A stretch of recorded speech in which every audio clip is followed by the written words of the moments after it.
I'm gonna fire up the YouTube stream as well since we're actually on the game.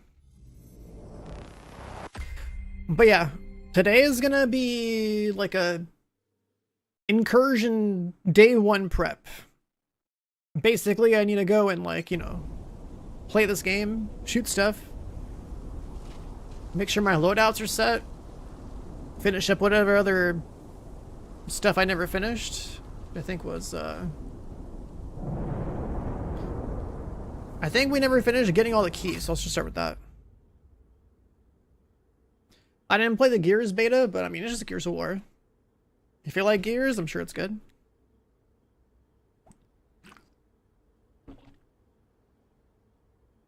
Incursion prep done on Reddit. I like all the leaks and stuff.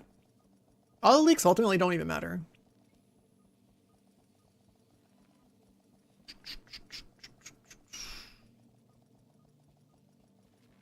That's just how it goes. Alright, where are we at with this thing? Where are we at with this thing? We are gonna do the routes. Let's do the route. I never finished my keys, right? Alright, this happens with every raid and incursion and whatnot. It's like, there's always gonna be data mining. The problem with this particular incursion is that people were able to use, like, cheating software on the test server to actually get inside the content. There's a couple of videos of, like, people using cheats to, like, fly around the incursion, so you can, like, see the visuals of it. I don't know if you can actually do the fight, though.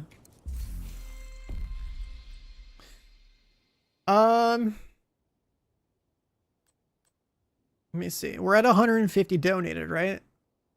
I have 34 I can still donate. Oh, I just need 16. All right, perfect. This is great. I can finish this event.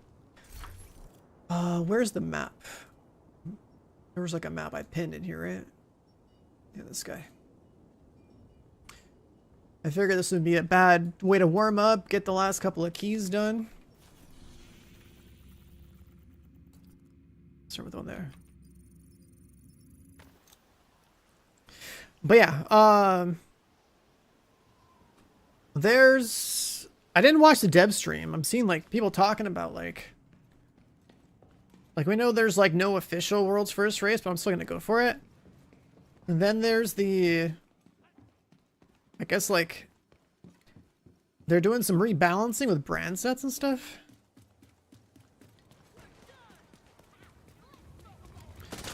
There's a lot of, like, long overdue stuff.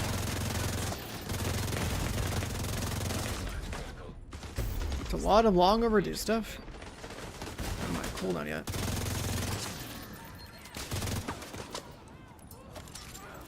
Wait, so I spawned a boss already?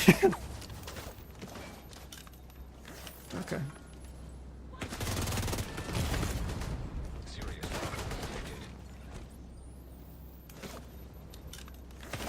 Let's do another one.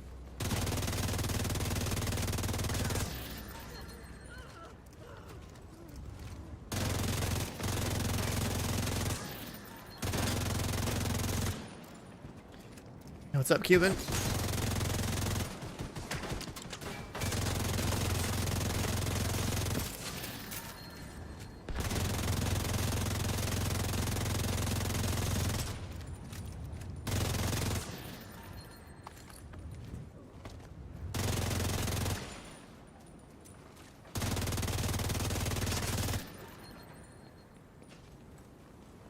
Okay, well, that's one way to start off the day, I guess.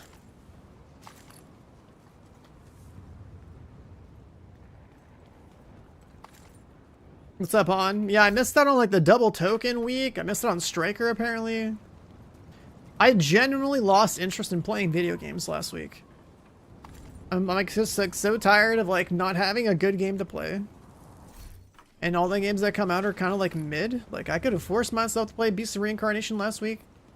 I honestly just didn't care about the game. Like, I played it, and, like... It's just not really, like... that great of a game to over what I was already doing, which was like, I don't know, just like watching, like, dude, like there's like random animes I've never seen before that, like, I'll just watch, right? And like they're far more interesting and entertaining than playing some like average ass video game. And normally that's like never been the case for me. Like normally I'll always have a game. I'll always have a game that will be like offering something that I care about, to where like I'll just not really watch anything. And it's like the opposite now. It's like the games that have been coming out lately are just not it.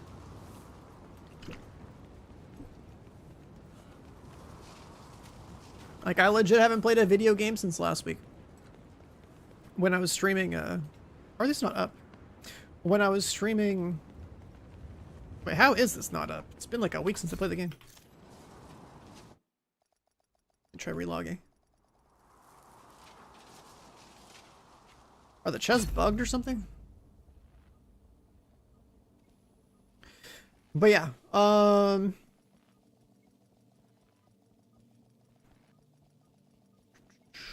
might sign up for Cinder City, of course, yeah. Cinder City is like our next hope for an MMO, like an MMO looter shooter type of experience. So there's that. Also, like I'm already in contact with like the devs. That.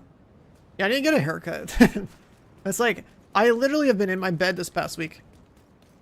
It's pretty bad. Like I've never been this inactive in my life. Like, you know, it's one thing to like get up, like have some kind of a routine and like, you know, stream and stuff. It's like worse when I literally get out of bed maybe to like get some food and we'll go back to bed to like watch something, right? Like this past week, it's almost like I was sick, but like, you know, not like exactly physically sick. It's like the lack of good video game sickness, I guess that's what I'll call it. I guess we also just call it like gaming depression or something. I've just been in bed watching anime. Because like the game that we played was just not it.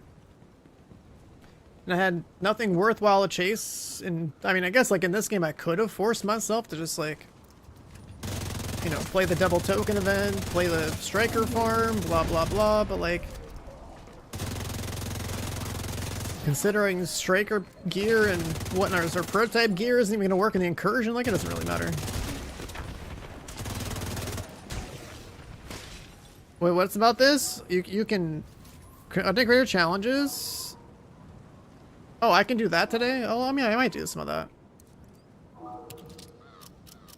That's good comms right there. That'll give me something to do. Oh, I need to get the rest of my keys. Just to have these cosmetics. And then I'm down to see what this, like, exo farm strat is, I guess. So, like, next one here. But yeah, I, like, legit, this is, like, it's crazy, right? Because, like, for me, you know, I stream for a living, right? So it's, like, not having, not having, like, anything worth doing, I feel like, is just, like, it's annoying to me as a player, and it's like even worse as a streamer. But like that problem should be going away soon, because we finally have this incursion. Then we have like whatever the changes might happen to the game. We're gonna have like a few other new games coming in just to keep us busy. Yo, go with that with the 50 month resub. Appreciate it. Welcome back. And then like farming tier 10s until your eyes bleed. It's like, if I had target loot, I would have done more farming. I refuse to be at the whims of this game's dumbass decision to be like, you have to like log in on a Saturday to farm Striker or you can't farm Striker, right? Like, fuck that. If you're busy on a day where the target loot is what you want it to be, then like, that's that. You just get screwed out of like a good time farming for whatever it is you want to farm. Like, that's so stupid. I'm trying so hard to give them that feedback of like, bro, this like escalation needs to have personal target loot. I want to farm whatever the fuck I want when I want. Like, should not be at the whims of like some dumbass like behind the scenes schedule or RNG. I absolutely hate that about escalation. It's one of the many reasons I also hated like prototype stuff too. It's like there's so many like not well thought out things about escalation and prototype that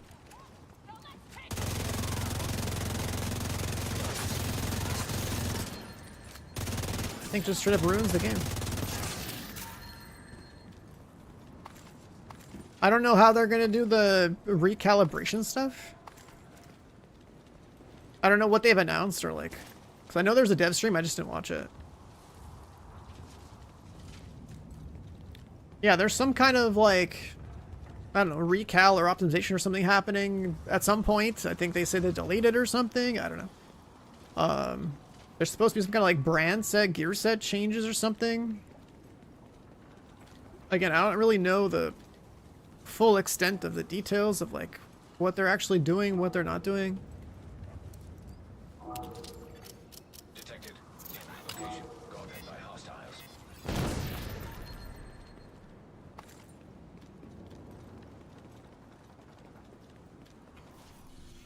Got that.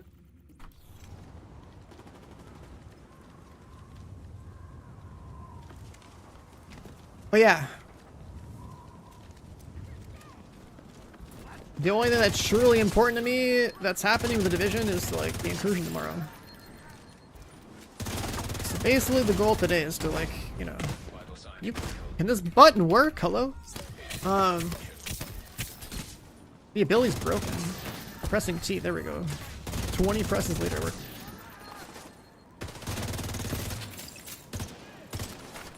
Today is kind of just like a, you know, prep loadouts day, get warmed up with the game again because I haven't played it in like 2 weeks. The exotics, I'm pretty sure they revealed them in the like the blog post, no?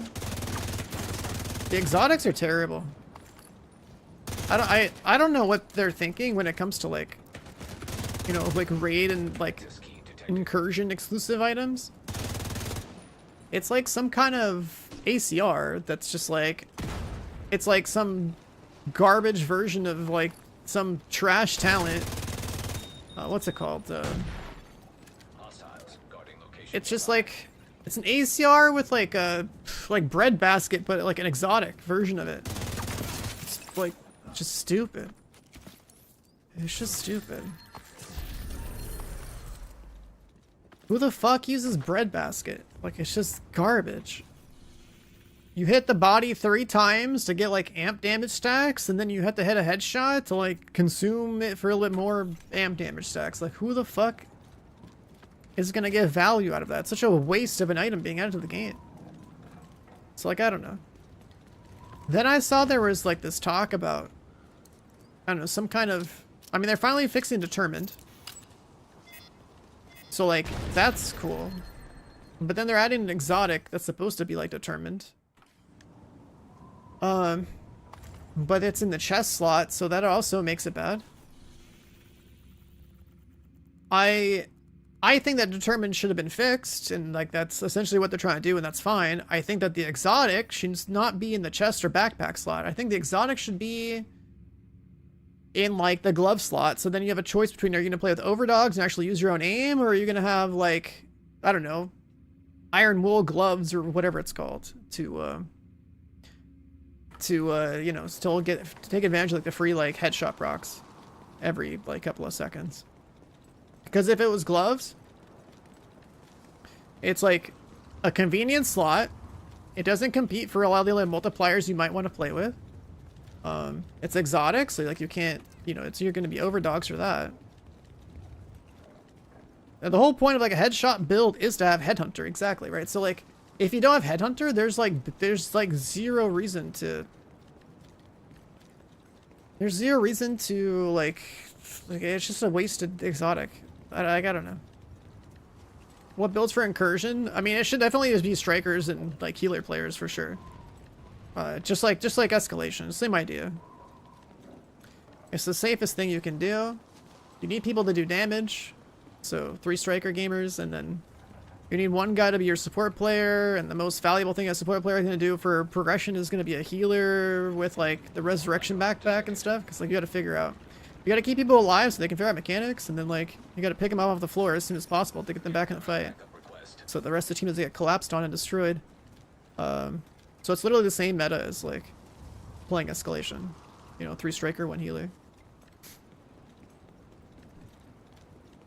I hate this area. I don't know if dust devils always spawn up top somewhere, and I don't remember the way out. What's this? Maybe.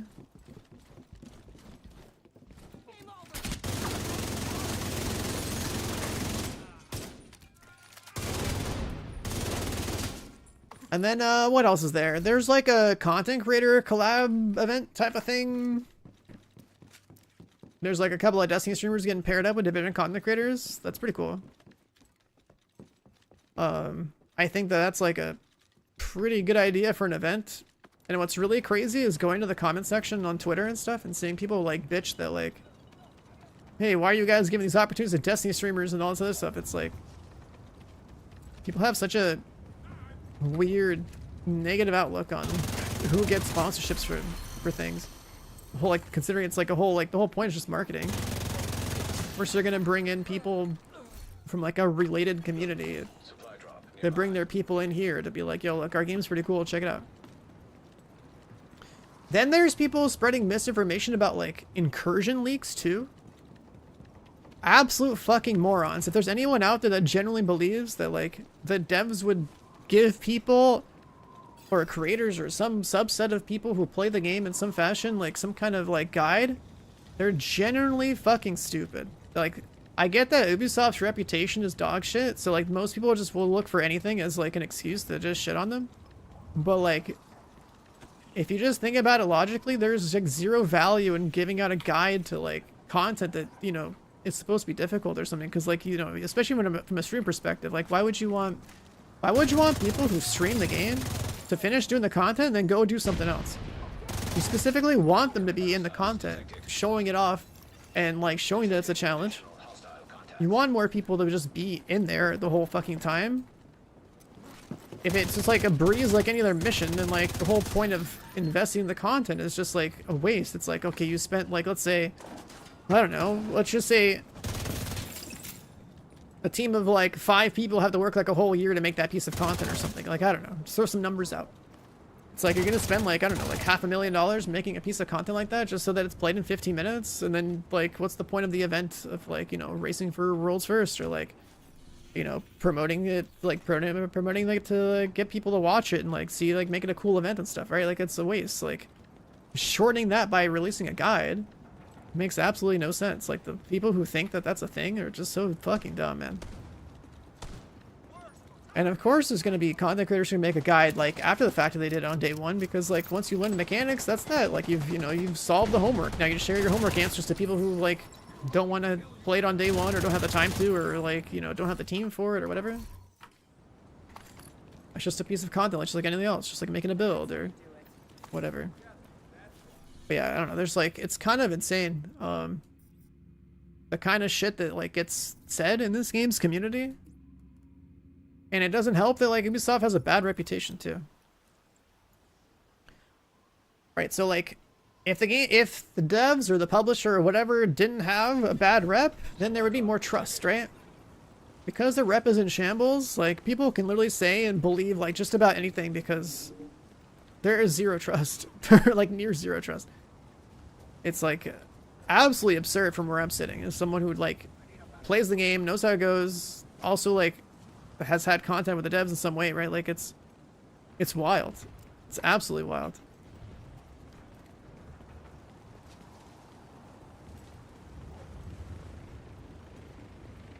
Like the negativity that like content like this unleashes on a game is crazy. When it's like the best type of content that like a PvE game can get is essentially like something that is supposed to be a challenge for multiple people to go at together.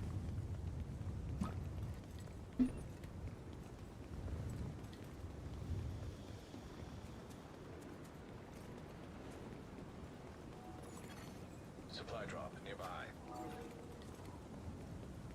So yeah, I don't know, it's I don't know, it's pretty ridiculous. All the stuff I've seen so far. Kind of like floating around and stuff. Like where's that tweet?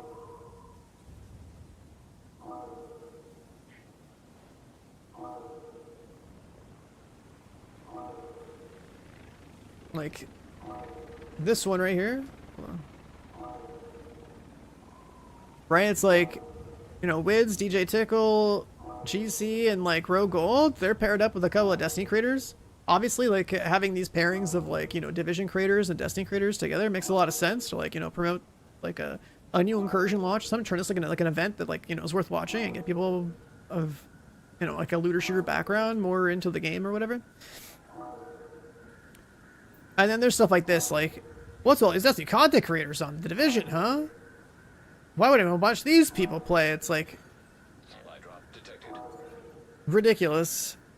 Not Destiny streamers, not them. Why would you watch a lot of people play it? Blah blah blah. It's like, I don't know. It's wild, absolutely wild. Like, they're gonna host an event and they're having a crossover of like Division people with Destiny people. Like, just makes sense.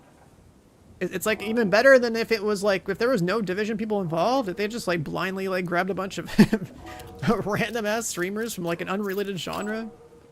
Like I might understand a little bit more there, but like it's literally like the best possible outcome. The best possible outcome is actually like having like, you know, established Division people paired with like other creators in like a related space. That actually makes for like the best possible combination because like, you know, like you're not just like, you know, you pick up XQC or something like, yeah, he's got like a fucking huge audience. He's also really expensive to like pick up for an event. But like how many of those like juicers that watch and stream think would they actually care about like, you know, playing Division 2? Like that's just a completely unrelated like community, even though they have a lot of numbers behind them. Whereas with like, you know, Destiny people, like this game is constantly picking up Destiny refugees because it's another looter shooter. It's like the only other like live service looter shooter that exists for the most part. Like it's, if Destiny is dead, then like you just have a Division, then you have like, what, like Warframe and like maybe like TFD if you like the Warframe collection angle or something. But only Division and Destiny have ever been the ones that have like day one raids and dungeons. So this is like literally the only one left. So it's like it's wild, dude. It is truly wild that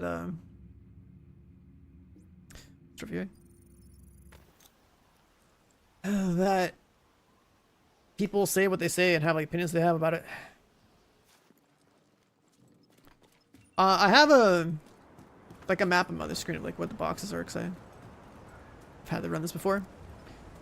But yeah, I don't think Cinder City is going to be the end all be all. However, as long as there's a new looter shooter, it's all good. Oh wait, we have a dust storm.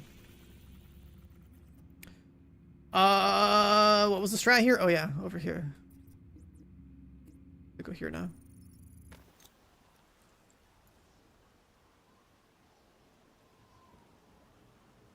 See what I missed. Yo, Sirius, aim to the 64 months. Welcome back as well. Appreciate it. I've let my...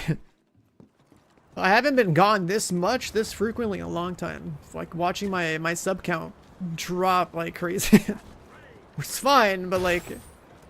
understandable that, you know, why would you sub to somebody who's not live? But, yeah, we gotta get back to the grind. Hopefully there's worthwhile stuff to cover.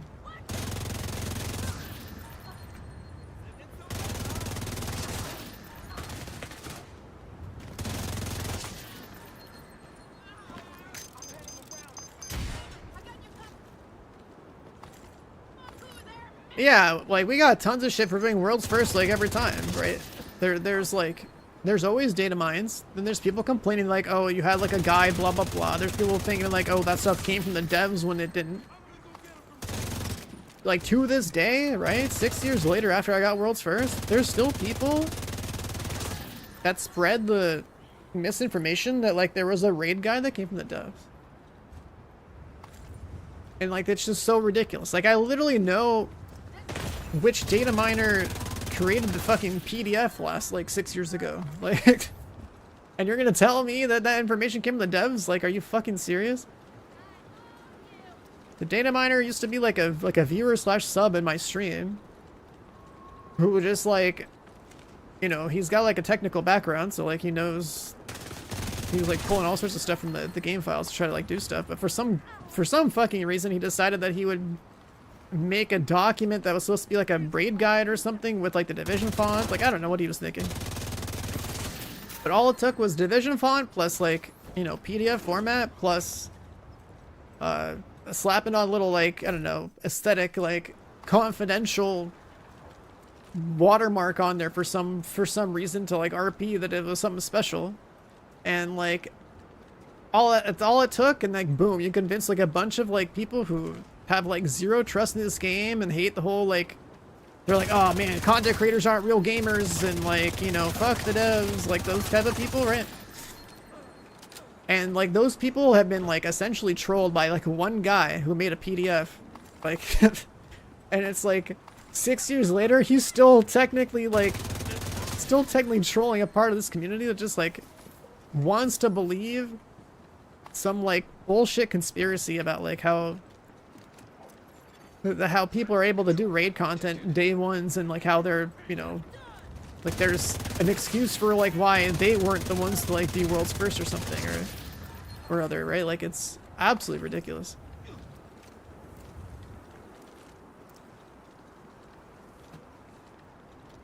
It's absolutely ridiculous. I don't know what Crimson Moon is. I've seen that get brought up in my Discord too. I don't know what it is. So far, on the immediate horizon of like what's on my mind, it's like we're back to Division, so I gotta warm up for tomorrow. I have to set up my raid loadouts, which just means like a bunch of striker variants.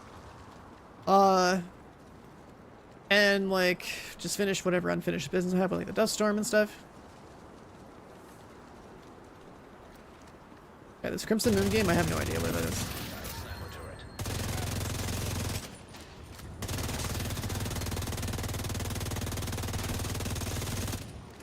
What was it? Like, we play Division today, tomorrow. I think we have stretch goals coming in like another week or something. Actually, wait, hold on. Events?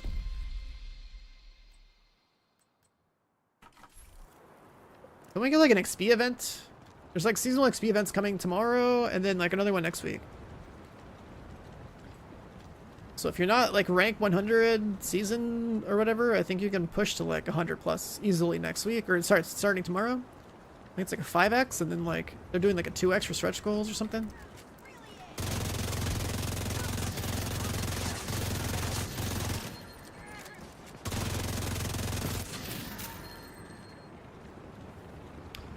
Godfall, I mean, we played it, right? We played Godfall, we crushed it.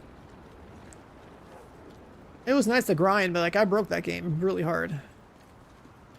My inventory had so many items that like the game would actually lag every time I opened my inventory.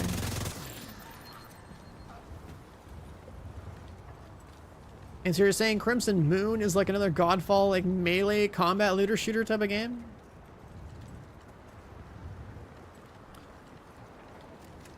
People that have like auto nemesis. Yeah, I mean, like from a damage perspective, yeah, the game is full of like, this game is so compromised, it's insane. There's cheats that let people fly around. Like I've already seen videos of people like flying in the Incursion, right? When the devs cancel like the actual like official like world's first like confirmation, they said it was regarding leaks, but like stuff gets data mined all the time.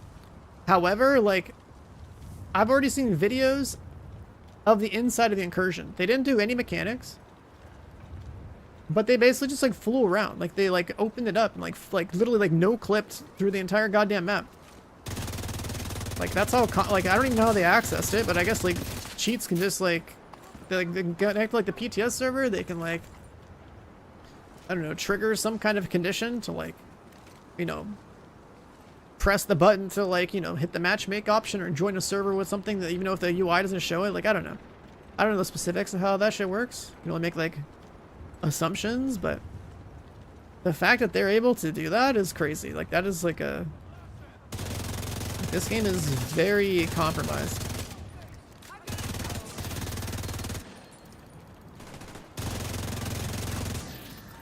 Like they don't have speed limitation in the game, so like the people that are going too fast or like flying through the sky get like auto banned or something. I guess like the UI isn't protected enough, so like they can like literally, I guess, access like content that's not supposed to be accessed even on test servers. their own development process for like incursion content isn't protected enough to like, you know, try to like keep the day one experience like as a more Agent requesting backup. well, the day one experience is like a very important part of like, you know, releasing a dungeon, releasing a raid, right? Or like even releasing a new hunter puzzle or something. And like they don't have that kind of protection inside their development process of like, I guess like, you know, like a whoever works in that stuff to like work in like isolation on a different branch of the game relative to like, I guess like other, you know, other parts of the team, right? So like with the way that software development works, like normally you have like, you have like, you know, source control and stuff, right? People are working on different things and they can like commit like the work they did to like the, you know, the main branch or whatever. It's ready for deployment or something, but like if the people working on incursion stuff and like raid stuff and like even like hunter puzzle stuff aren't working in like an isolated like I guess like build of the game, then like those files always I guess be like technically making their way over to like our PCs way ahead of schedule just because like it'll be on the test server, right? That's like where the data mine stuff comes from. And if it's in such a state that like the people who have cheats can even access it further than that within the actual game client, like visually run around and explore the incursion, like that's crazy.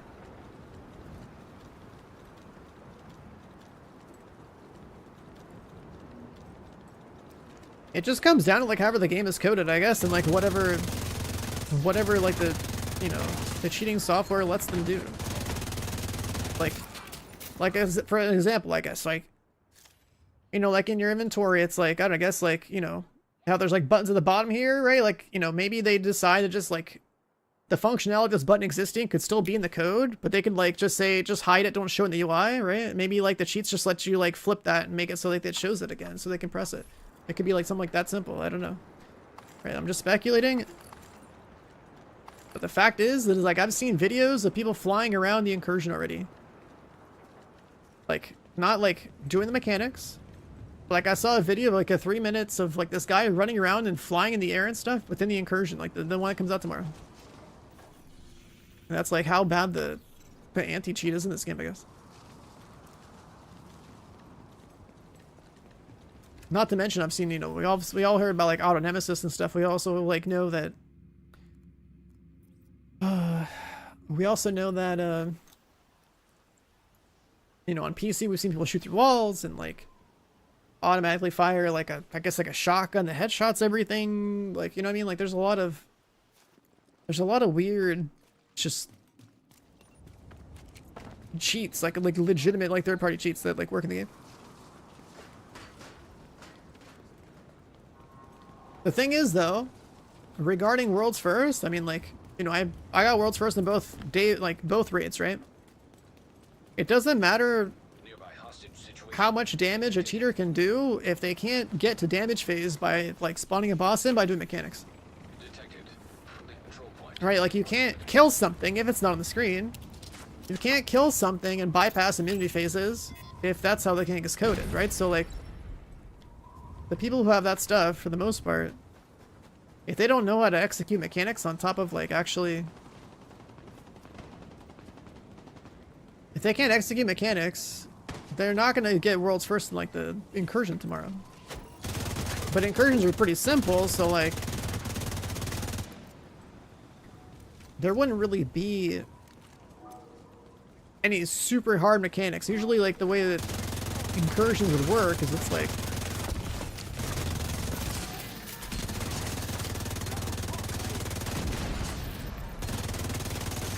they're like a very much more simplified, you know, it's like a 4-man raid, but it's like way more simple, right? Like it's way easier to like solve like one mechanic and then you basically get the damage. Raids are usually more than that. It's like, you know, multiple mechanics that have to be balanced out, be at damage, and then like, you know, get through phase 2 and 3 and stuff. So yeah, there's a lot more they could be doing. What I miss? Yo, Anons with the tier 1, welcome on in. Thanks for the sub, man.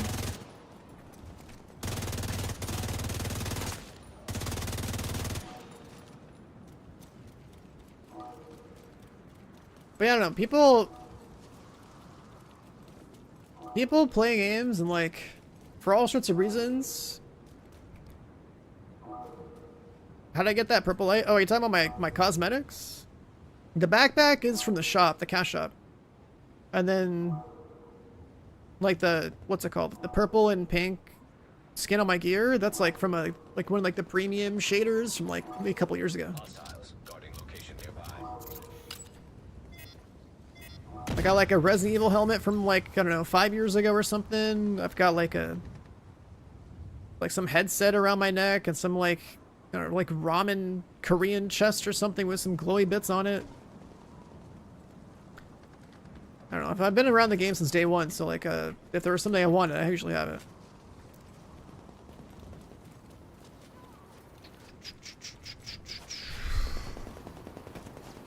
Yeah, the easy anti-cheat this game has, and like whatever it does to supposedly protect our game, it obviously feels like a failure. It's pretty sad to see, especially when like the people who use these things like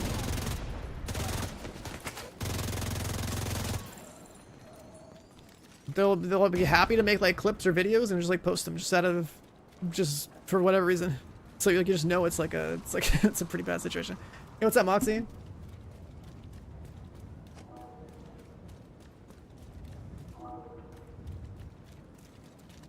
But yeah, like because there is demand for people like for cheats, right? Then there's people who are happily gonna like use their, you know, their coding skill to make them. It's like a whole like the whole industry, especially for like, you know, talented programmers and like let's say like Russia or something. New rarity incursion. The new rarity and incursion won't even work. This stuff right here, prototype gear, this stuff is disabled in incursions and raids. So all the extra numbers and like the augments, all that stuff is disabled. It gets normalized back down to just what a regular what a regular expertise 30 item would have. Right, so like my mask has 21.4 here and like 17.1. These numbers are going to go down to 15 and to 12. And then Echo won't even work. So like it's a pretty like I've been complaining about prototype and escalation pretty much since the day it came out. It's a very just not well thought out system. Like it's pretty fucking stupid. The only cool part of it is like the augments. But the fact that all the pieces have like a 50% stat boost is a joke, and then like it kills the balance of the game. On top of that, they don't even let you use all that power in full. It doesn't work in PvP or like the Dark Zones. It doesn't work in like, you know, top tier endgame PvE content. It's like literally just more power to further trivialize your day-to-day activities and to just go play escalation. That's it. Like it doesn't work in incursions and raids, so like you generally don't need it. What you do need is a fully maxed out set of, let's say, striker gear, which is not hard to do. Like you want to have all the bars maxed out on regular gear and then like an expertise 30 weapon, right? That would be like the ideal goal.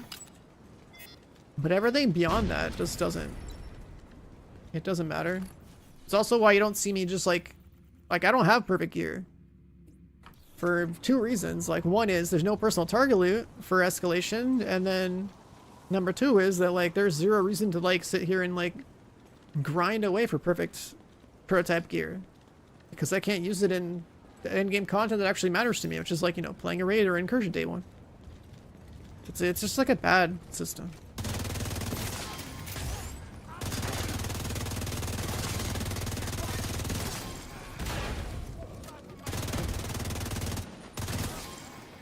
Like, if they didn't release escalation and prototype, I think the overall community sentiment of this game would be a lot healthier. Then they could have, like, spent more time actually, like, you know, trying to figure out a better way to do it. Because the problem is that you can't really take it away once you've given it to us, right? So, like, if it was up to me, if I could turn back time, it's like, I would only allow prototype to be, like, this augment system. I would want it to be like you know, if you make an item, like if you want to make an item prototype, it's like all you're doing is you're adding an augment slot to a piece of gear that's expertise 30. So like the rest of the game loop isn't just like completely bypassed. Like you have to actually like, you know, make the expertise 30 climb fun, and then like having an augment on your build is like, it should be like the cherry on top of an already completed build. It shouldn't just be like a, you know, go grind this to like, where the hell am I going?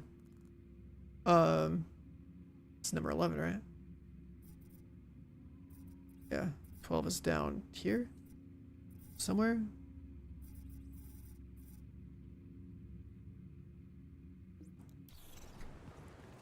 A level cap increase. This game doesn't need a level cap increase. It needs like a number squish. I mean, we just need like almost the equivalent of like a, you know, a level cap increase is basically like a full-blown like reset, but you have to have like justification for that, right? We've been at, you know, level 40 gear for the past 6 years.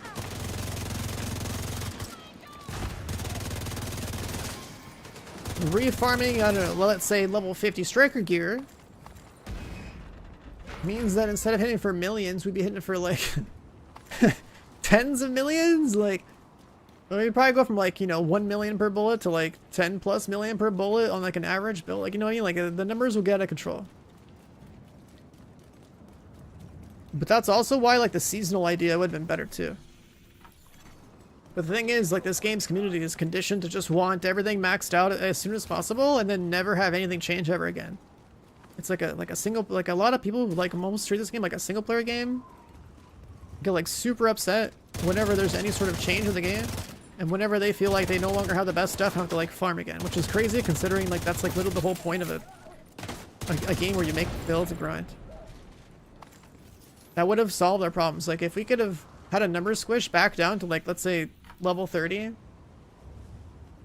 and then just had a bunch of like properly, you know, if we could have had a proper, like, if the game wasn't as slow as it is and it wasn't like, I mean, we just need Division 3 at this point, but like to make that kind of seasonal game work in the Division requires like the entire game from the ground up to be built around the idea that like, you know, you beat the story one time and then like future characters don't have to do that anymore. They're just gonna like, you know, go kill stuff and like, you know, do some events, quickly hit level 30, right? Like there's a lot of stuff that's, you know, ARPGs that have seasonal models do very well. This game doesn't do, right? It's like the seasonal model is a great idea for a looter shooter, the same way it's good ideas for like ARPGs.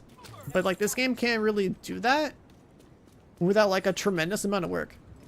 Because like think of how slow it is to like, you know, go through all the main missions again and do a bunch of other like random side content to unlock like, you know, certain BPs you need for attachments and like all that stuff. There's a lot of like extra labor that I'm sure comes to mind to people who will be like, oh, I don't want to reset my character's progress. I'm like already this far into the game, right?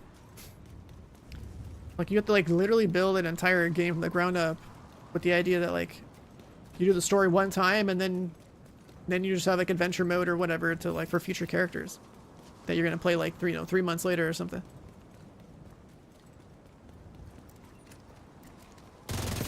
And since we're in this model of having like these permanent characters and not seasonal, then like level cap increases are usually how these economy resets happen, right? So like that's like the only other model that exists, right? Either we have a economy reset via seasonals or via like level cap increase. But like our numbers are already out of control, and if you're gonna have a level cap increase, like you've got to pair it with like some actual meaningful change to the game, right? Like our first level cap increase in Division 2, the only level cap increase we ever had was when we got with the expansion, right? We had Loot 1.0 for 2019 to 2020, and then we had Loot 2.0 from 2020 till now. And you know, like the simplicity of the game that we have now, I think is not ideal. Like I think that kind of like build crafting just to have was more interesting. But like this is just the state the game is in because of, where's this cash at? because of the fact that, like, you know, once upon a time this game was slated to just be put to sleep, right? Like this game was supposed to be dead and done like 5 years ago before they brought it back. And now we're just seeing the pains of like what happens when a game is meant to die and then trying to get it resurrected by like a secondary like dev team. We have to like, you know, relearn how the primary dev team even built stuff, and then like they try to like add new things to like, you know, give us stuff to chase and like hopefully new builds to play.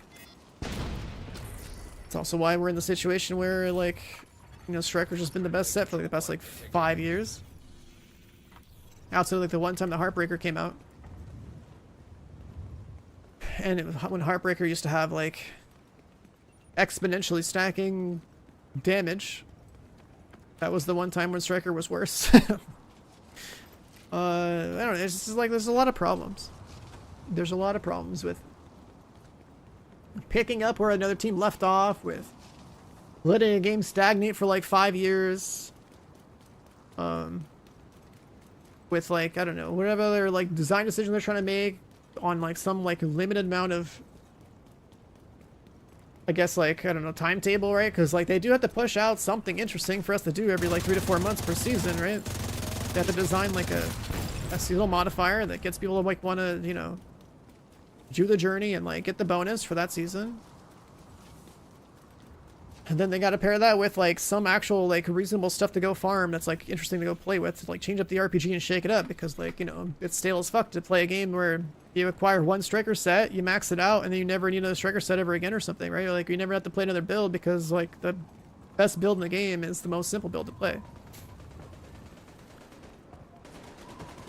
And like the numbers behind game balance are like essentially just tuned for just making Striker be like the, like, it's just the Striker is just like the build to play. Like it's so stupid. There's like there's multiple reasons why too. Like one is obviously numbers, because like if Striker didn't scale up to be like half as good as it is, then you just use something else. Two is the fact that like it's not only numerically like the best set, but like it's incredibly brain dead, because all you have to do is just shoot. You don't do anything special with it. Either you have like Striker chest on because content is spongy, or you have an Equalizer chest on because content isn't as spongy, and that's that. That's like the only real differentiator.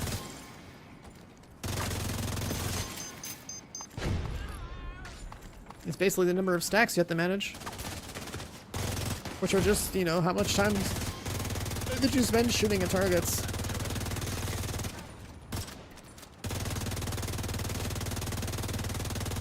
How much time did you spend shooting at targets to get those stacks? That's like the entire basis for like how this set works, right? Like you don't have to do anything special. You don't have to like, other sets will be like, yeah, you have to like hop 3 times, do a backflip, and then you still get less like you get like subpar performance compared to like Striker. It's like, I don't know, there's so many reasons for things to be the way they are. It just shows like the, you know, the problem with letting your game kind of stagnate for the past like 6 years.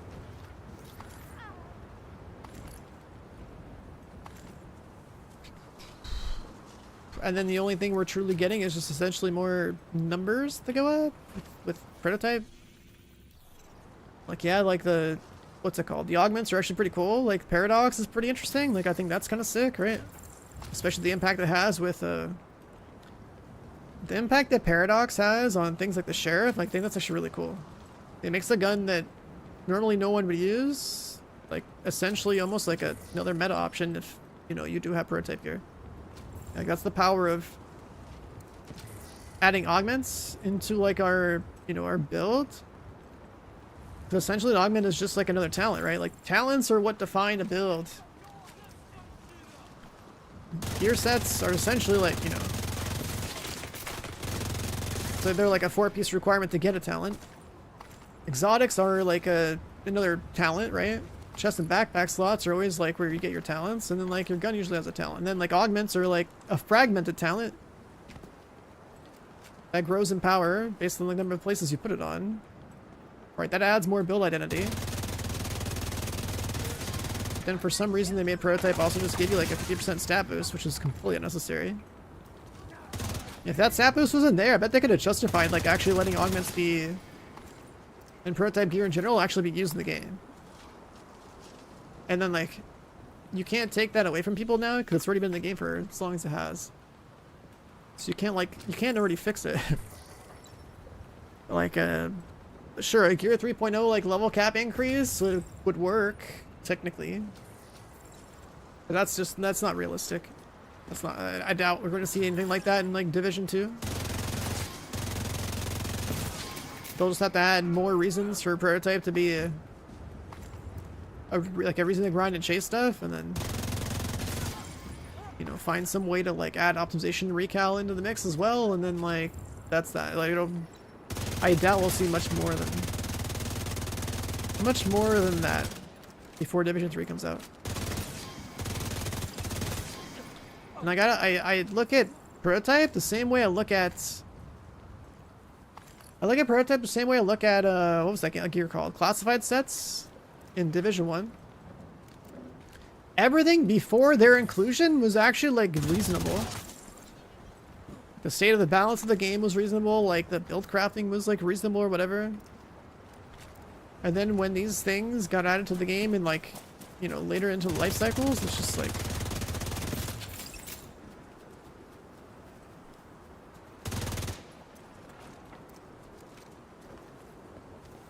it doesn't add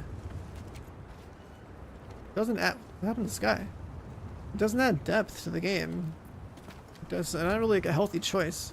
Like I think augments are a good idea, but I think that the stat boost is a terrible idea. And obviously like having gear that's restricted to like the not being able to be used in like all content is also stupid. Right, so like the upside is we got augments, the downside is so much more.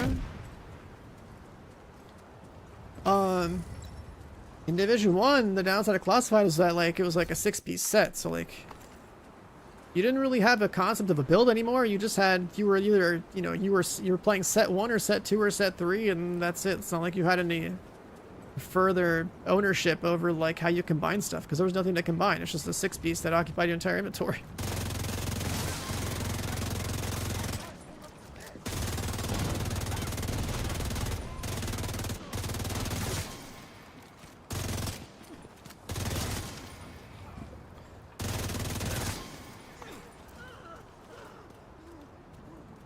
How long does it go from level 1 in this game to max? If you're playing it properly, it's a question of just doing all the main missions in order. And then, and I don't remember how many hours it takes. It really depends on like your knowledge and experience of the game. Let's just say like I know people who are, like play the game can do it in like let's say 4 hours, 5 hours or something. Which is double that for somebody who's new to the game. Assuming they have this information of understanding that, like, there's a lot of stuff they don't have to do, and like they only care about doing like, if you only just worry about main story missions, you know, like the actual requirement to get the game, then like you save a lot of time. And then like once you're done with all your main missions, then there's like an additional amount of experience that you need to get to like the max level to do your strongholds. So that adds a little extra, like, extra stuff for you to do. So, like, a newer player, I'd say, like, minimum probably, like, 8 hours to get to, like, the end game. It just, again, like, it just depends on your ability to stay on task in, like, an open world game. And only doing the stuff that actually matters. Like, do all the main story quests. Backfill the main story quests for experience with some side quests. And from there,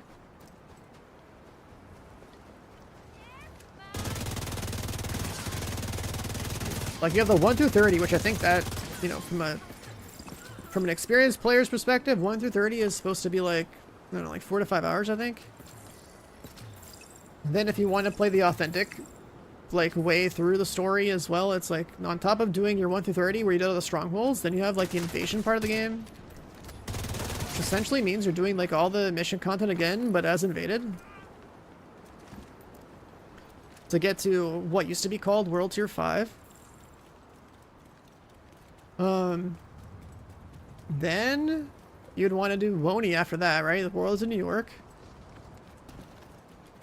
I guess it really depends on, like, how much you care about, like, the story, the natural story progression of the game and how it was supposed to go.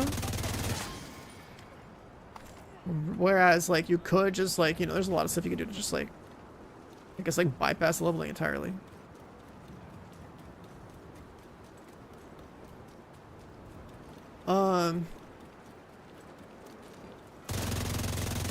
Right, because, like, you could just boost the character to 40 and then, like, play through the game. But, like, I think that's, like, if it's your first time ever playing the game, I think that's a mistake. Like, I think the proper way to play the game is to, like, you know, find a list of all the main missions in the game and do them in order. Only do side content that, you know, for experience if it's needed, because there was that, like, level requirement thing, the 1 to 30 client. I don't, is there, like, a list of all the missions somewhere in, like, let's say, story chronological order? Because, like, there's the base game, then there's, I can't see here, there's, like, the Coney Island theme park stuff. I forget where, you know, Pentagon, DARPA, all those things fit into the story. Right?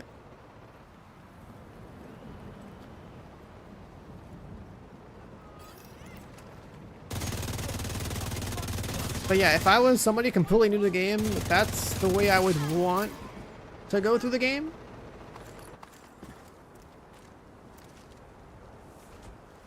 But, like, you could just boost, but, like, again, like I said, if you're a completely fresh, like, new day one, never played before type of player, then, like, I definitely think that is a mistake.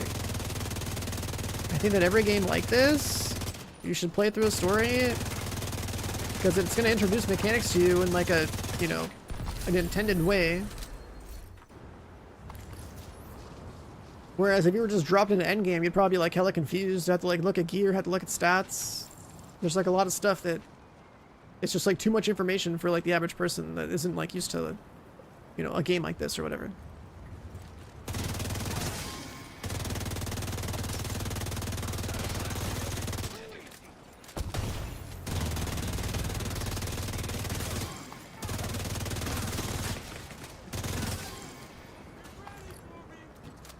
Yeah, so, like, if there's a proper list of, you know, main story missions or whatever somewhere in, like, the order they came out in or something, then that would be that'd be a pretty good way to play through. For the most part, the 1 through 30 experience, that should be pretty obvious in the UI when you start playing. Right, because, like, you'll have the DC map. Like, you'll see this map, but, like, you'll see, like, the White House area, and then, like, it'll be, like, I don't know, go over here or something. Because you gotta, like, activate your settlement and, like, do a mission here, then, like, you might have to do a mission here, and, like, maybe that one, then, like, they'll have, like, a level requirement on them or something, so, like, you'll kind of go from the middle to the right, from below and to the top left. And then, once you do all those main missions in that order, there's gonna be side missions that actually have a color like this, or, like, a different type of blue or something, that you can use for experience, because you have to do these strongholds at, like, let's say, like, level 27 or 28 or something, level 29, like, level 30. There's some kind of process like that, but, like, the UI should kind of tell you. The only thing that you need to know as somebody who has absolutely no idea about the game is essentially just the fact that doing your main missions, you know, it's like a requirement to get to endgame, right? So, like, that's a mandatory thing. And number two is that main missions are, like, hard set on, like, a certain level. They're hard set on a certain level, so, you know, like, you know, one mission's gonna be like, that is a level 7 mission, the next mission will be like level 9, level 10, whatever. And because of that fact, they, in the story, they, will give you, like, a set amount of experience. So it's in your best interest to play them as soon as possible. And in order to get all that flat experience gain. Because if you do any other content, the other content gives you like percentage based experience. So what I was telling you to do side quests is the fact that it takes like 3 side quests to gain a level, no matter what level you are. So you might as well just get all the flat experience first for the main missions, then do the side quests after. Side quest scale, like the experience scales, right? My current setup, this is Striker. Equalizer and Centurion holster. Striker's the only build in the game.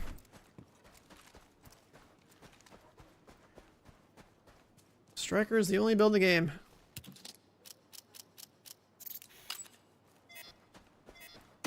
And then for Countdown, like... I mean, yeah, that's an endgame thing. Just playing Countdown to get loot.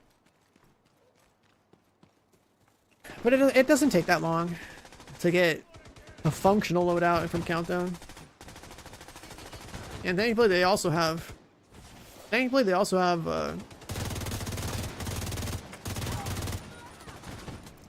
Retaliation is another mode that like you should be playing as a new player.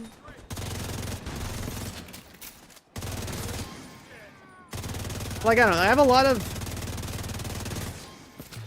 I have definitely slacked on actually being like a proper content creator, you know, guide maker or whatever this game. But if I took the time to like take my game knowledge and like lay it out in a proper way, I feel like I can make a pretty good, clean, logical way to like, you know, go through the whole game. Probably should have done that like a long time ago. It probably wouldn't be bad to actually do like a second account or something. Do another 0 to hero in the current version of the game. Because you get like, even if you don't have the expansion, like you still get a Shade Watch. I would still want to promote people buying the expansion though, because like they should definitely unlock the decoy skill. I'm pretty sure the decoy skill is paywall to having World of New York, right? So, and it's always like on a discount and stuff, so like it'd be silly not to have it.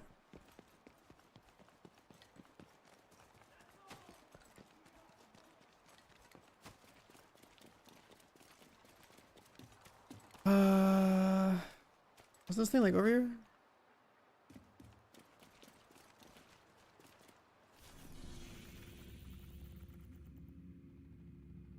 Did I go past that?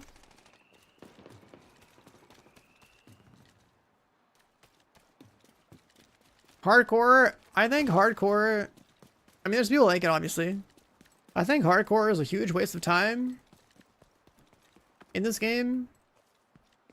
Outside of like the times when it's like you know, meet some objective, get some unlock, right? Like people might like it for the challenge or whatever. I don't think the game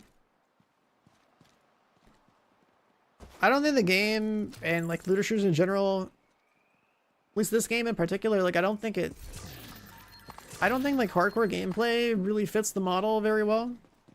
Right, because like hardcore in ARPGs is pretty cool because it's like you have seasonal characters anyway.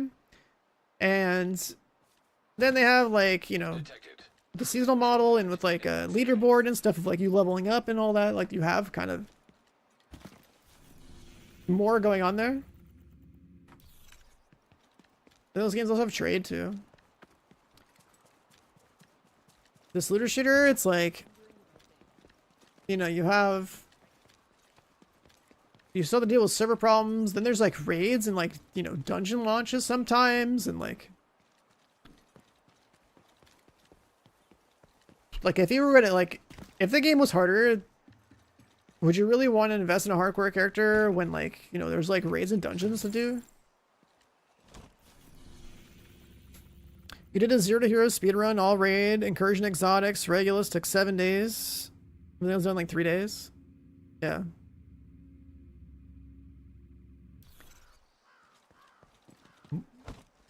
Summit? What are you talking about? Summit doesn't play this game. A streamer? What the hell is this thing?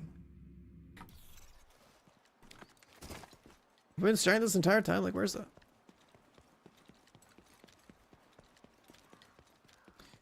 I don't know, like hardcore mode in this game in particular, like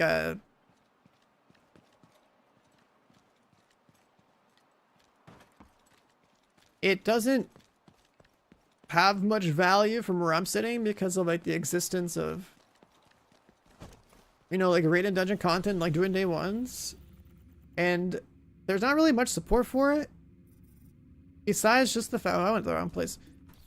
I think there's not much support for it besides just like the fact that you can flag a character to be hardcore.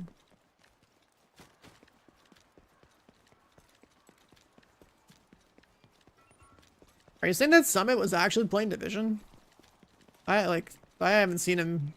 I mean, I haven't paid attention to anything the past like weeks, so there it is.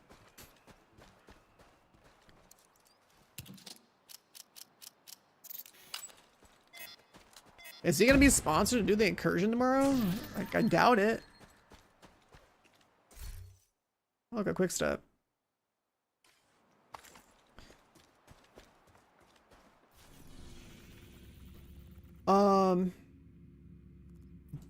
Anyways, I don't know, that's like a surprise to me. Again, like I don't know. I generally haven't like I turned my PC on or like looked at Twitch in the past week, so I don't know. I've been on a time travel machine of like not playing video games, just like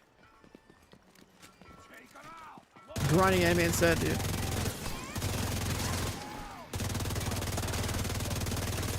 All the gamer themed ones that I've seen.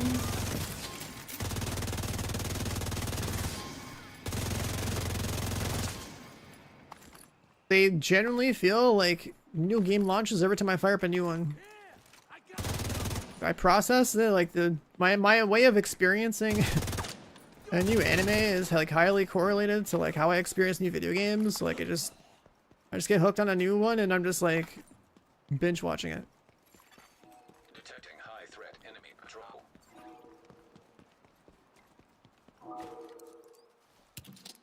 DCI World Champs? Wait, what's that?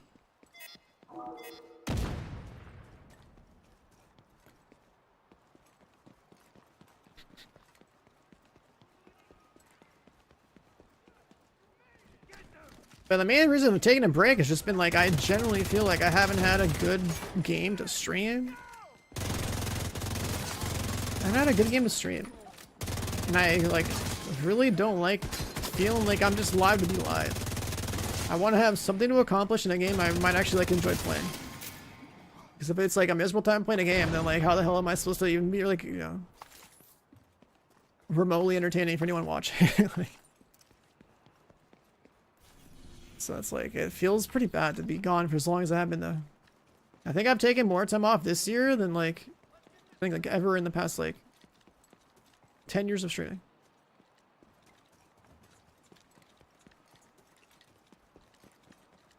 But we should be back to, you know, more or less daily grind from here on out because it's like the, what's it called? Like the fall season starting up, right?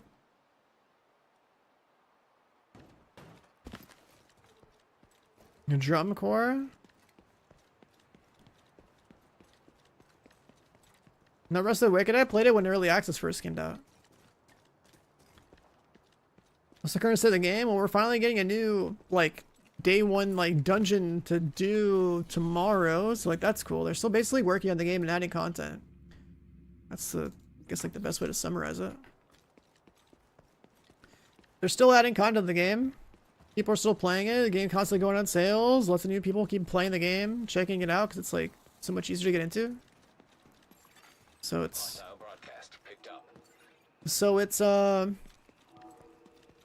you know, people like me that are like day one players, like we're pretty jaded, but like people that are new, they're having a good time. And there's more changes coming to the game too, so you'll have a reason to play the game and grind something out. Make some new builds.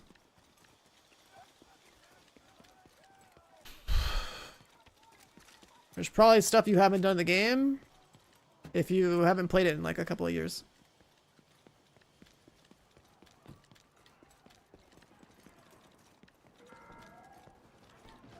But yeah, if Summit was like legit playing Division 2,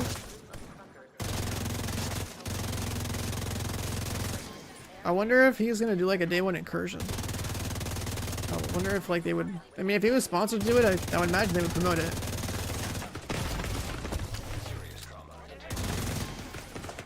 Because I would have been down to play, you know, if they want like a a division gamer in their squad, like I'm down to like, you know, help them out and stuff.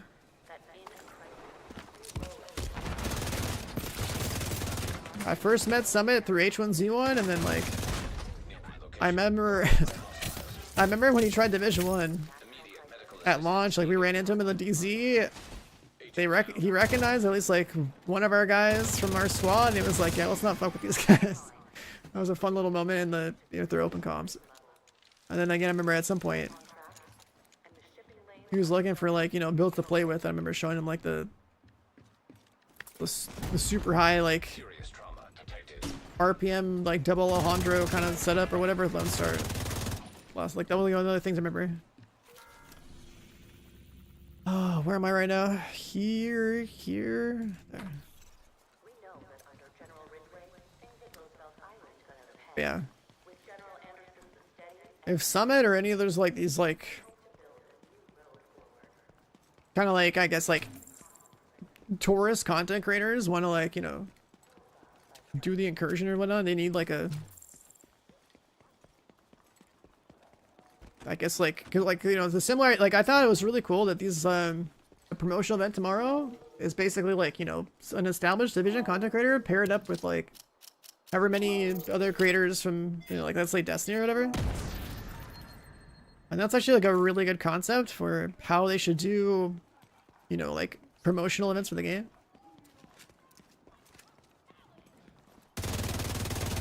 Right, because this game isn't exactly like, I think the RPG part of the game is easy, and I've played so many shooters that like, you know, the shooting parts, whatever, but like there's obviously a lot of, you know, patterns and knowledge that anyone who's played this game for a while has that someone that's new just doesn't have.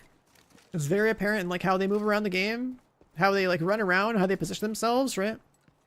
There's a pretty big kind of like, there's like an experience gap. You can definitely tell when you watch people's gameplay with this game. Of not just aim, but like the activities they do, or like how they move around the world, or whatever.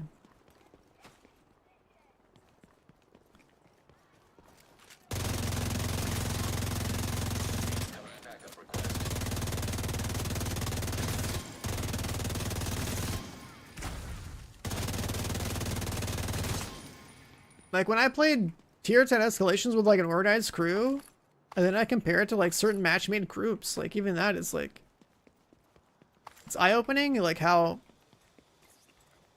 passive and like defensive some people are with how they play this game,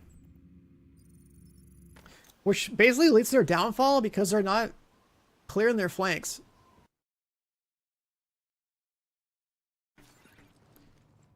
Let's see, how do I access the booby overlay? I remember. Shift tab. Shift F1, I remember.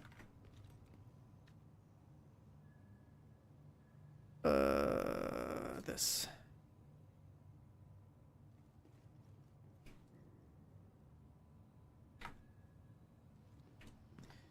Shift F2? Oh, okay. So it's Shift F1.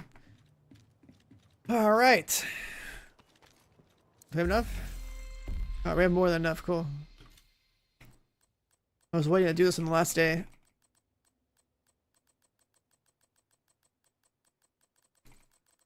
Take my 50 keys.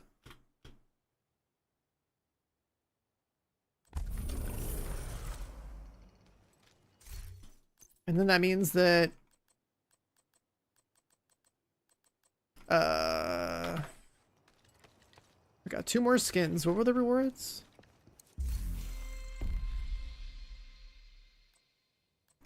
Does it show here?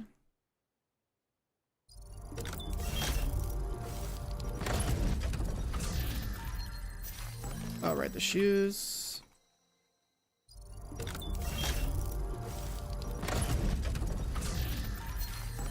Pants. That should be everything for that one. I guess we can just open these down.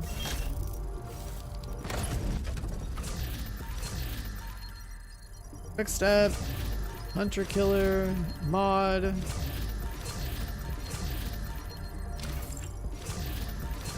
Proto D50. Proto chill out. Alright, good enough. In other words, stuff that's being thrown away.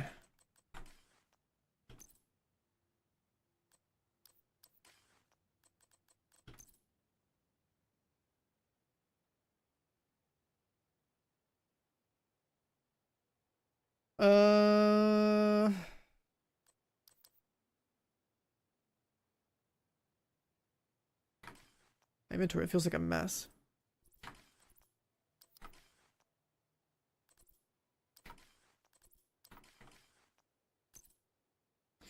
Man, they really gotta rework the skills, like the skill mods and stuff.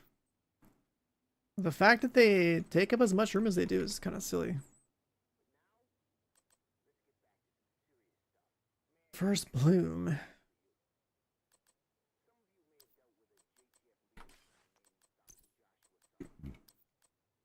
Rabid D50.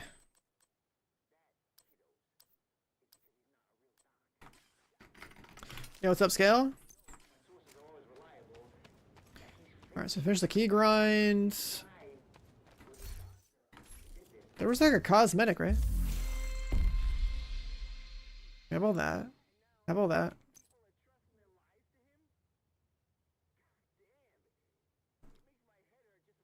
We got a patch and an Elmo skin. My UI's bugged? Okay.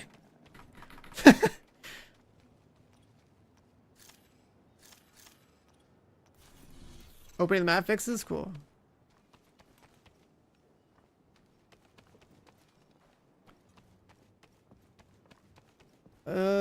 Stash.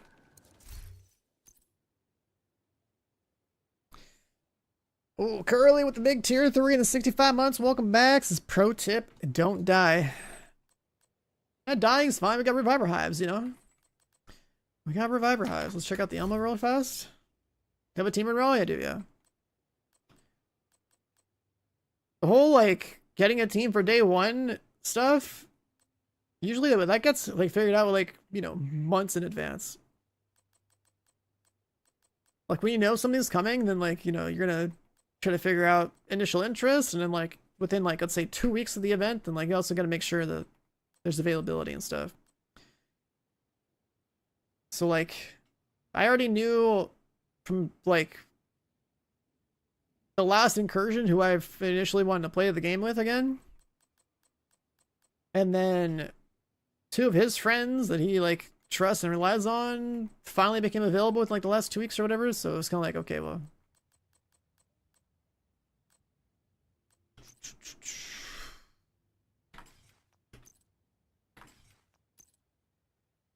What is this skit?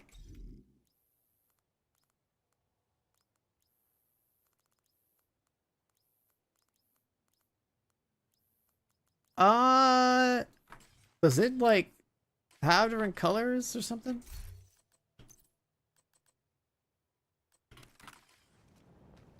Hold on. Yeah, we're gonna stream it. It's just an Incursion, so, like, 1, world's first isn't gonna be officially recognized, which is stupid.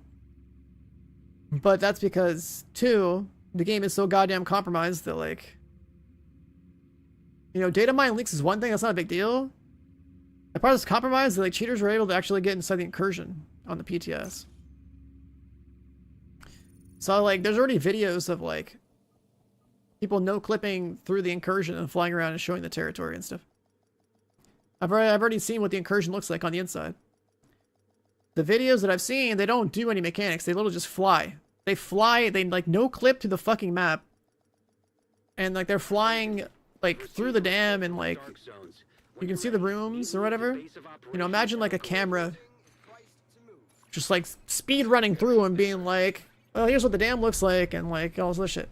But, like, there's no mechanics, right? They don't show that, so. As far as I'm concerned, like, I'm still gonna play for, you know, what should be, like, a day 1 clear.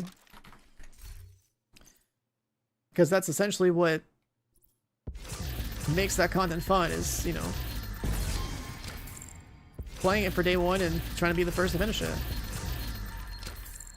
Um, but the thing is, like, it's an incursion, so like, going off of how the last incursion went, it's like I imagine the incursion will get done within an hour or two, right? So like showing, streaming it and like showing comms and all that shit is totally fine because there shouldn't really be much depth or complexity to worry about. I fully expect like maybe like 1 to 2 mechanics at most per encounter. Whereas if it was a raid, then like for raids, I care more. Especially if it's like officially recognized for day 1, right? So like for a raid, then like at minimum I'd have like my comms muted, because if I didn't do that, 6 years ago for the other raid, then I'm sure other people would have caught up a lot faster. That one was a more mechanic heavy to get like progress in. Like, I'm pretty sure my team was the first to solve all 4 encounters, right? And if I had comms on, like, people would have caught up so much faster. Like, Incursion, or the raid, Iron Horse raid, Encounter 2, and I think 3 were both, like, very, like, mechanic heavy to even get to, like, complete the, like, get the damage and complete it. Right? So, like, it was definitely, to my benefit to keep comms muted. Oh, it does light up. That's cool. That's actually not a bad effect. You shoot it and like, there's like a red ring that lights up. That's not bad.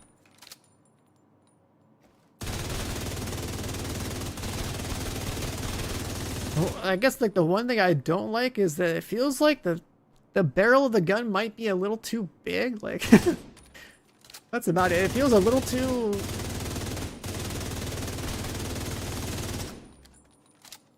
Like, the coil seems a little too large. It looks a little silly. It's like, I don't even know how to, like, describe it. It just looks weird. The thing is about, like, the regular model for this gun, right? It's like, I don't like the rails on this thing, but I do like the way that this part of the gun looks. There's always, like, an effect happening on it, whereas with the new one, it's just like you have to shoot it to have it light up. This one is just always... Oh, it always, like, I guess looks the way it looks, or I guess when you have the buff ready, it...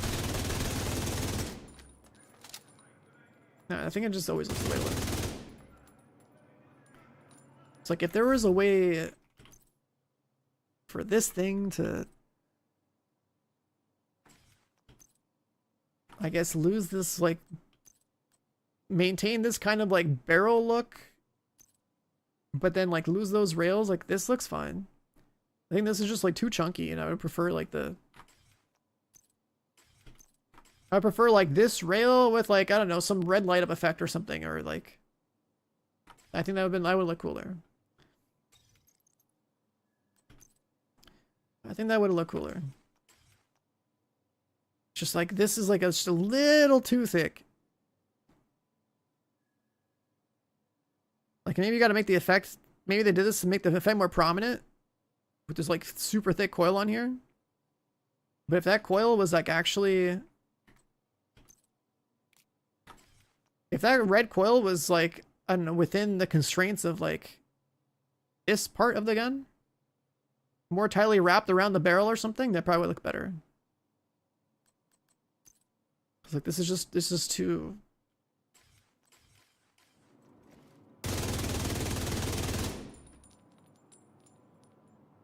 Just a little too chunky up there, man. JRA, thank you for the 34 months, by the way. Welcome back. Thanks for the resub. That's cool. Was there anything else that we got?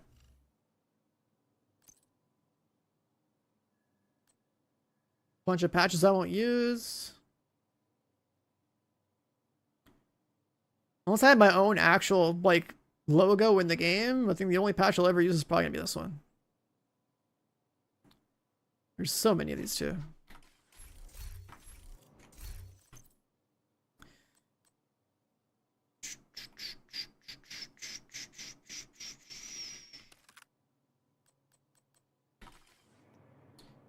All right, keys are done. Was there anything else that actually mattered? Oh, the manhunt stuff is tomorrow too. And the content creator challenges, that's right.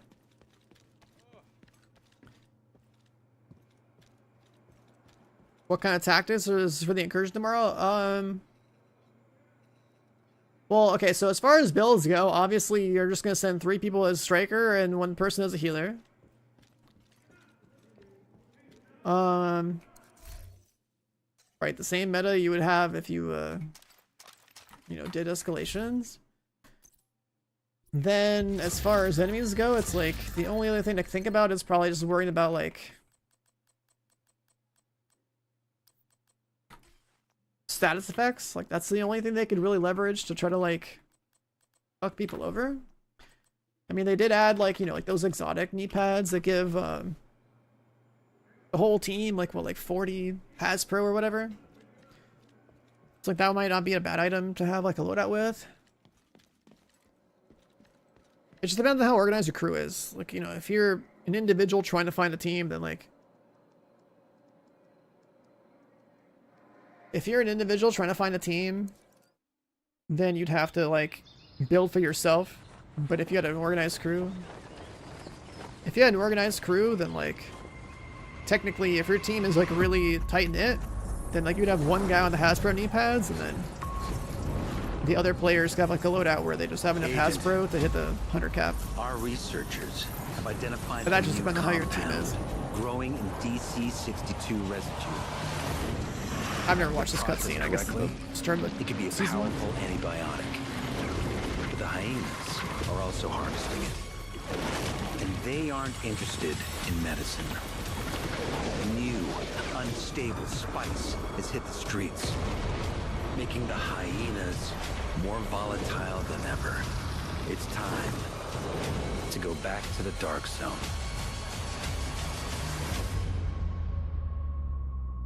It's time.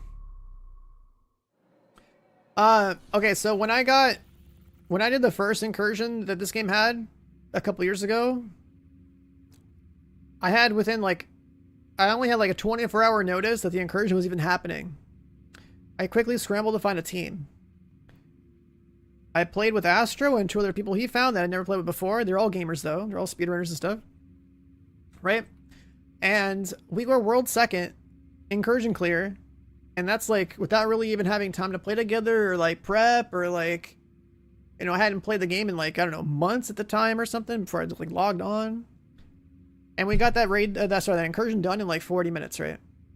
Only within like 60 seconds slower than like the first team, right?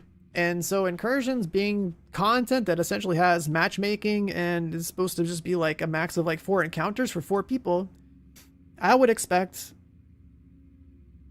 something similar with this one that's coming tomorrow, right? It's gonna be 4 encounters for 4 people, and there's a matchmaking option. So like at best we'll have like 1 to 2 mechanics per encounter at most, right? Like it's not gonna be that complicated, so I'd expect people who actually know how to play this game to get it done within an hour or 2 tops. The same as the first one. But seeing how there was like the... What's it called? Seeing... Do I need to... This is probably like the... Hold on. Seeing how there was like all the different like, you know, incursion leaks or whatever of like cheaters flying through it.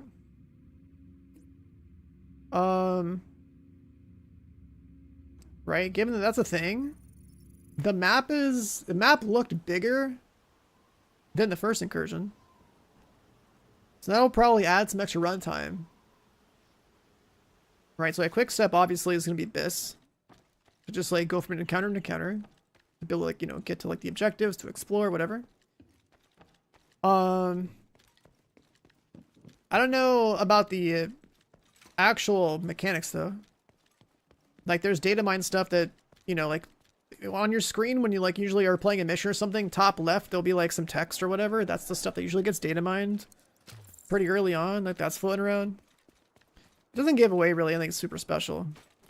But the number of steps that there are, like where is it? Number of steps that there are. Um.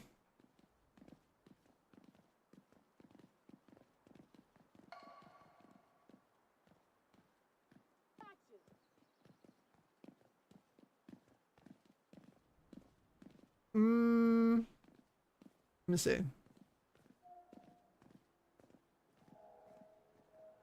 How do I quantify this?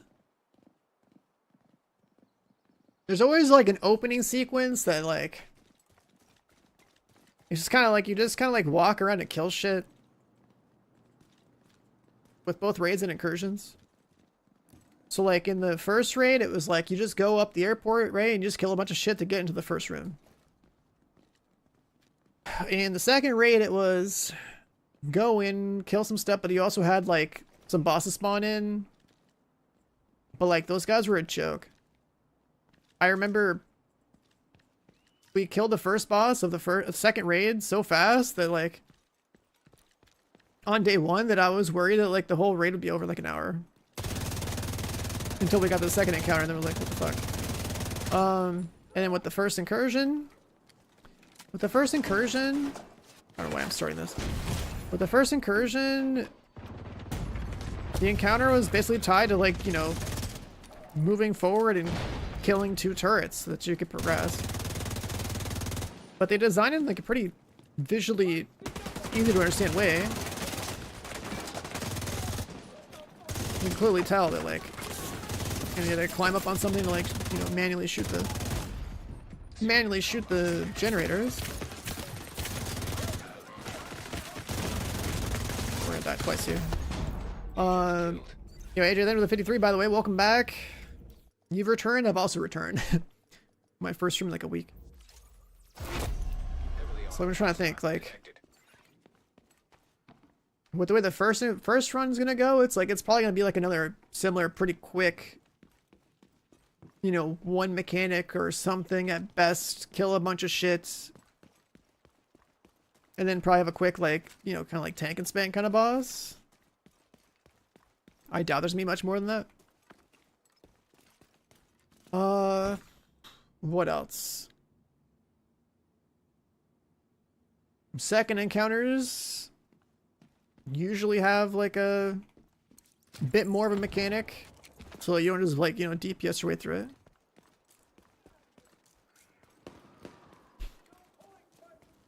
Trying to compare like the way they design encounters and like all the raids and like incursions we have in this game. So like, you know, the 3 pieces of content we had before.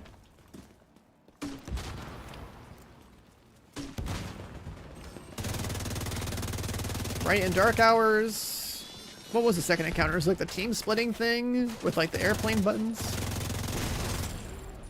The 2 different colored gases and stuff. In the second raid, it was that encounter took like way too long to figure out like the crucible. Like I generally feel like if I didn't stream the second encounter, like so our team was the first to figure it out. If I didn't stream from the control tower area, I feel like it would have taken people a lot longer to get through that one too. Because like we would all just like put like one code in and like try a bunch of different combinations, all the different buttons and shit you get to do in that one. But the solution was to like actually like input multiple codes.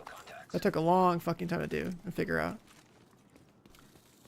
Like our comms were hidden, but we still streamed, right? So like, I mean, I streamed from the control tower of Raid 2. Which, you know, if you're just watching, you can figure out like, oh look, they're actually like, you know, on this mechanic, sitting there looking at this thing for like way longer than, you know, one code input or whatever. And then Raid 1, I mean, that was the first raid this franchise ever got, so.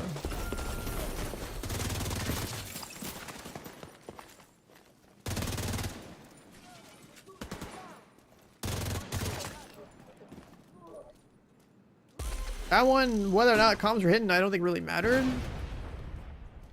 The game was like exceptionally more grindy, and there wasn't really like how many teams were we competing against? It was like there was like a German team that was like running our ass for like, you know, the first raid. But I don't think the raid scene really developed until after the raid even came out, because we started speedrunning that raid, right? And then more people got into the whole like grind for raid build speedrunning process, and I thought that was really cool. And like raids were, I feel like that first raid was way more skillful for its time than like the second raid.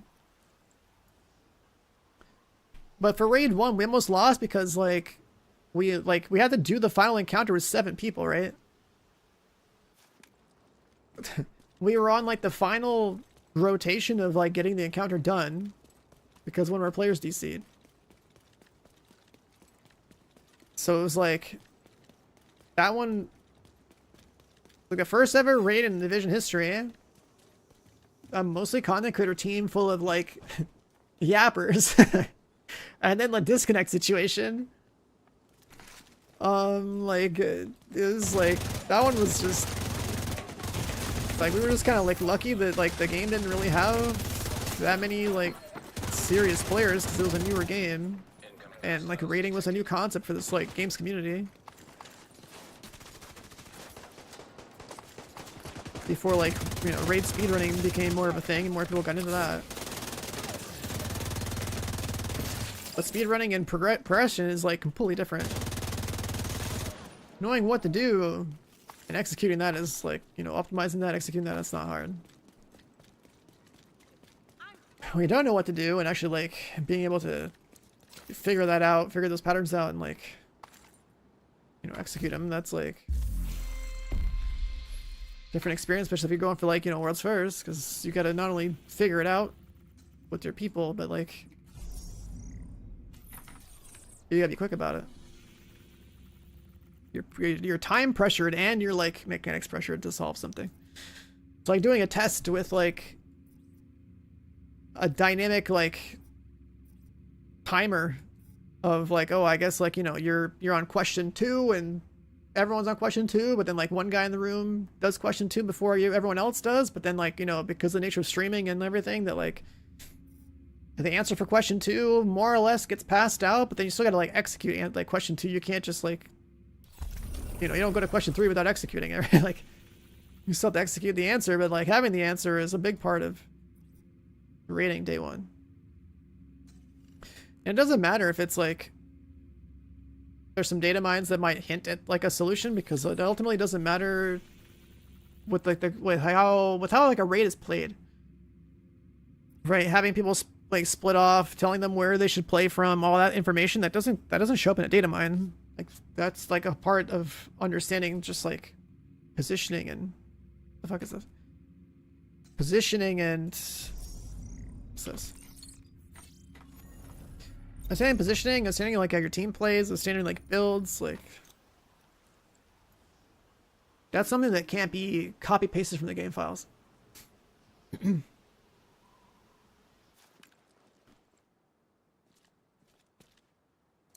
And the thing is, like with this game, the raid culture is terrible because there's no party finder in the game. There's also a lack of consistency with that type of content being added to the game. Like this game is kind of like a hybrid, so like single player game Hostile broadcast. in like an online environment. It's not really like social at all, right? So like that detracts from the possibility of getting more people into like, you know, raiding and running dungeons and shit. And like letting people like find other players through the game itself, right? Like obviously anyone that's more into like gaming as a hobby knows to like have Discord and to like, you know, seek people out if they need them, where you know, either they're in like a, you know, streamer community or something, or in a Discord, or like getting killed so fast. Right, but like you need to have a better way in game to like, you gotta have a better way in game to like actually facilitate that level of like socialness required for like, you know, finding a good team that actually wants to like do that kind of content together. When your game is basically like a single player game in an online space, you're just gonna have like a lot of a lot of people who are basically playing the game on their own time that are not used to the idea of like reaching out to others suddenly be like, shit, how do I find people? And like for the most part, they're not going to be able to participate. Like compare it to how Destiny does stuff. Like at least they had an API for their game, which allowed the community to build tools to help everyone to kind of like get things done, right? What else? They've had a consistent, you know, like raid and dungeon day one kind of philosophy with their games to like give people. Send a message back to the White House. The showers are off limits. Division's orders. Look at I don't this. want anyone using the hot water before I get back. Target down. Good job. Oh. Thank you for keeping us safe, Agent.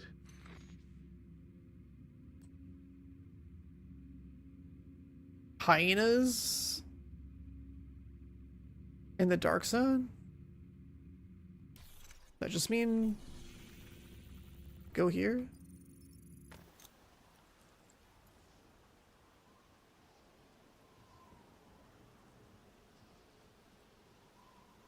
Yeah, no, I think this game is like I think looter shooters should, you know, have a good like, you know, day one dungeon and raid kind of like culture, but if there's no correct direction, if there's no support for that in the game, then like you're gonna like end up being where this game's at right now, which is like it just like randomly decides to like launch that content. You have a bunch of people complaining they can't do it or like whatever. And then they also don't even leverage it very well for like marketing purposes to justify the cost of like building in the first place.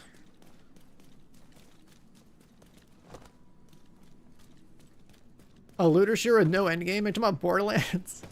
Borderlands raids? I don't even think they're real raids, right? Enemy patrol detected. Borderlands is so... I know Borderlands is like your you know, your home, more or less, right? God, I wish Borderlands was a proper fucking live service looter shooter with a real endgame on day one. And like actual like thought for like, you know, doing mechanical raid content. Where's that one loadout? What happened to it?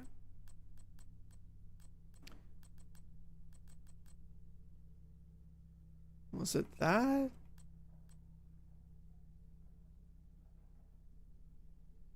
Was it this?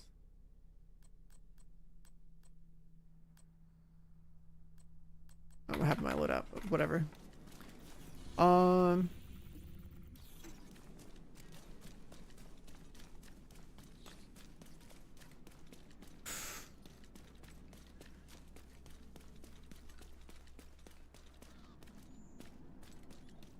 Yeah, there's data mines for incursions and raids in this game every time. They're always like, you know, weeks, months in advance. The data mines don't really do much outside of give you like a hint of like mission objectives, but mission objectives never tell you exactly what you have to do. Every time I see people complain about like, oh, world's first races aren't fair because so-and-so had information other people didn't, it's like, I mean, the whole idea of competing for world's first in an online game is never going to be fair. There's going to be people who have better builds than you, have more time to play the game,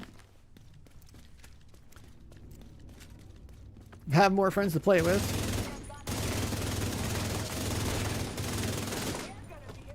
And if you're not somebody who's like constantly in the know about like anything that's happening in the game, then like you're gonna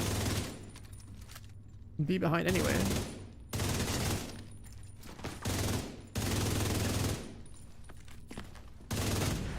On top of that, if you've ever looked at like, if you've actually played the content and then like at what's data mine, it's like for this upcoming incursion tomorrow, it's like, I don't know, some kind of like, what's it called? The first thing has something to do with like an escort or something. The second one, there's like a boss in every encounter or something, like, I don't know, that's what the data mines say.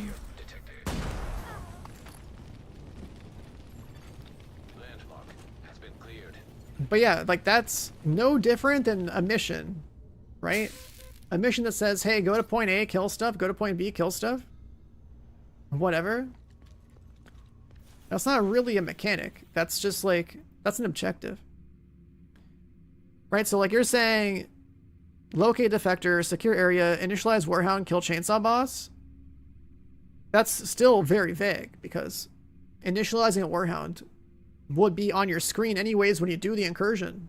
It's gonna like where those words come from. They're the words that show up on your screen. It doesn't say, you know, step 1, stand in circle A, then step 2, stand in circle B, then step 3, fucking like do a 10-second countdown in Discord and like, you know, hop 3 times to like press a switch to do this and that, right? That's not, data mines don't show that. Data mines don't tell you that. Right? So like all the stuff you see in data mines is kind of like text spoilers of like a rough idea of like a, let's say, objective flow in encounters 1 through 4, and like we know that like, oh yeah, there's gonna be 4 bosses. Cool. But like, how do you kill that boss? The other data mine stuff that is a little bit more of like, you know, telling of like what might happen is that like one of the bosses apparently has like a shield or something, and like it's information you only see in like the voiceovers or something of like, you know, like, you know, it was like random audio chatter when you're doing a story mission. It's like, hey, agent, maybe you should shoot him in the back, right? Like there's some stuff like that, but it's not like that director, like it probably would be visually obvious anyways if we saw what the boss looked like. If like you see a boss with a giant fucking shield, like naturally you're gonna want to flank it and shoot in the back anyways. It's a logical thing, right? The Division is a game that's like visually based in like reality in some way. Incoming cargo plane with dark zone drop. It's visually based in reality, so like, you know, you see a yellow wire, maybe you should like follow the yellow wire. Or like in the case of like, you know, the last encounter of Dark Hours, when we blasted the vents on the machine, I was like, huh, that hole in the machine looks like something they should go into. And I remember being the first person to say, hey, we should throw a grenade in that thing.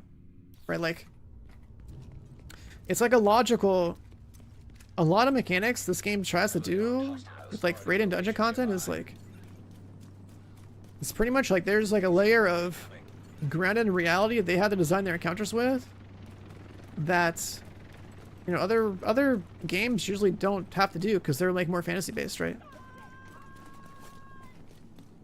Johan, take her, man. Have a good night. On top of that paste bin you sent me, there's a lot of like RP stuff that isn't actually mechanics, but it's like whoever made that data mine file, they're basically making assumptions of how the encounter is gonna go.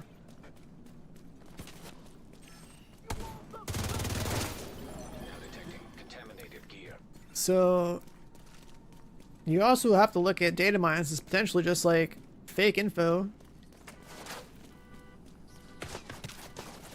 If it's not the actual data from the files, but something more, it could just be some like this right here.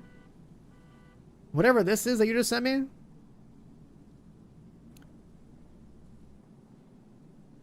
Like this right here, Kaitum. Don't like this is literally just like obviously somebody who has a chainsaw is somebody who you're not going to be in melee range of, right? So like somebody making this and saying, you know, kite him, don't let him sit on the healer, shoot it, and keep ads control. Like this is literally useless information because this is like something that you figure out through playing a video game in general. These are like obviously somebody with a chainsaw is going to be melee unless this guy, for some reason, they decide that like they'll give him a fucking chainsaw that he can throw or something. Like the game doesn't tell you that, right? These are all assumptions of like how this is gonna go, right? So if you tell me he's a chainsaw boss, like duh, a guy with a fucking chainsaw means that you should probably not be in front of him, right? Like you should probably run away from him and kite him. That's logical. Then be like, don't let him sit on the healer. Like, what do you mean? If anything, the healer probably should be the guy tanking anyways, because the healer can just keep himself alive. Everyone else's DPS is just like all red, right? So that's just dumb. Shoot him if visible, like duh, you're gonna shoot a boss if you can shoot a boss. And then like keep ads controlled. Like yeah, if there's ads in an encounter, you have to like, you know, shoot the ads so that it takes like damage pressure off of everybody so they can worry about doing damage to the boss. Like, there's nothing this data mine file you link me actually offers that is like relevant at all, right? This is like telling people to play 1 tank, 1 healer, 2 DPS. Like, no, that's stupid. Just go 3 DPS. Having an optional build of like having Hasbro obviously makes sense because there's like a boss in here that gets talked about with like them being like a gas boss or something, right? Like, there's a electrical environment, so you know there's a good chance of shock. Then there's like another gas boss or something in here too, or whatever. If you've played the game, you know that like there's, you know, whenever there's a gas grenade that like you get disoriented, so there's likelihood of at least 2 different status effects potentially making a, you know, having an effect on your team's output or like performance, just through the nature of knowing that there's an electrical boss or like a, you know, a gas boss or something. And so like Hasbro is like the only blue stat in the game where I'd be like, yeah, that's, you know, that's not a bad thing to have, you know, some kind of like loadout for you and your team if you're a day 1 progression team. But that's also common sense if you've never done day 1 raids or incursions. That's not something that like needs to be stated in a file related to data mines, because it's not like the data mines told us to do that.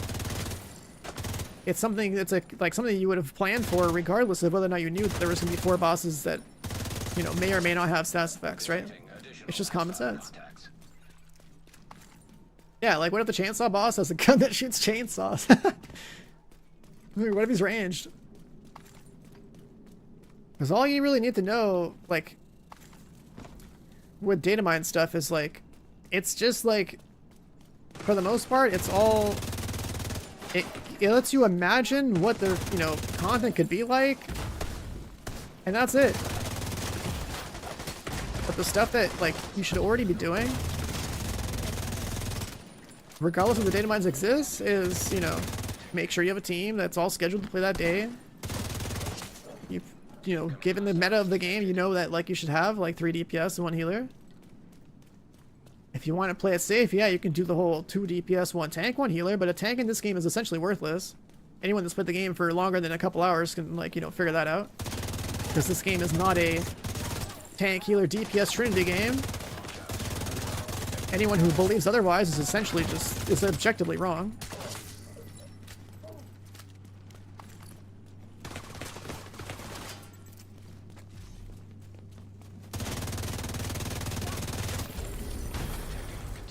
And that's that. It's just like, if you know the game, you know you're gonna bring, you know, what you're gonna bring. Yeah, sure, we'll bring that out. Did I do the thing?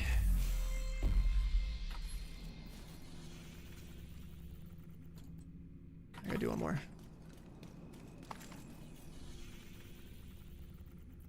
Like, if you've played Escalation, you already know how to play the game. Like, what you bring to Escalation is more or less what you're gonna bring to, like, the day 1 incursion anyway. 3 striker, 1 healer is locked in. That's the current endgame meta. And then the only contingency you have to plan for is status effects, which is, you know, it can just be striker with Hasbro and like a backfire and those knee pads or something. And like, that lets you have damage and also lets you, you know, do something that's status effect related, like in a like unobstructed way, right? Because like being shocked or being disoriented is really annoying. But you also don't want to sacrifice damage, so like that's where backfire comes in. That's where striker comes in with Hasbro. And then everything else that people do in speedruns, like, you know, all the different setups for, what was it, like Achilles pulse and like Dog City holster and like whatever the fuck else, like all those like, you know, boss damage strats, like that's all stuff that speedrunners are gonna do like after the game, like the day 1 clears would have been done. You wouldn't be running that stuff.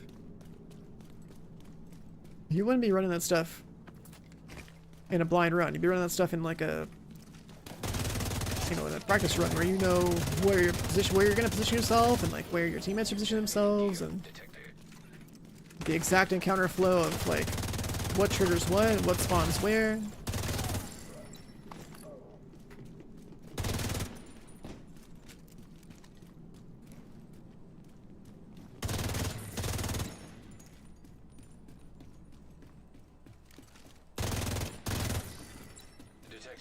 additional hostile contacts.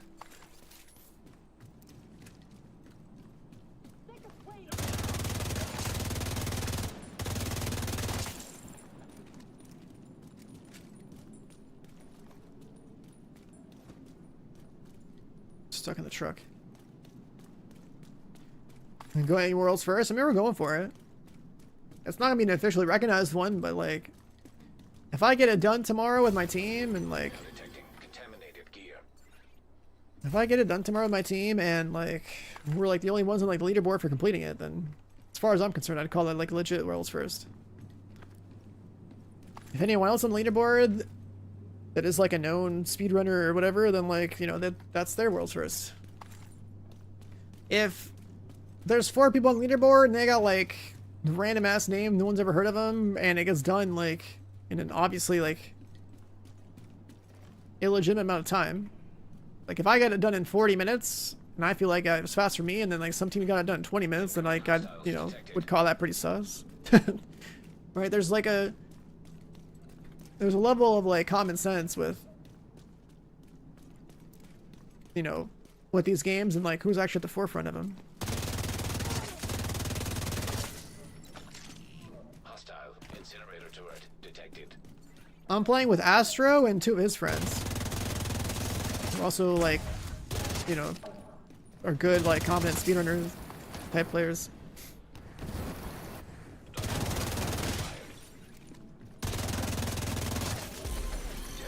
Astro is somebody who was on the world's first team for like the hardest raid in like Destiny 2's history. The witness raid or whatever. Landmark has been cleared. I played with him in the first incursion of this game. Killed 25 hyenas. Okay.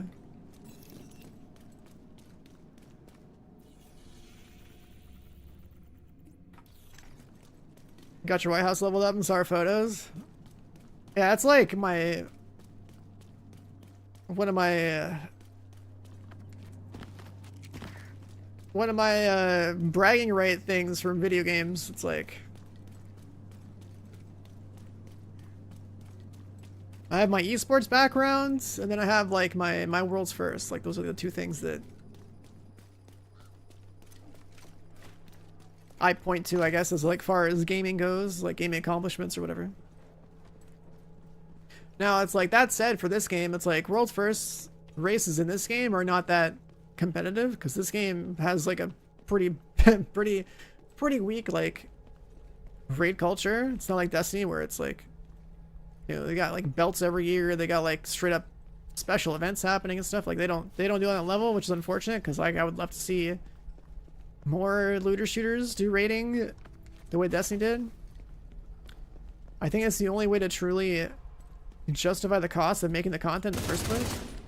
Like, you know, raid and dungeon content is expensive to produce according to like the devs,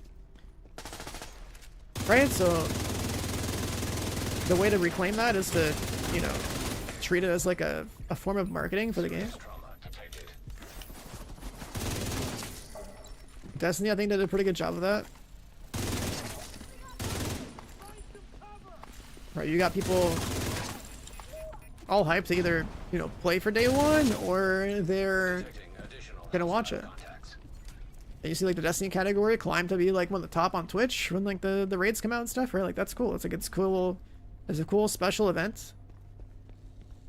And for the people who choose to participate, it's also like the best possible content you can get in a PvP space.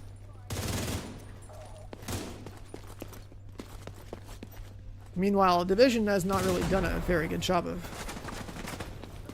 leveraging this stuff as they build it.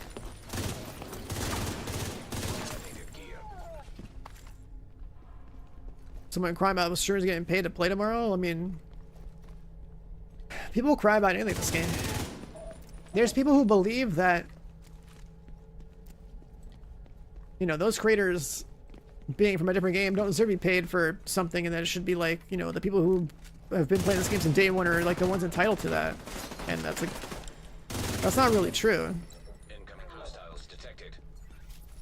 If you think about it logically, it makes sense to like, you know, the way they do it, I think is like really cool too. It's like they're taking Division content creators that are established and pairing them with people who are coming from a different looter shooter. That is a pretty, I'd say, a pretty thoughtful way of spending your, you know, some marketing budget on, you know, getting some other people from other communities involved in, you know, helping promote the game. Why would you, I don't know, there's like people who will complain that like, I don't know, real players, real builds, blah, blah, blah, but it's like, there are real players in these teams.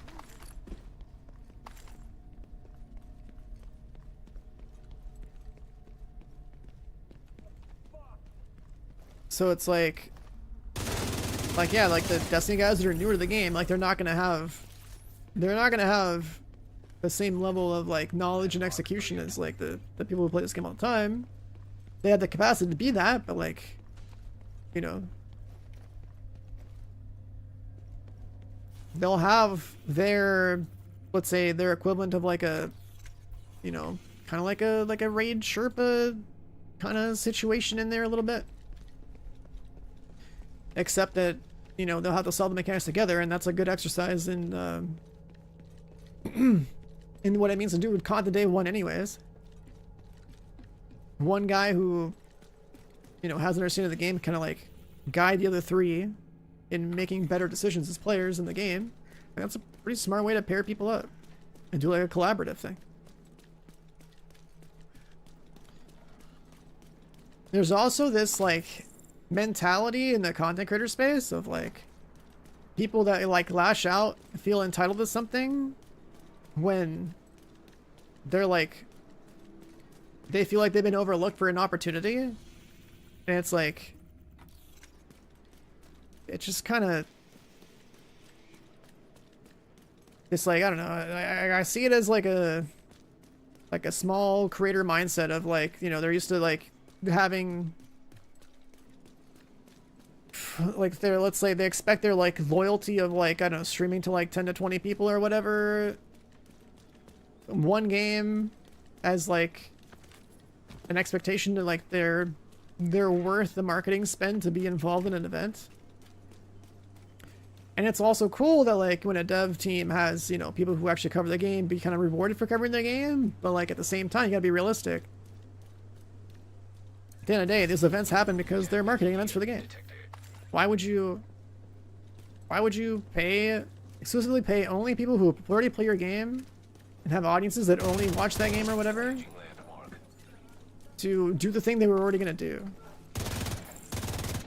The thing that's smart about how they're doing the events tomorrow is that at least they're, you know, pairing people from our game and are, you know, with the people who aren't from our game in a sensible way, which also rewards those people for like, you know, being around. But it also actually further amplifies like the quality of like the sponsor content from the people who aren't from the game, right? Because like now they have an informed person involved in that group activity. It's like actually like the best possible outcome. And then the people who are not from the game are from a, you know, a related game, right? So like that's a more efficient spend of whatever the marketing budget was over, say, you know, people that play like, I don't know, fucking Roblox or some shit, right?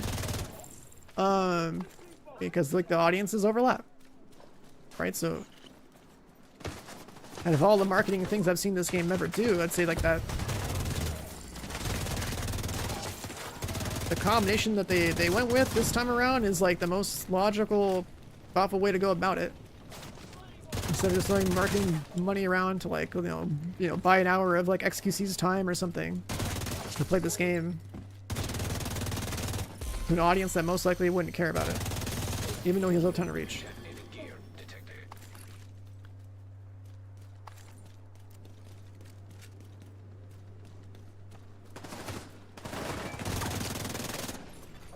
Incoming hostiles detected.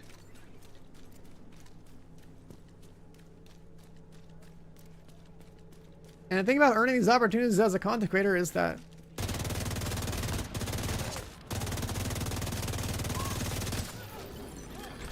you gotta do what you gotta do to establish yourself in whatever niche you're going into, and then like it's also true that you shouldn't put all your eggs in one basket.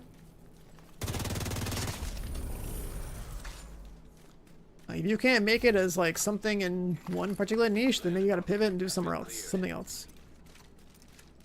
The more niches that you can pivot to successfully and actually establish something in, the more valuable you are to like people who, you know, seek out people they want to spend some of their marketing budget on. What's this? I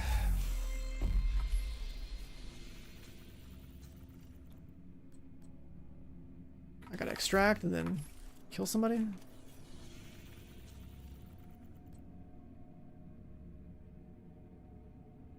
That's a bounty, right? But like where? Oh, this guy.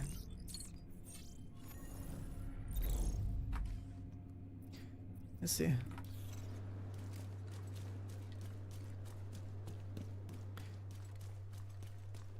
But like the companies that pay creators that bring the most eyes to the game, right? If they have excessive marketing budgets, then like yeah, they'll like, you know, pay XQC like 10 grand, 20 grand for like an hour of his time or something. But that only really works for like mass market games that don't mind blowing a lot of money on marketing in the first place. This game is too niche for that.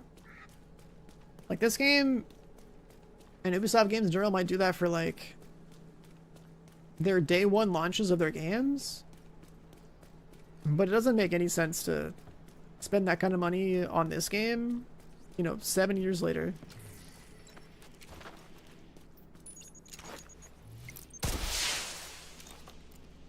It's just not like an efficient use of like whatever their budget might be, which is probably not, you know, super high compared to like a day one launch.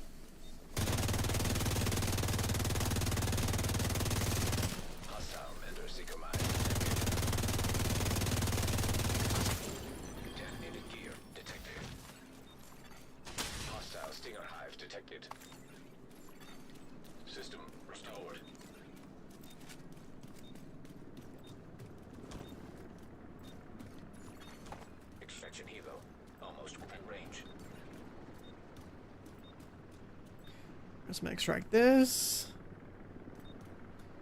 I'll do a little bounty.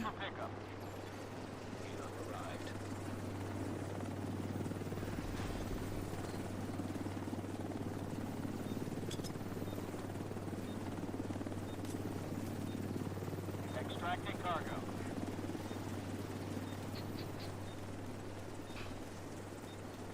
I don't know if I missed anything else in chat. But yeah, there's like a lot of misplaced, misunderstood, misinfo type, I don't know, complaining in this game. The content creator one, it's like,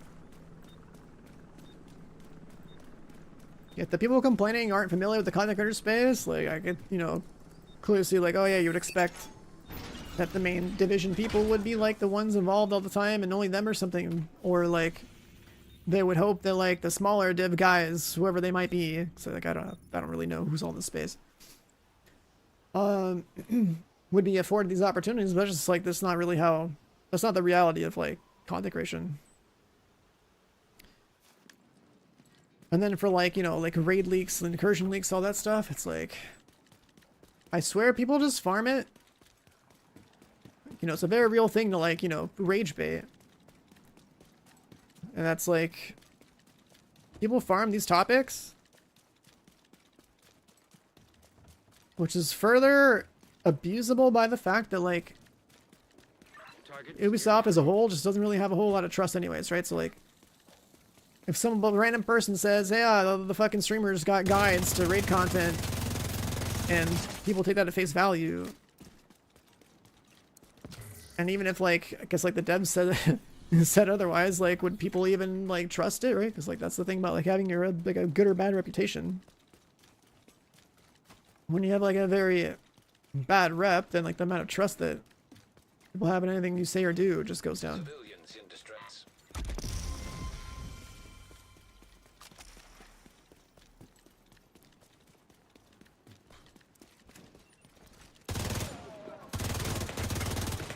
And in regards to you know, data mines and leaks in this game. From the dev side, I feel like they never really did a whole lot to like even combat the rumor or whatever else there is. Right, because like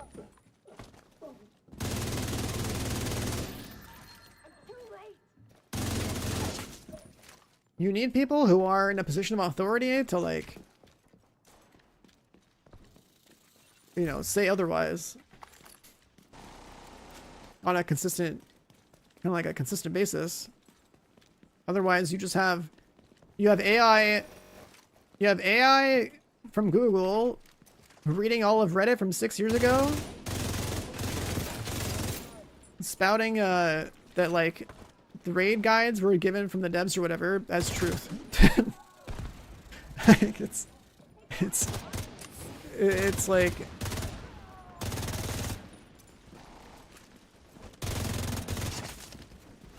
because that's how like AI works, right? Like all the AI that, you know, search results and stuff related to like, you know, like it's just basically like a summary, right? So like if your data set is like, let's say like Reddit conversations about a topic or like any other like random Kotaku rage bait trash article that says like so and so had guides or whatever or cheated or something, and there's no other content out there that says otherwise, then like it's just gonna believe that, right? The same way that people believe that there's still people to this day that believe that like the raid leaks 6 years ago came from the devs, even though it's like wrong. It's so stupid.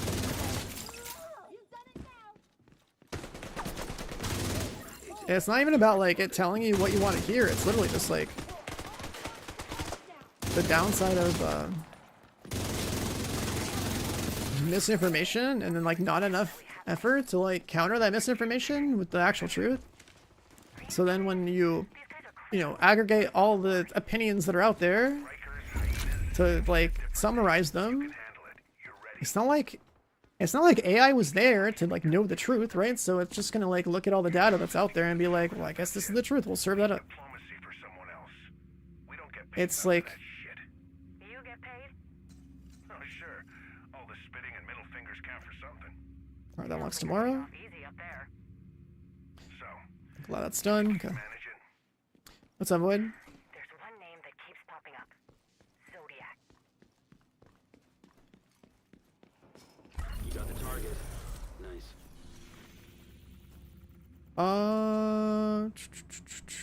Alright, so done with this. Deactivate it.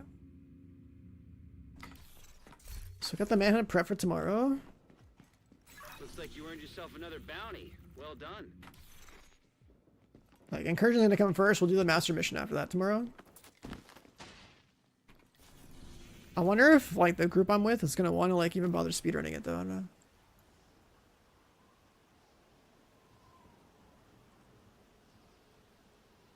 Well, let's see. Why the guest At the base of operations. Incursion stream is wrong for Division 2.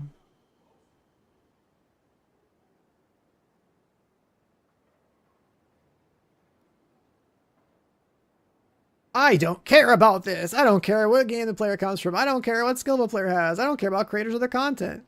I care about being lied to. Brother, what is this thread? Holy fucking crash out.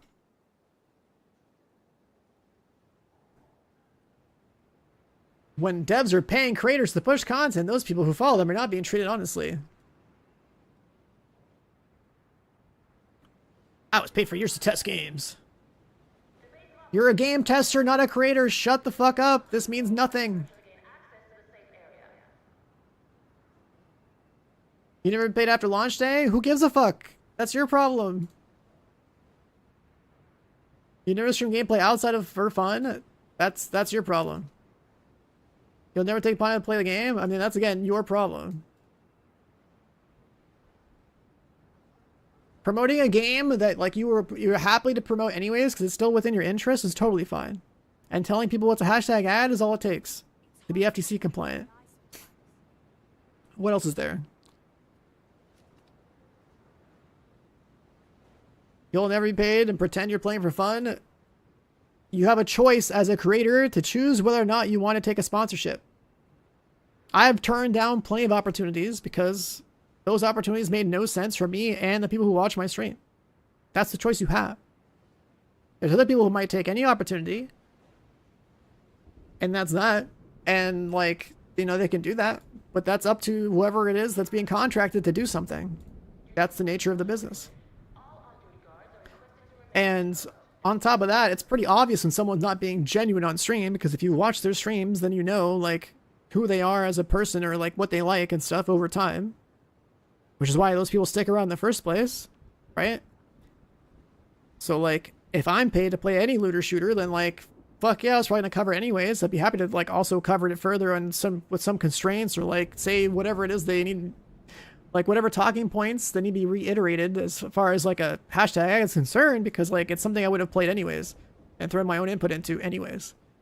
That's great. They're being paid to be there. Yep, that's fine. It's a hashtag ad. They'll be paid to be playing for the first clear. It's all a protracted lie. They're being paid. Given mechanics, that's a lie. A walkthrough, that's a lie. They've been playing for weeks, that's a lie, and you're a fucking moron to believe this. What else?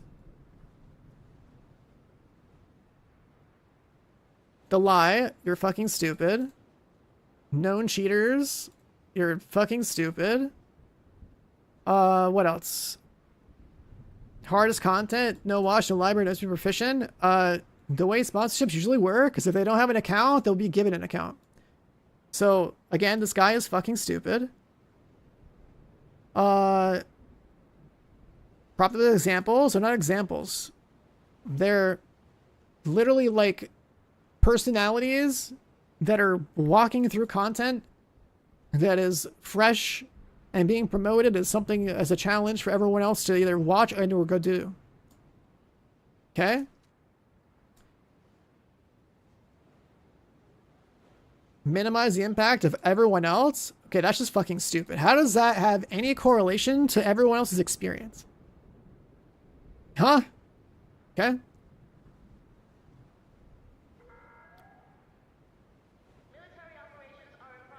Did this guy, like...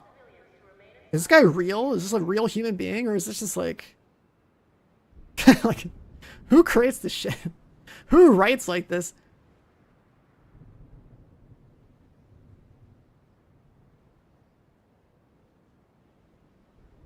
They're being paid to lie to you.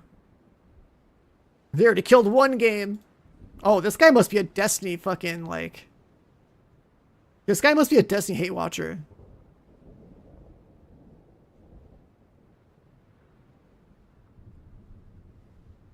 He's like Ubisoft games. This guy sounds like a full-blown Destiny hate watcher, though. Does this guy have like an actual Twitter account? Do we need to call the nurse? You're right about one thing. It is your problem. No one gives too much of a shit to this stream. Touch some grass, bro. No way you're this pissed off. Your human slop entertains me, and I'm glad you didn't AI this. Someone call 911. This bro found a phone in the room with the padded walls.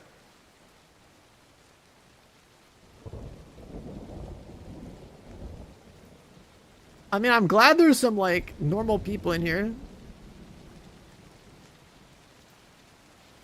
Thank you for upholding your values.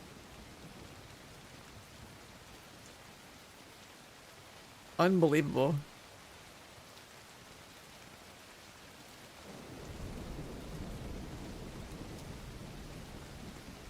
If you can't achieve 200 crit damage on a build, you should stop playing the game.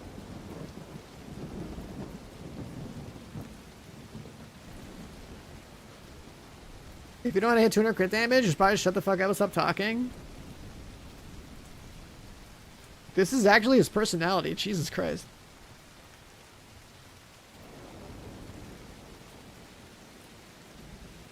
I'm running 228 crit damage all day.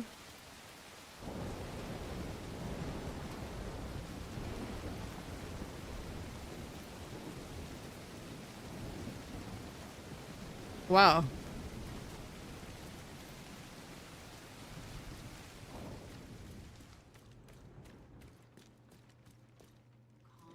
You know, if that guy posted that about 5 years ago, I think people would have been on his side. But we have more fresh blood from the Destiny community over in this game now that, you know, aren't like jaded anti-content creator boomers or whatever.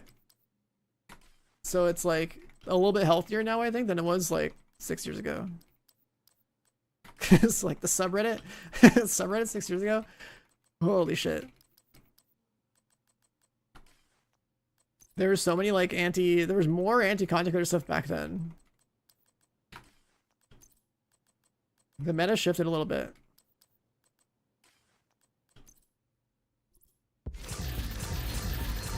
Unbelievable.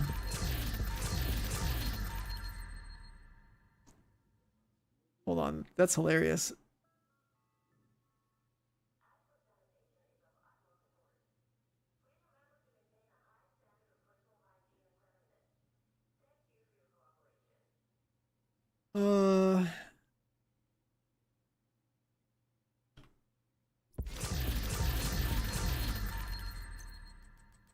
God, dude. I can't believe you guys linked that in my Discord. That is an insane thread. I can't believe that thread even exists, and that's like, it's not even like a troll post. Like, that actually is something that guy believes. They're the same people, the same type of people that like believe that like there was raid guides sent out to like certain people from the devs exclusively or something like 6 years ago. What an insane crash out. And if his username has anything to go off of, it's that if it's got the number 83 in there, which means he's like in his 40s. Like, how is somebody in their 40s like that angry at how marketing works for video games in 2026, dude?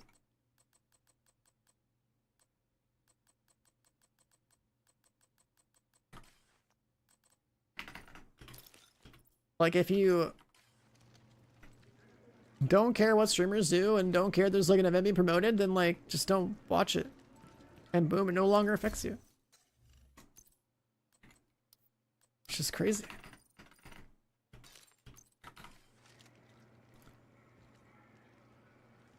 You found image guy XQC. XQC doesn't no, XQC doesn't crash out like that. His crash outs are funny. That guy's crash out is just sad.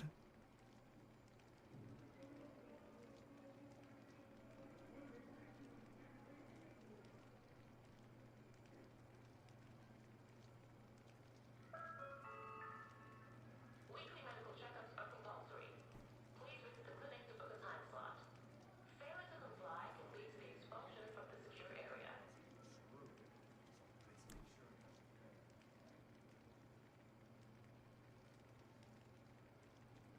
Like, Ecstasy crashes out a bunch of different stuff, but it's like not the same kind of crash out as like that one we just read on Reddit.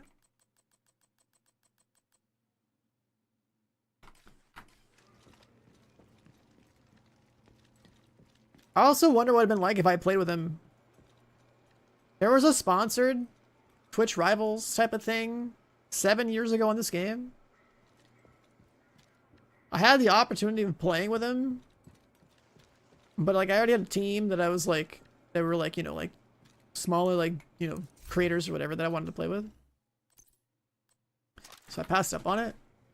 I wonder what what would have been like to play this game with XQC back then.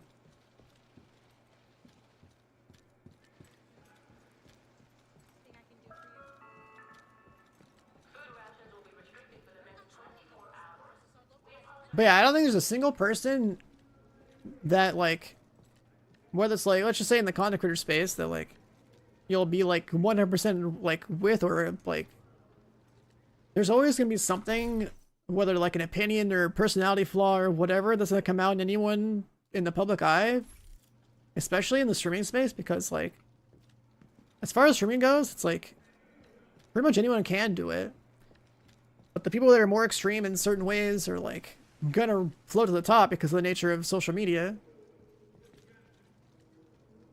And then like, you know, there's gonna be like, you know, some kind of like bad takes or whatever based on like, you know, whatever their life experiences are, which, you know, as far as streaming goes, if you like became like really popular as like, you know, coming out of high school in the streaming space, then you basically have no real world experience. Like you just know high school, and then like, then you're, you know, potentially like making bank saying some dumbass shit for social media, right? Like at least for me, like I had some corporate background, so like I have some idea of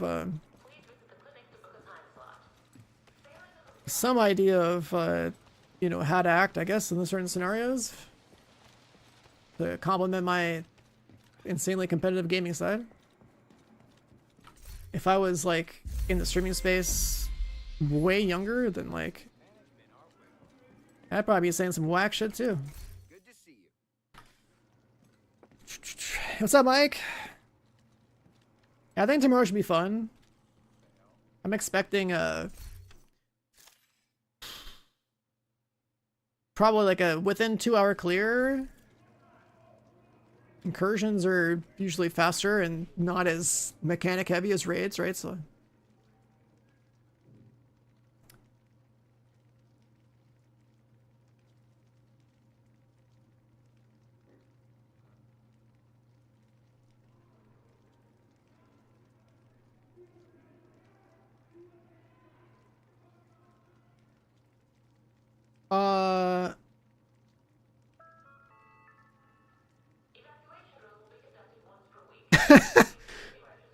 bro, this guy's crash out is real.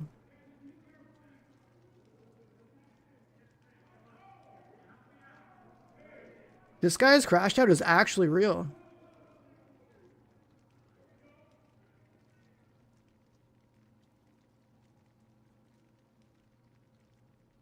Oh, I'm excited that we have new content. Especially since this is like the only live service looter shooter left that actually has like, you know, this type of content coming out. Even though we've only had like 2 incursions. We're having what, 2 incursions, 2 raids so far? So like at least this game is doing that now. Hopefully trying to bring it back. I do think that the idea of including like a division creator with, you know, some other pack of creators for content like this is a good idea. I think that should also be like a pattern that happens going forward. I think that's a good mix of giving people like that are, you know, newer to the game or whatever, that stream or create content or whatever, like a collab environment of like, here's somebody who knows the game, here's some people who don't know the game, let those communities like mix. Like that's like really good. I would love to see more dungeon and raid content be made for this franchise and leveraged properly for like a marketing, like means like marketing type of events to like, you know, bring more viewership to the game. I think that's the only way to like justify the financial impact of like building it in the first place. So I think that thing tomorrow, the way it's set up, I think it's like a good start.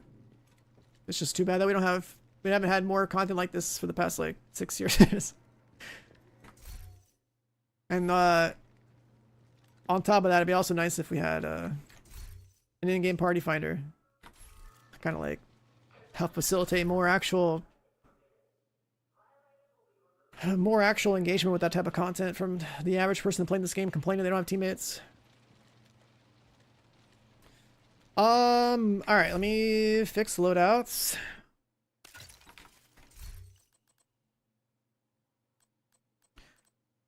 So is this fine?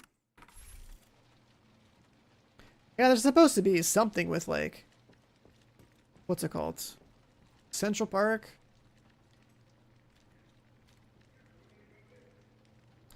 There's supposed to be some sort of DLC with like Central Park.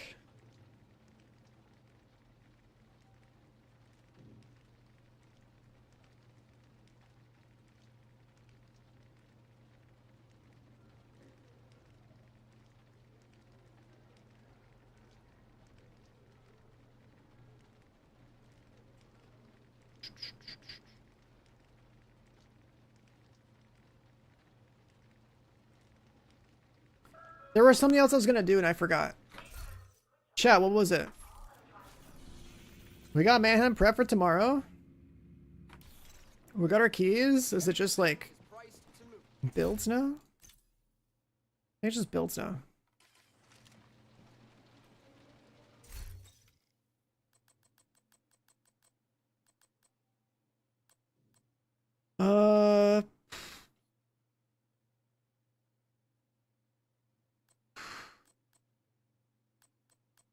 I can leave those alone.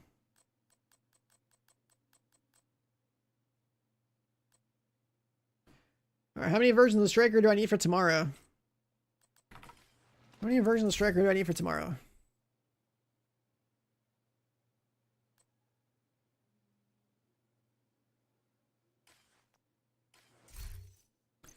Is this purple gear? That's prototype gear. I guess I already have the headshot piece there now.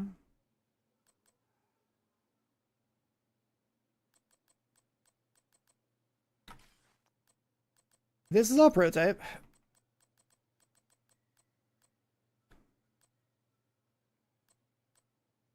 But I think I need like one more set for Hasbro.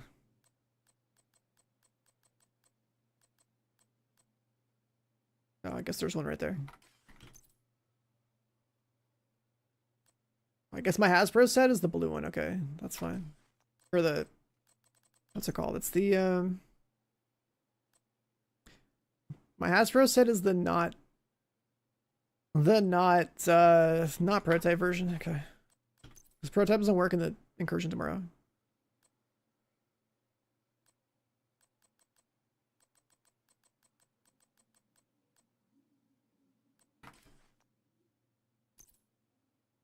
Exotic knee pads.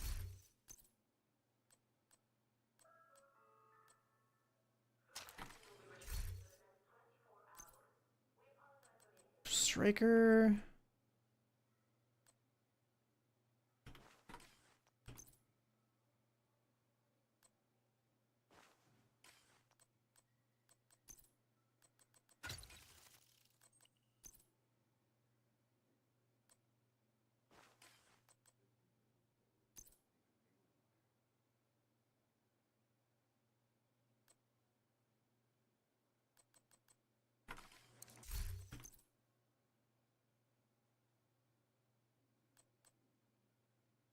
Did have one.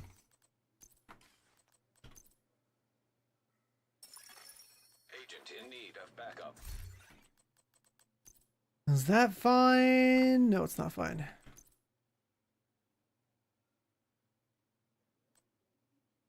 Oh, yeah, we have that one too.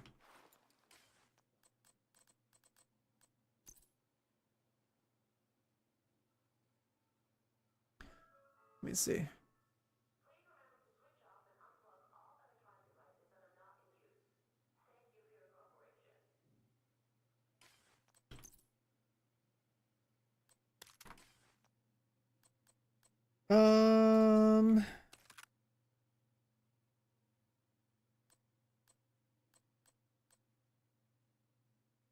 Only 58?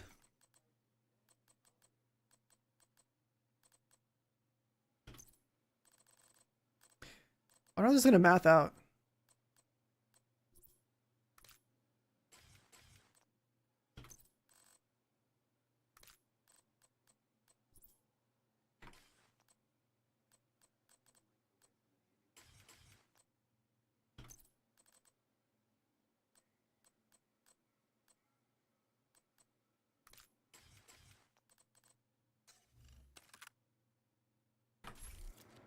Like, this thing has a shitload of crit damage on it, right? And I get up to like another 200%.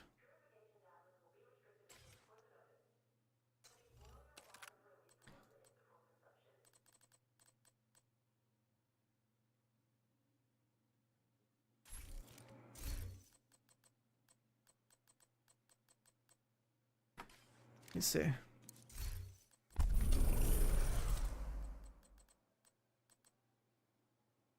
The pistol damage. That's fine.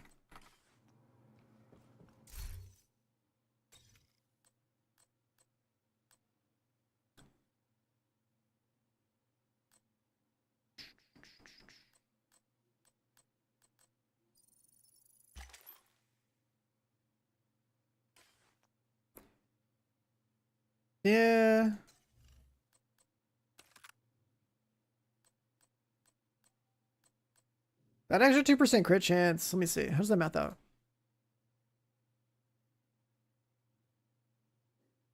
$308.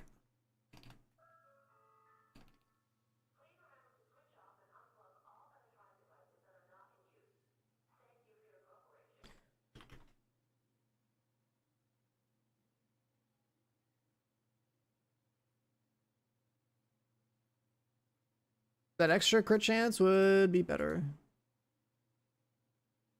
Then, when it's not built up, let's see.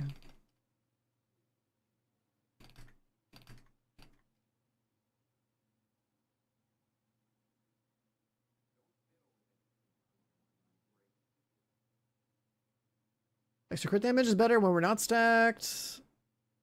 Extra crit chance is better when we are stacked. At what point is that true?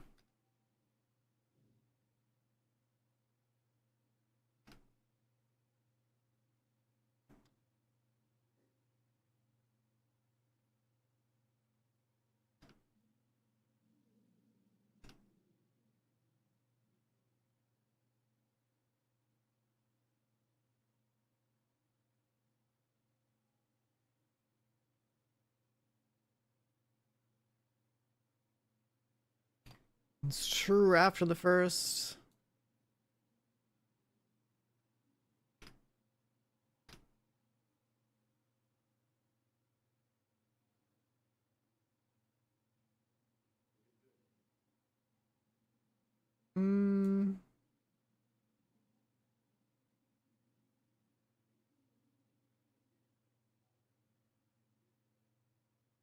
Now we'll keep the crit damage mods.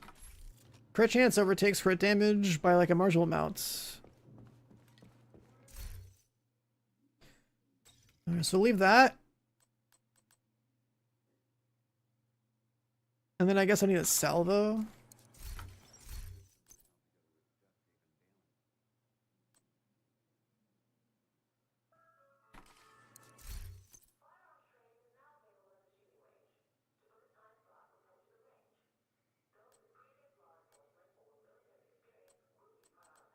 I saved a bunch of random ones.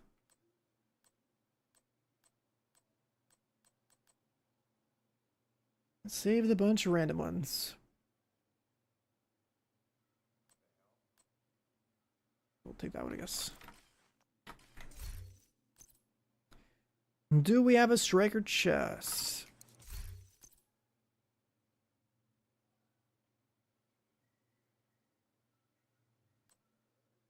I can just do that.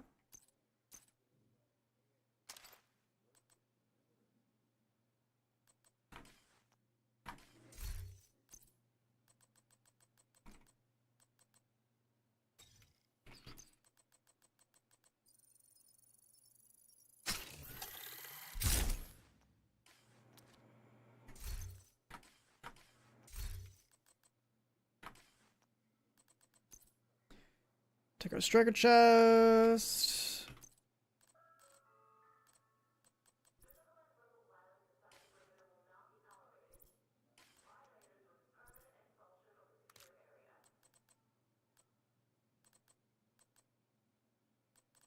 Do I have like extra crit damage mods? I guess I do.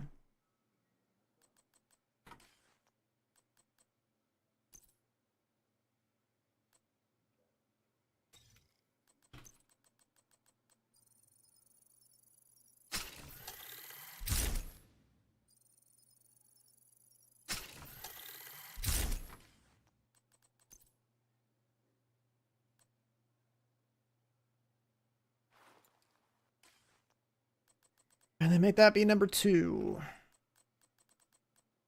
Like, are we gonna be in a scenario where we need like full striker Hasbro?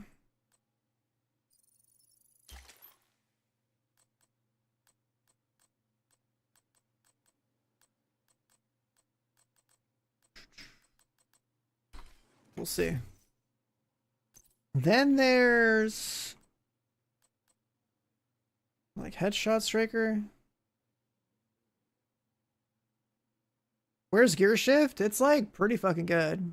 Like a frenzy LMG is better, but if you're not using a frenzy and you don't want to reload, then like I think the gear shift Like I was running double gear shift with whiplash and escalation. That was pretty good. I think gear shift is pretty sick. Now for incursions, I don't think LMGs are actually gonna be worth it all. LMGs in general are like more of a escalation thing because things are so much spongier. I think incursion gonna come down to like ARs most likely to start.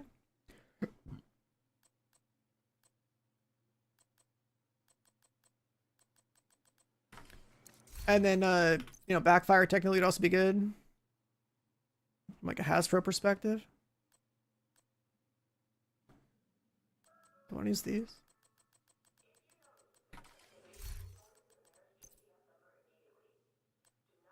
Let's see.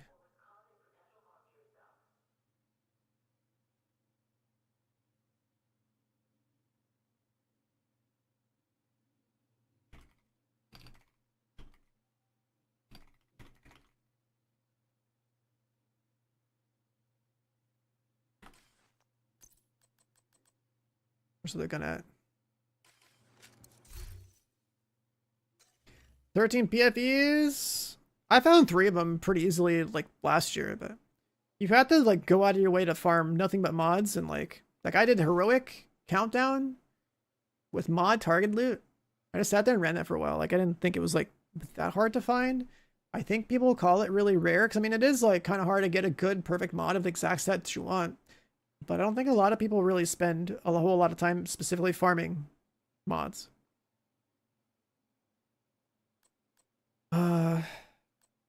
So there's that too. Like when I isolated the, like when I went for a goal of like I wanted to farm those mods, then like you run hard content that like, you know, statistically should have slightly higher chances to make the quality better. That's all just about like efficiently brute forcing it, right?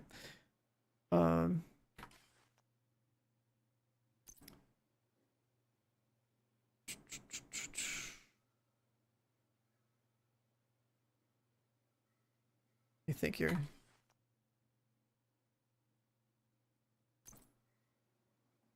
Could just use. I have 2 of them. I don't know. Do I need a headshot build?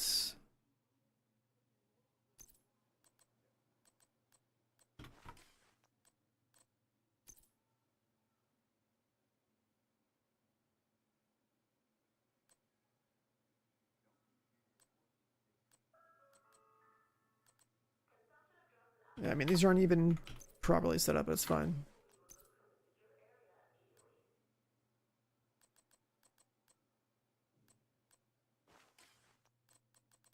I don't know if I'm gonna need a headshot build, but we'll just go for it.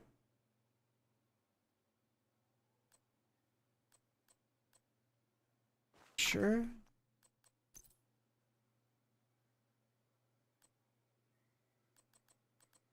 Do I have a headshot salvo?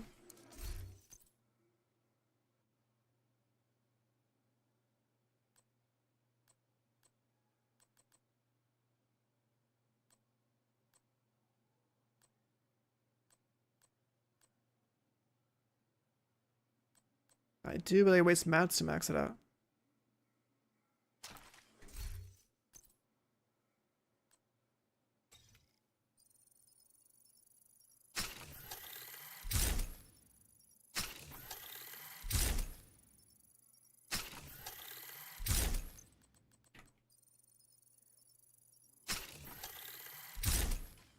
Sure.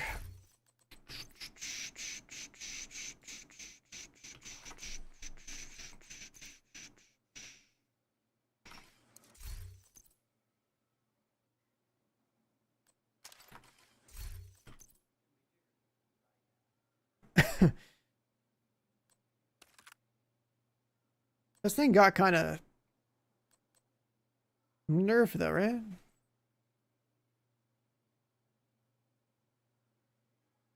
Oh, I guess it's still 25 stacks.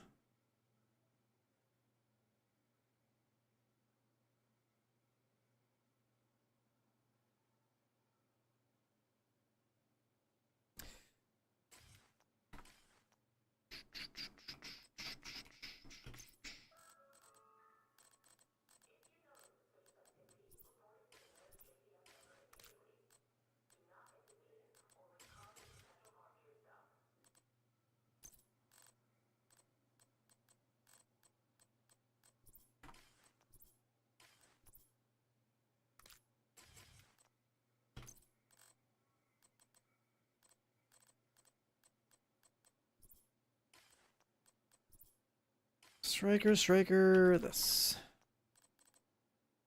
I want something like that.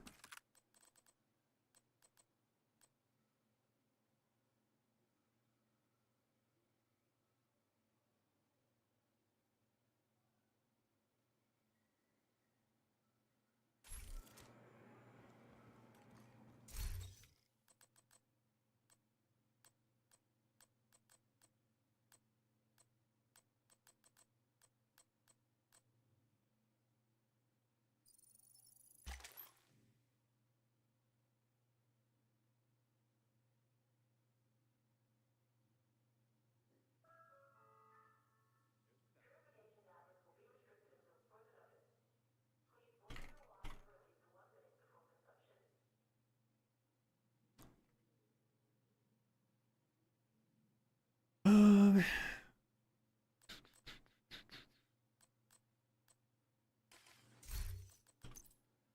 guess the problem with headshot builds is that, like, equalizer wouldn't do anything.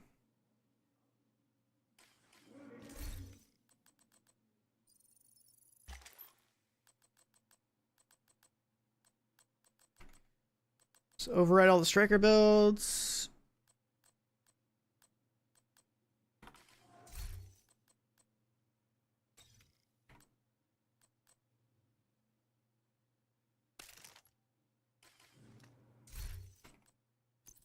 If we had this in here, what's it looking like?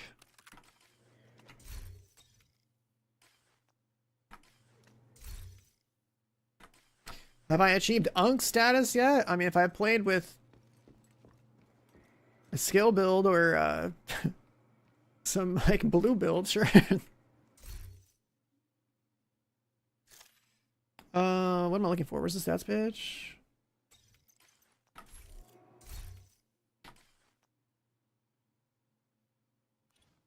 Not this. Why am I here? I guess that's 40.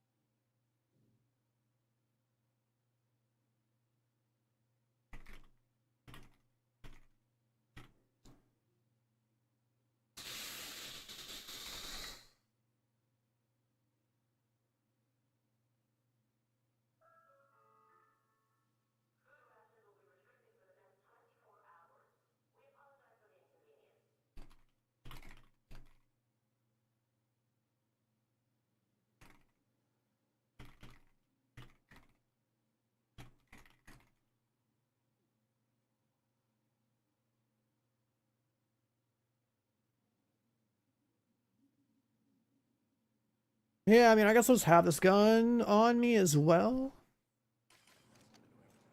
Everything else in my inventory, I guess I could just depot it.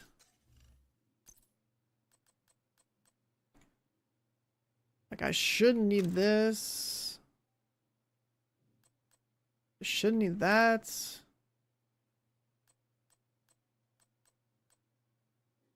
There's probably no logical reason to have a sniper rifle. Or regular rifle. We don't need Elmo. Don't need these snipers.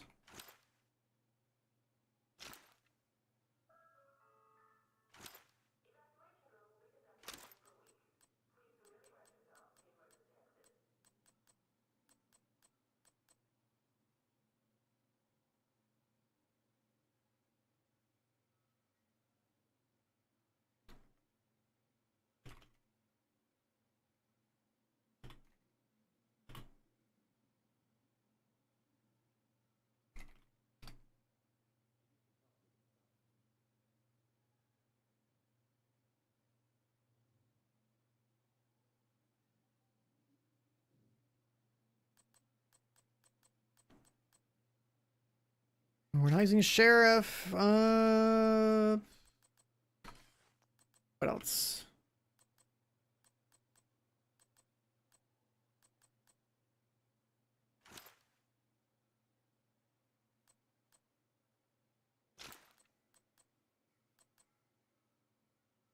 Is there a world where I'm gonna use a Regulus or a... Oh, fuck, I prototyped the pistol.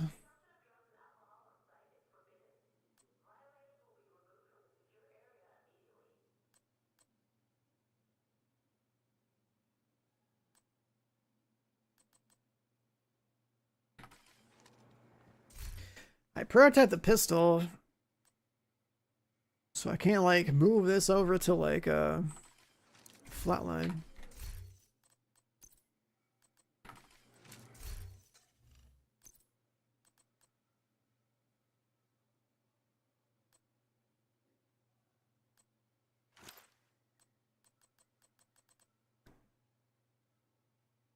It determines kind of like getting changed soon, no? So that's kind of out of the question.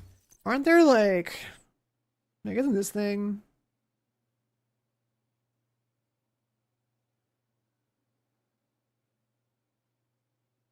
Doesn't this guy get abused? Let's see.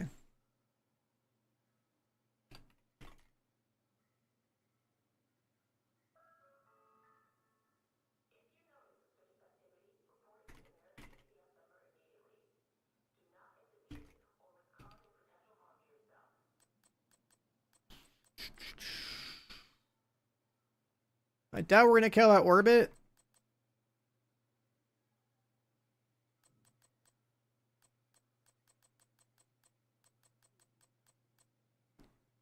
Yeah, I'm pretty sure this gun gets abused for this, right? Like you can proc it and then like do an inventory weapon swap or something to like the other pistol to like shoot the exotic out or whatever.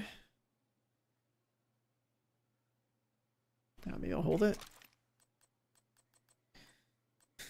I don't have the mats to make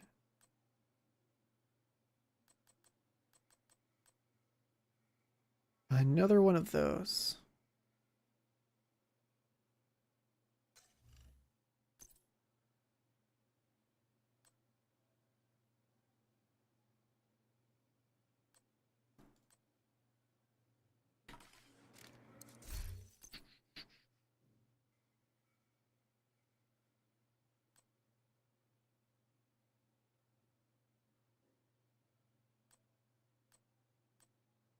With Determined eventually getting nerfed?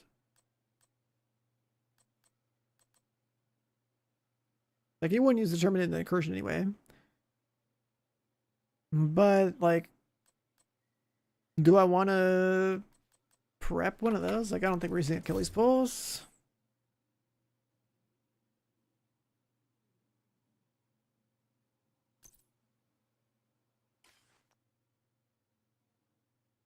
What about other specs? Gunner was always just like team ammo, right? Who cares? Firewall, I know this one's always good, so I use it. Your allies do more damage. This one was immune to shock and disrupt. AoE thing with the hive. Extra 5 out of cover for the whole team.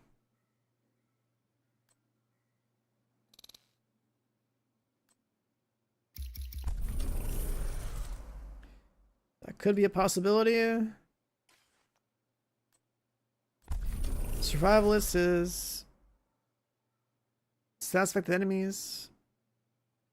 I don't know how status is going to factor in. We probably won't use it very much.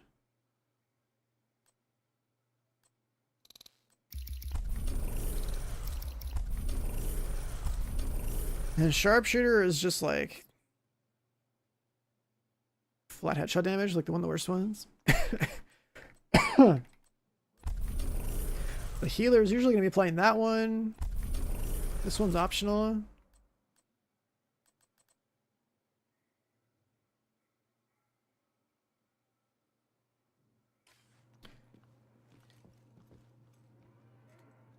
How dead do you think that Defiance comeback is now? Oh, I have no idea. I don't think that game was even on Steam, right? It had its own launcher. What's up, Powerful? How you doing?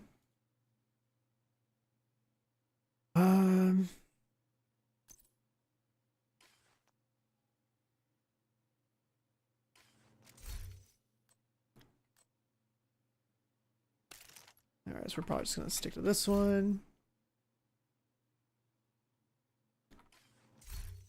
And then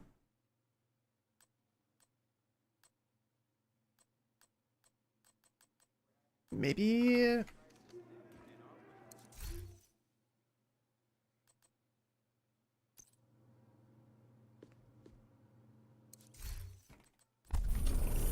we'll slap on demo just to have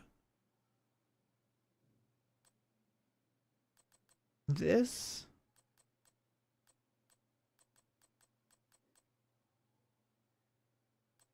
What was that attachment?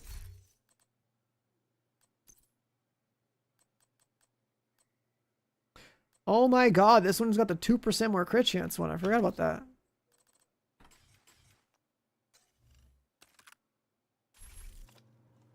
That's convenient.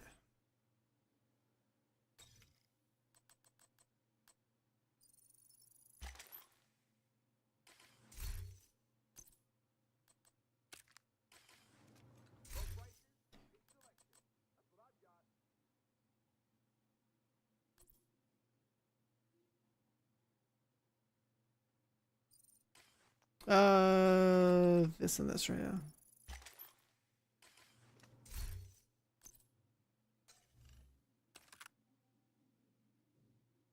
That's so funny.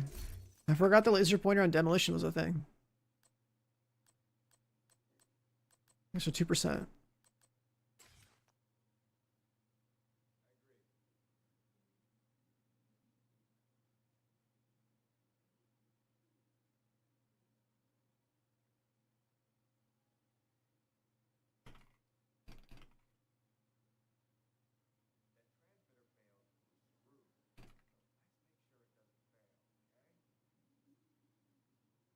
Uh,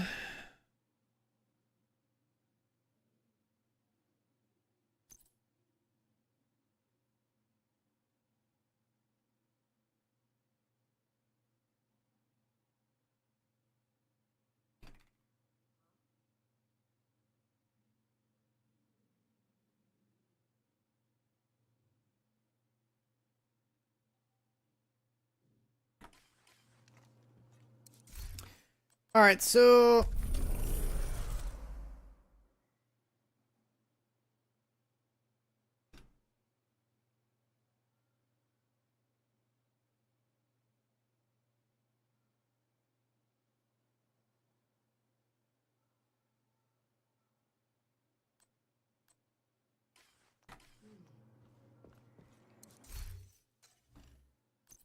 I don't think this is necessary. What else? Who am I playing with? Astro, Ronin, and Void.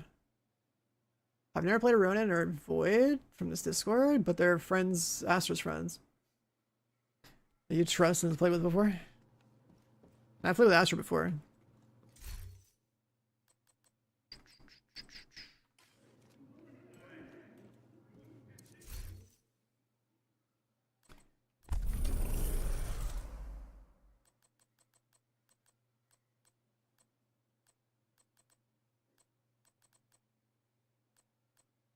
Two crit chance, 5 out of cover for the team. Explosion ignore. What's the equivalent of this?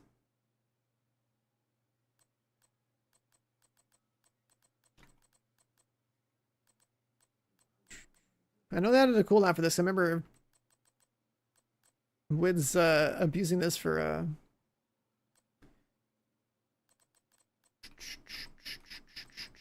PvP with Berserk, like, and Clutch, like 7 years ago.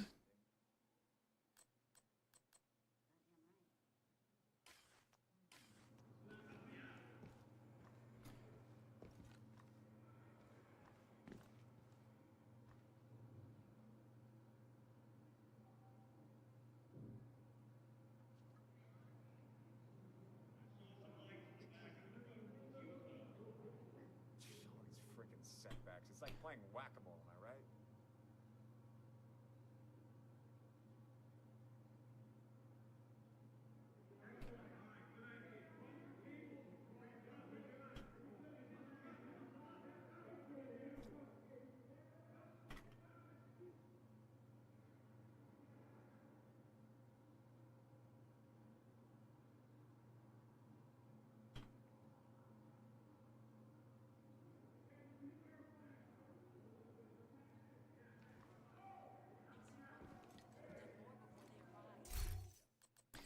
Turmoil for ad clear? Nah, dude, those things are spongy enough to where turmoil would be worth.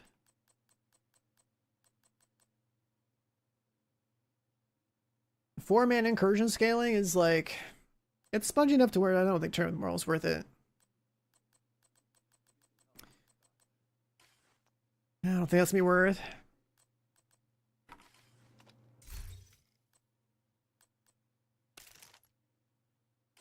Swap this.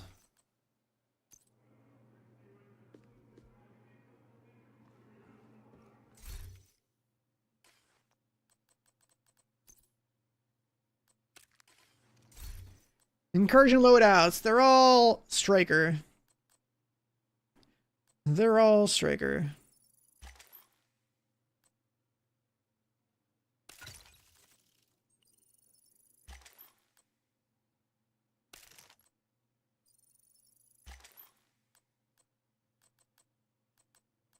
They're all striker.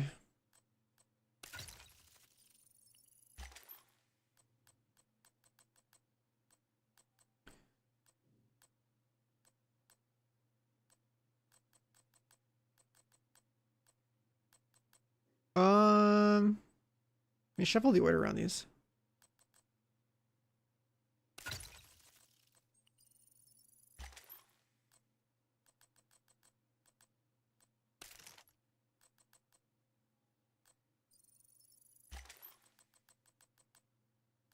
Hasbro is probably the least likely one I'm gonna use.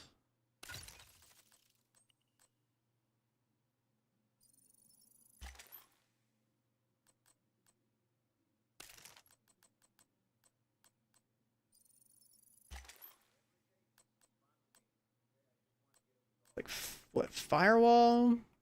Demo?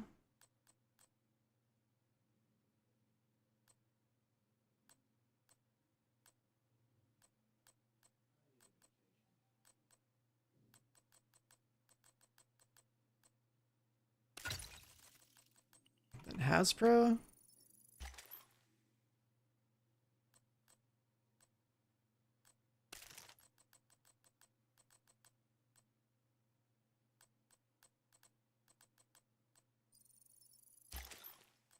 That's it. Just use striker. Just use striker. Countdown. You're not gonna have prototype in the incursion. There's not gonna be echo. There's not gonna be the extra stats that you have.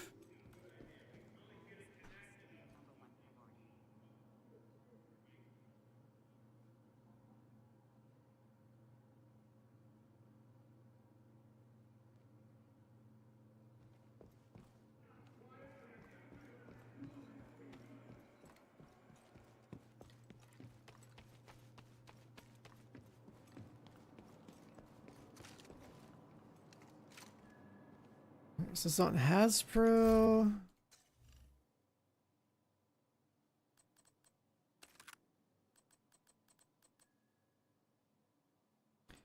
They haven't finished improving the build diversity in this game yet. There's like a bunch of changes coming now. My cringe heads is off.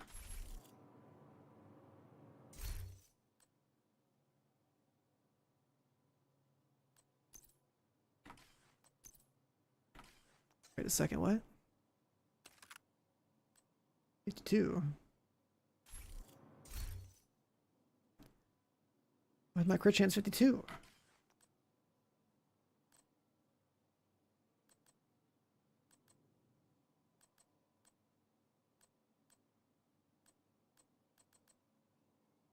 This is like 21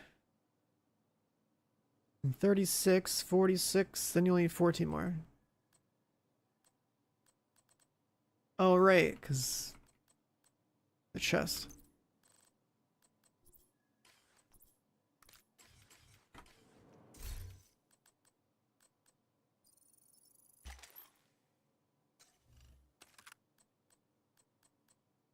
Alright, that should be fine. Agent requesting backup.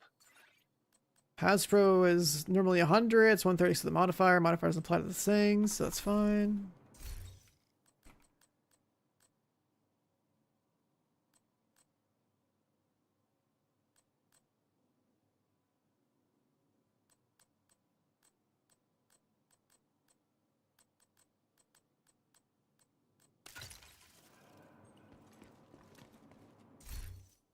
And then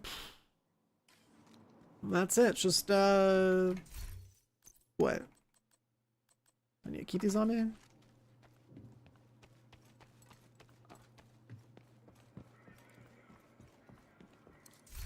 How much room I have? But we don't need these on us. Leave those there.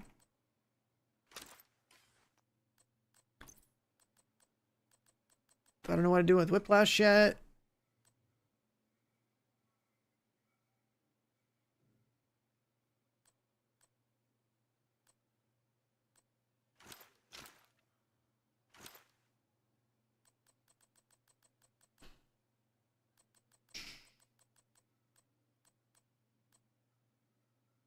Options the backpack.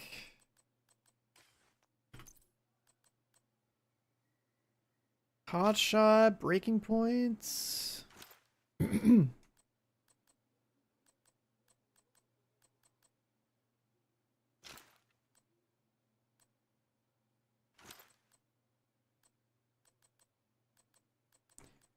bunch of extra Holloman masks.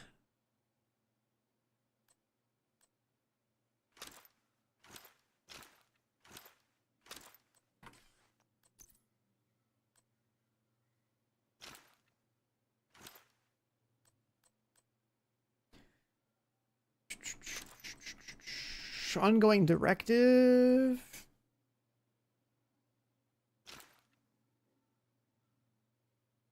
Benefactor chest. That's probably pretty good for healing build.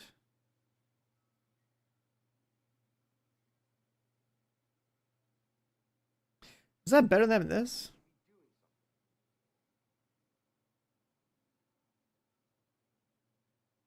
Ground control bonus from 15 to 25. Because Benefactor gives you like 20.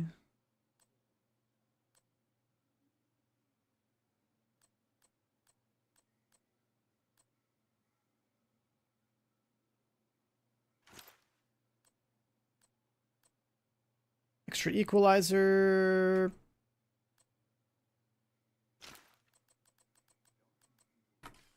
I don't know if I'm going to be healing.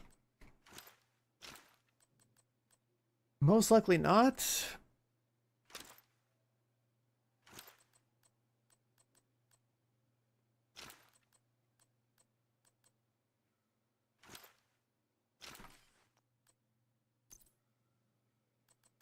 Also don't think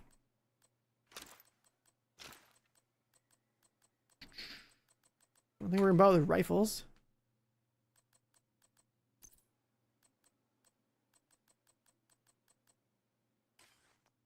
And I have too much stuff.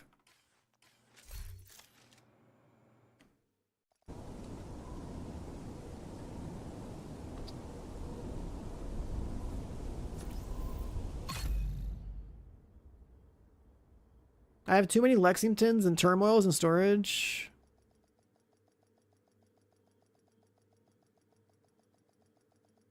And that's all because I want to spend as many exotic components as it takes to... New York. Cleaners in Brooklyn. We need reinforcements. This inventory's full. Safe area detected. Prototype cache?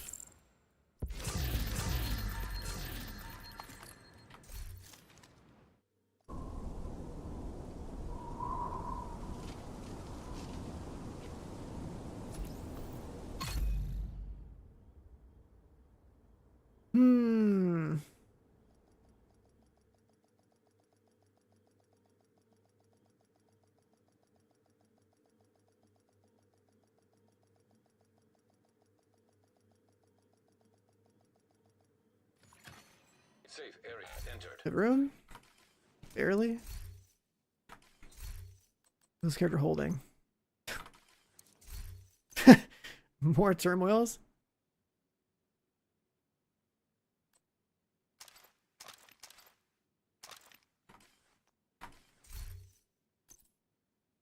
Is that really it?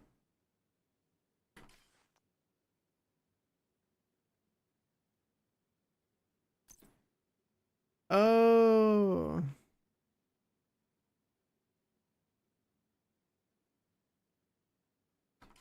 I see.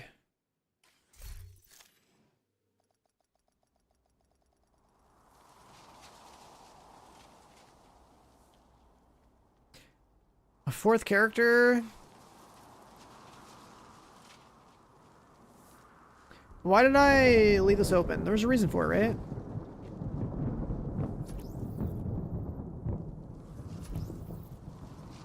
So I could just make another character that has like... I could just make another character that has 150 slots.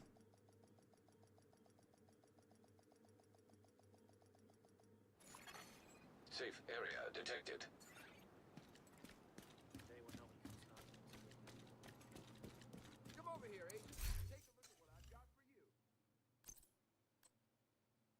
There's no way we're using contractors.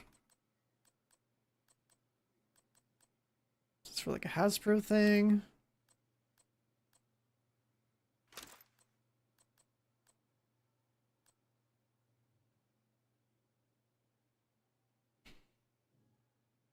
What the hell are those for?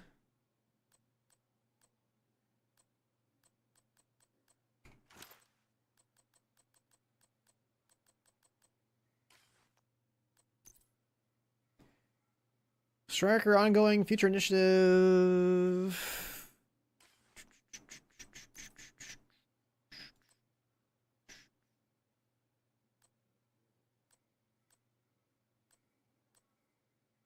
Box's prayer is not really necessary either.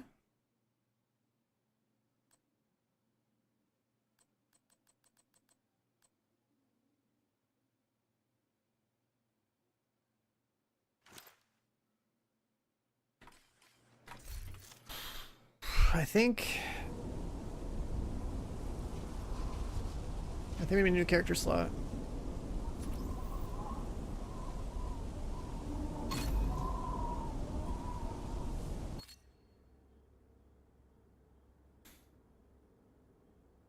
My inventory is in shambles ever since I farmed all those turmoils and quick steps and stuff. Because I wanted to like eventually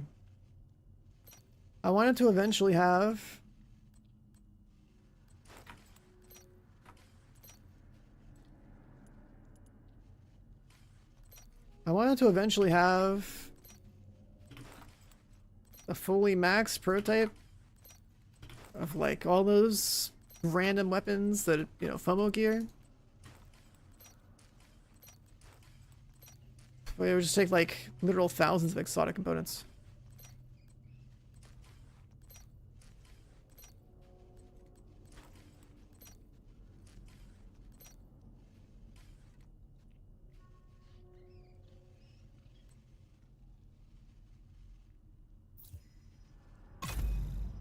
Well, the thing about tomorrow's Incursion and why I'm doing these loadouts is that, like, the whole point is to have the best possible shit for, like, a day one, right? So, obviously it's gonna be, like, a team of, like, 3 strikers and a healer. Having a striker, you want half striker, you want full striker. And then I decided to also have half striker, full striker for, what's it called?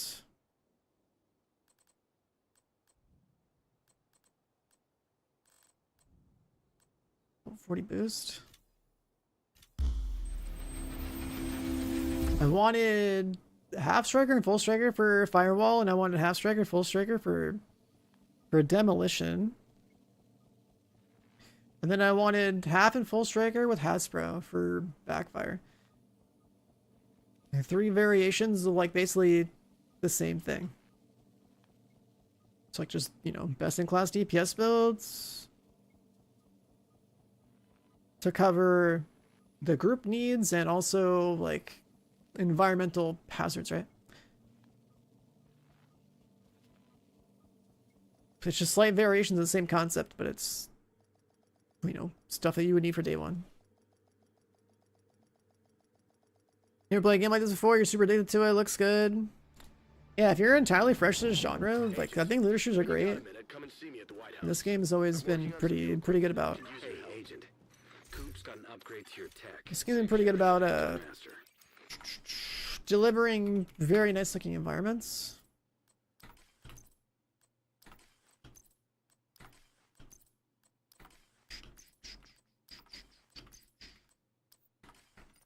Did all that. Let me be your one-stop shop. These characters have their skills.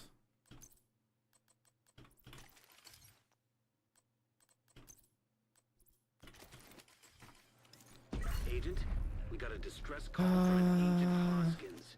Bell is see, ready this to is take you a- to Brooklyn. Throwaway loadout. Let's take away turmoil.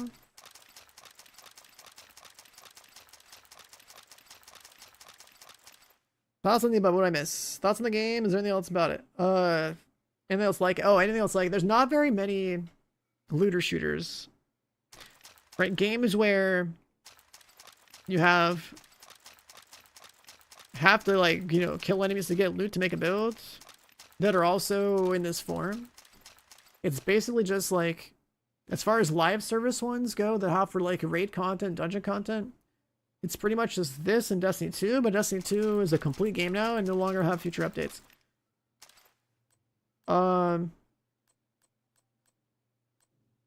So those are kind of like the two main ones. Like, this game still gets content. Destiny 2's done. You could also look to the, you know, the sequels. So like, you could play Division 1 if you never played Division 1 before. See what the predecessor was like, because that game also has good environments. You could also wait for Division 3. And then as far as the genre goes, the only other like looter shooters that exist that are like worth mentioning would be like, there's like the Warframe and like First Ascendant style of a looter shooter, which is like, yeah, grind a lot of content and unlock a lot of different guns and characters through just like constant material grind content, where then you craft like a thing and then you get that thing unlocked. But like a proper looter shooter to me is more like Division or like Destiny. And then, yeah, this is a genre I like a lot, but this genre has had a lot of entries in it that like came and went really fast. They died really fast, right? So the highest quality ones are pretty much going to be like Destiny, Division. I'm pretty biased against Warframe. I don't like the aesthetic of it at all. First Ascendant doesn't have like the challenging content I need it to have. It's more of like a resource farm type of game. Then a lot of other looter shooters that came out and died were like, you know, Outriders and like Anthem. A lot of those games already came and went, like they're like either shut down or like not getting updates.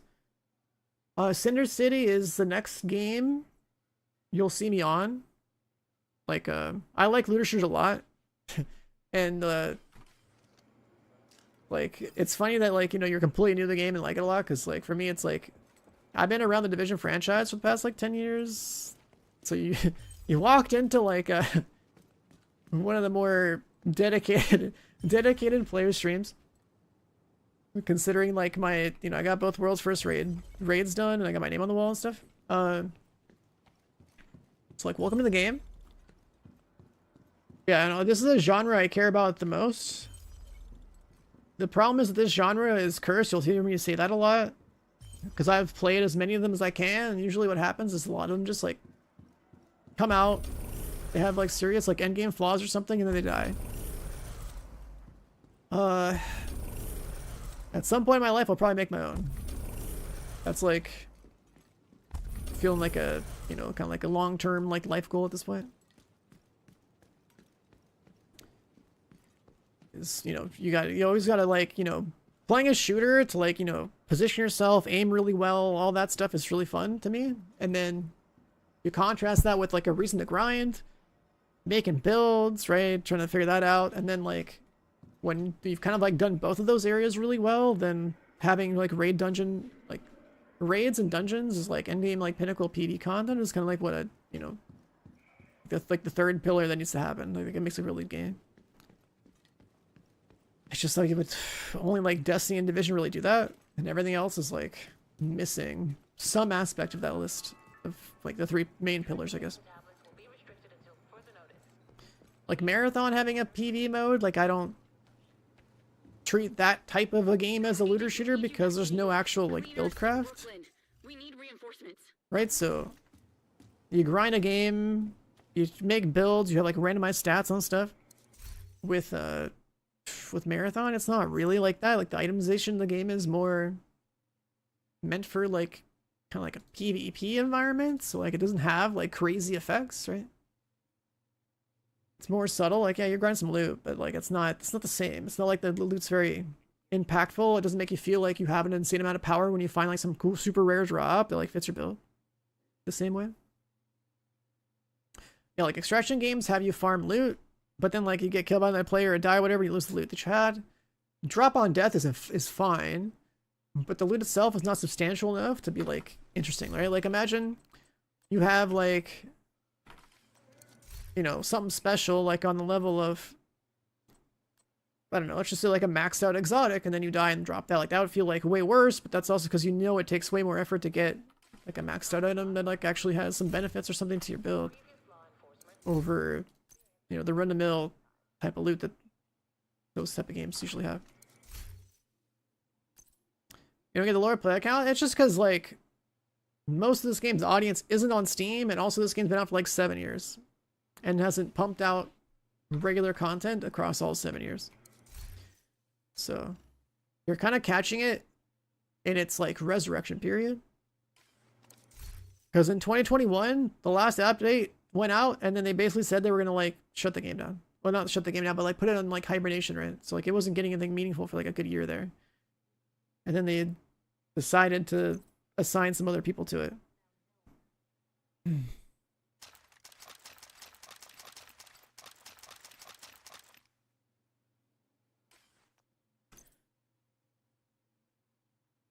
Like the first year of the game, first year and a half of the game, was when we were getting, like, the game was new, we were getting updates, there was things happening, raids were coming out, right? Like, it was good. And then it fell off a cliff. It was like, the Fei Lao Manhunt was like the last update in 2021. And we were all fully expecting that, like, that you have to just wait for Division 3. Because the main team at Massive was assigned to go work on a Star Wars game and the Avatar game. So, you know, when your main team that understands the game and understands the tool set and whatever else that they've been doing goes and has to go work on some other stuff, then, you know, there's a big hole that needs to be filled by people that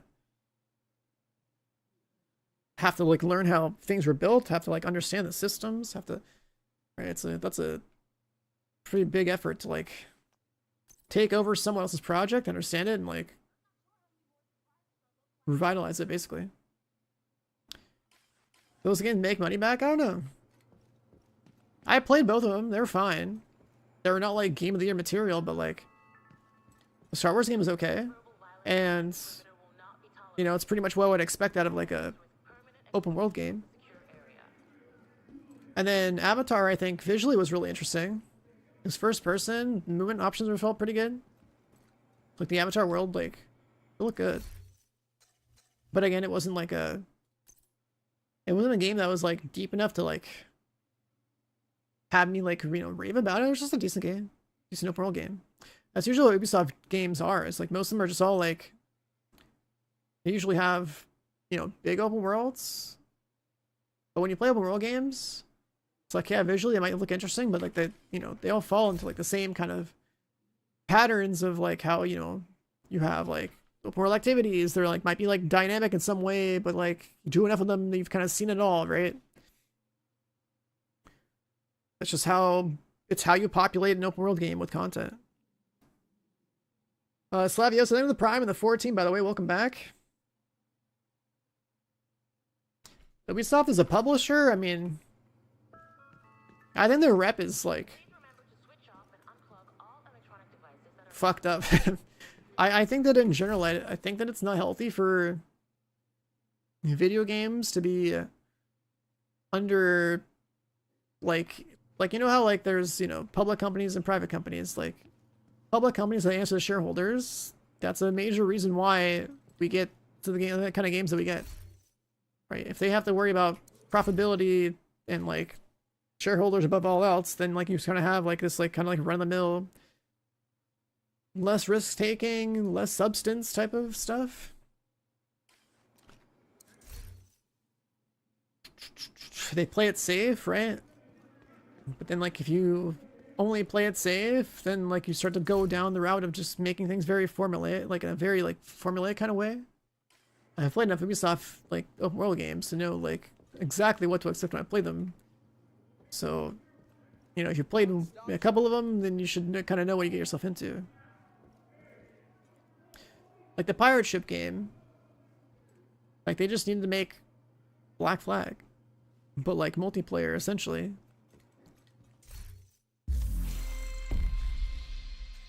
Like I played the pirate game. Visually it was alright. It was kind of like arcadey-ish, like pirate, like boat combat, but it had no like, you know, melee combat, right? Like when you think about pirates, you think about not only navigating the ocean and shooting cannons and stuff, but then you have the whole like, you know, boarding action, making people walk the plank, all that kind of like fantasy that's just not there at all. You would think that like if a modern dev team would make a pirate game, that it would just be like Sea of Thieves but for adults, and that's not what that game was, right? Instead of having like a children's version of a pirate game, like why not just make an adult version of that same pirate game? Seems like a layup for like a video game that people would want to play.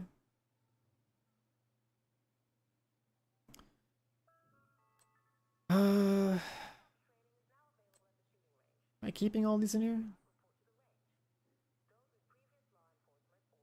That's fine. Incursion, 3 DPS, 1 healer for sure.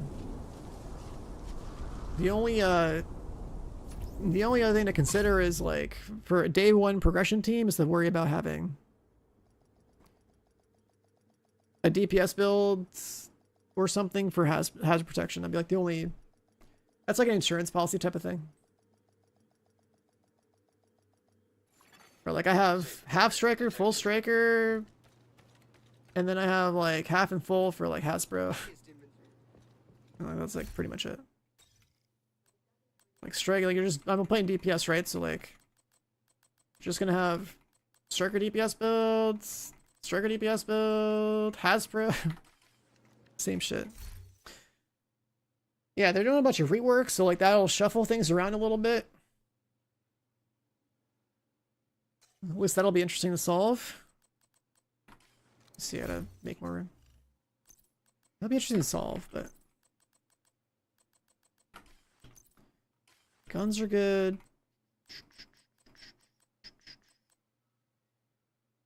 Ongoing directive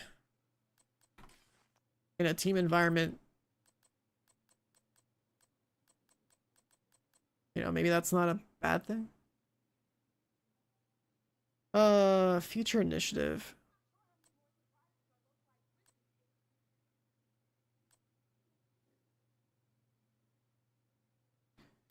Future initiative. What does the backpack do?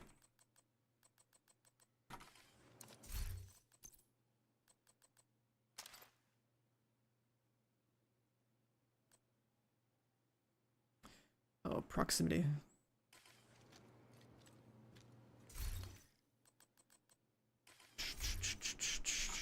Like if I was a healer,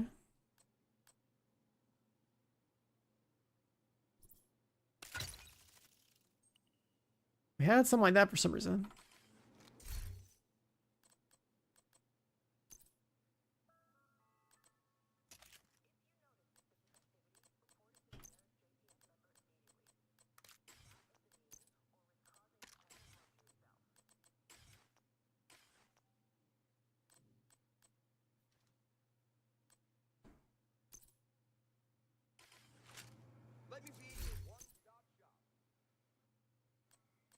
Future initiative glove.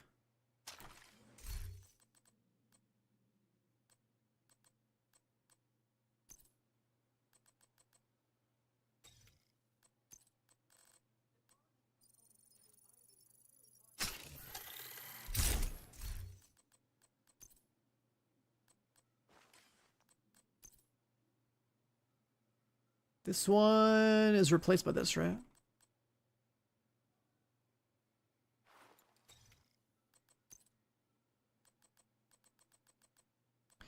I don't expect to be healing at all, but I just kind of build these out to have them.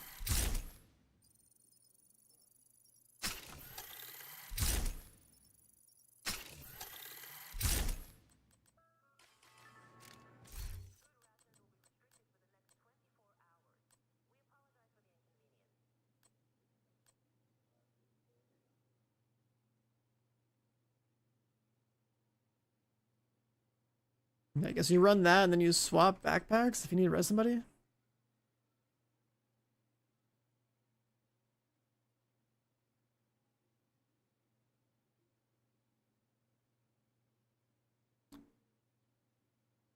Yeah.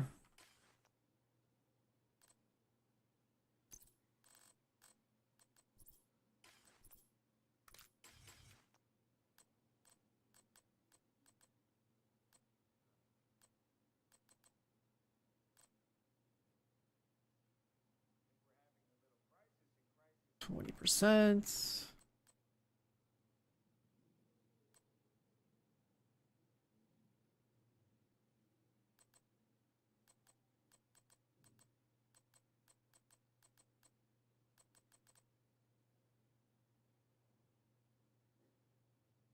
Skill tier 6 is what repairs a ton.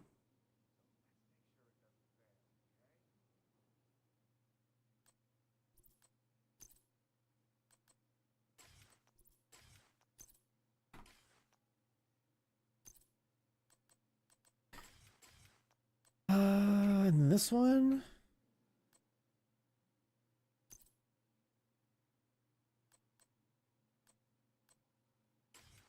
Could have more healing and stuff, I guess. I'll leave it alone, it's not the healer. Proto gear doesn't work in the incursion. It'll just go back down to not having augments and being expertise 30.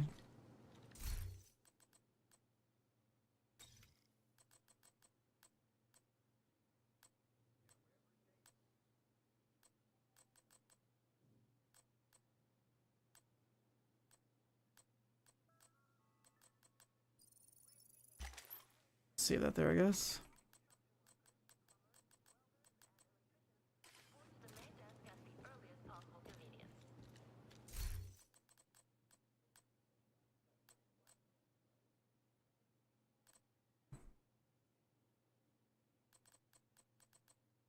Shotgun survivalist.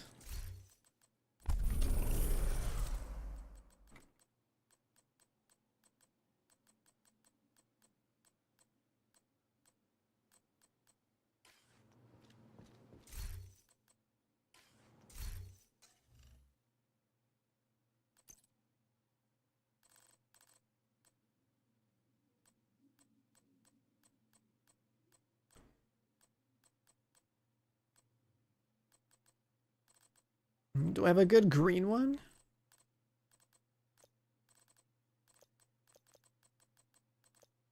Change colors in the middle of the incursion.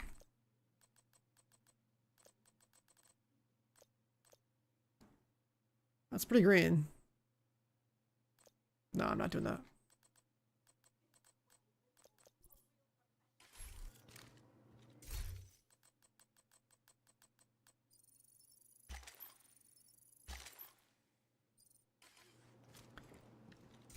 Yeah, incursion's literally just gonna be like the healer build, where the guy that's healer probably should also just swap this in.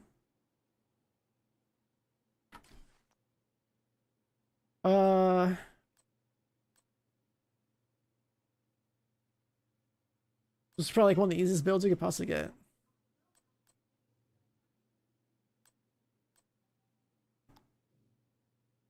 It's like already plenty of repair skill.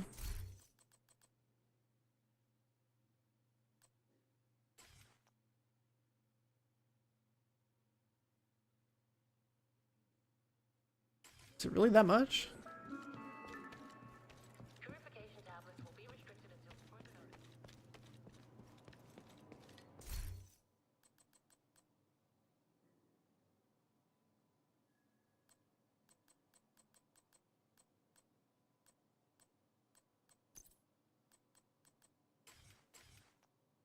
This tooltip says it's like 800,000. Then you go into inspect and it says 1.3 million. When's the incursion? Whenever the servers come up tomorrow. So, like, the servers are gonna go down at a set time. Maintenance will happen for, let's say, an estimated 5 hours. But then if there's problems, it could be like 6, 7, or 8 hours later. Or let's say there's no problems. It could just, like, the servers could just go up at any point within the deployment window. Like, they don't, with patches, they don't give accurate estimates. And then, like, on top of that, they don't, like, start a queue and hold people there until the set time that it's supposed to go up. It just kind of goes up, right? So, like, that's something that needs to happen with, like, dungeons and, like, you know, raid content. It's kind of just like this, you know, you want to be on with your team basically by the, you know, expected time the server's supposed to go up. And then you sit there and spam the login button. Servers go down in like 8 hours. The sponsor streams start like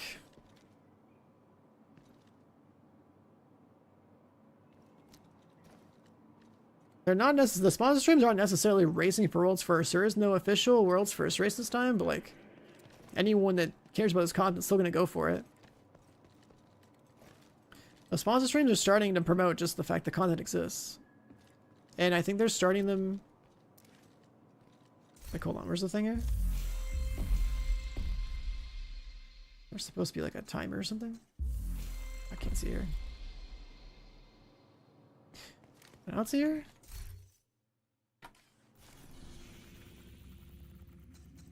Wait, with the manhunt lock.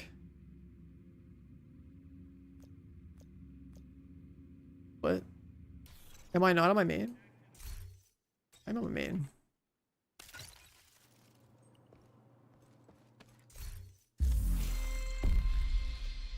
Why is it saying I have to do anything?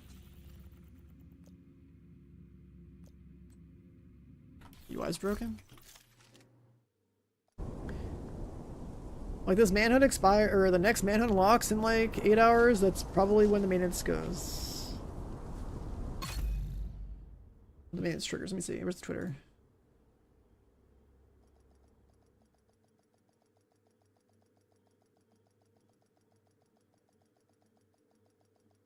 Here it is. Yeah, maintenance is usually at midnight my time. So like 3 a.m., 3:30 a.m. Eastern. Looks like estimated downtime is 6 hours. That means that like by like, you know, 6:30 a.m. my time it should be up, but it'll be safer to be on by like within like an hour before.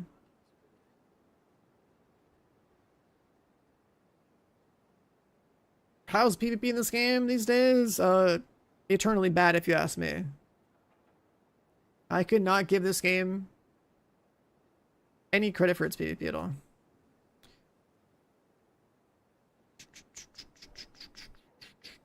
Prototype gears are relatively new. If you want to slowly grind proto gear solo, can you farm low escalation tiers?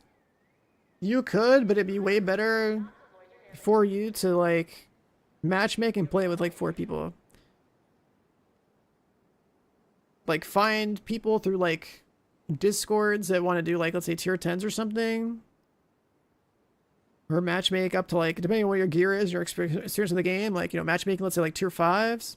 You want to play higher tier 1s, have a more successful amount of like prototype drops in the first place, and you want to play with 4 people because of the mob density. If you want to farm just like you want to see a lot of mobs and like get a lot of drops.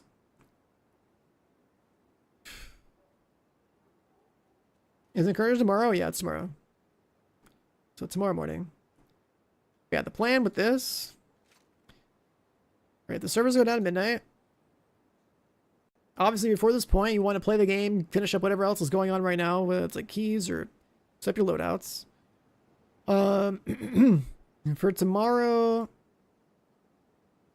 you know, if everything goes as planned, which usually it doesn't, you would expect that like at 6:30 a.m. tomorrow, like the server would be up.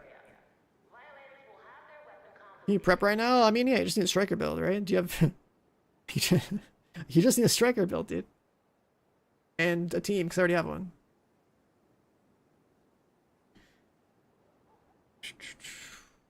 What was my prep? It was just getting my loadouts like lined up. Right, my striker builds. That's it. That was the prep. And then finishing everything else that I need to finish. And if you were a healer player, then like, you know, you just have those. Just get my striker builds and loadouts that I need them on. I already have all the gear in the game that I need, so didn't have to do a whole lot. I finished my key farming. I finished my manhunt objectives here. Usually I do these... I would have done this like tomorrow or something, but I just didn't want to waste time. Determined loadouts? Yeah, all that stuff's dead. Which is fine.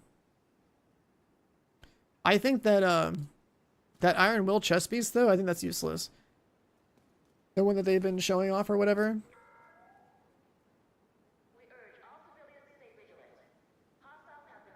Like, Determined need to be fixed. But then, like, the exotic shouldn't be in the chest slot.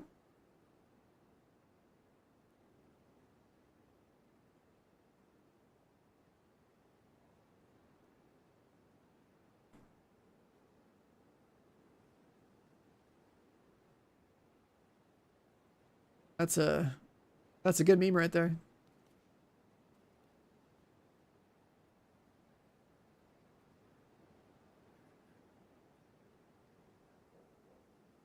Rip Determined.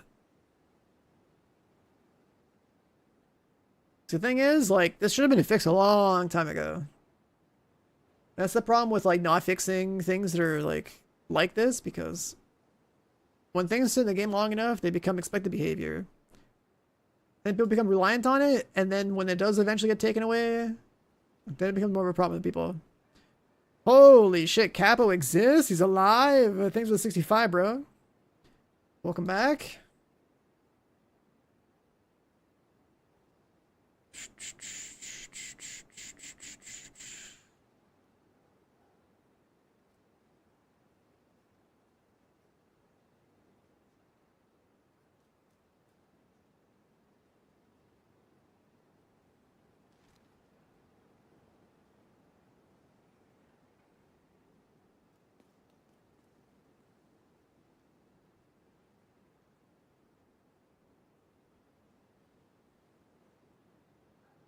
Determined was always supposed to be what Perfect Determined did. Or what Perfect Determined does. It's been like a bug talent for forever. Now you actually have to aim. Crazy thought, but that's how it is.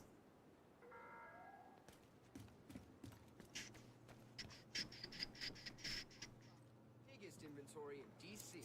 Right, so like all like the random guns I had that were like, you know, all the random guns I had that were like this. Like this is like a dead weapon now. I'd have to like reroll it. It's like a wasted talent. And that's fine. It never should have been like that in the first place. Which also means that I can have fun with this again. But then, like, when it comes to Headhunter, the rifle build, even that Determined's still pretty good.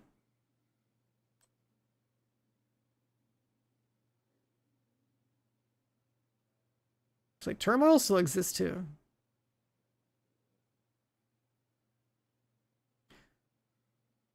Leaving it as an option for lazy people, it's a balancing problem to have something as strong as Headhunter be as free as what Determined's allowing them to do.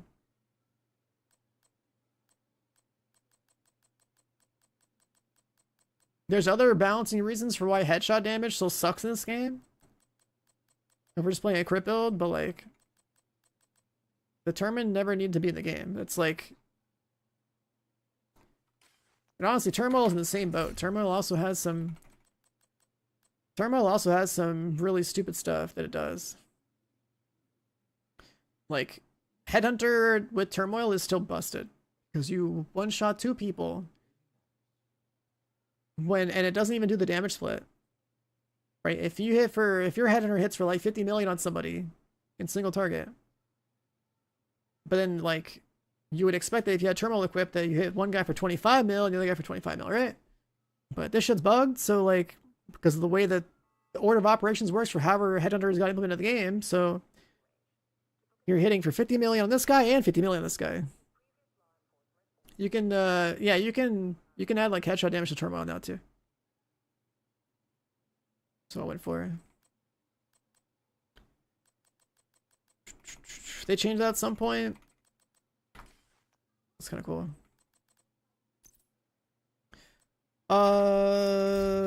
Rifles.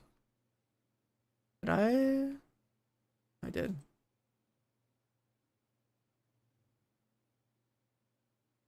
The 1886 is pretty good for Headhunter builds. Now I gotta get another one.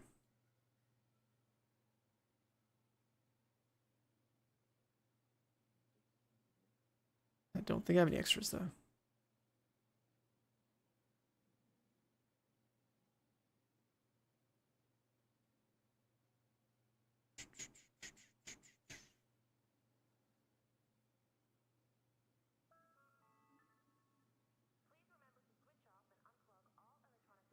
Yeah, probably not.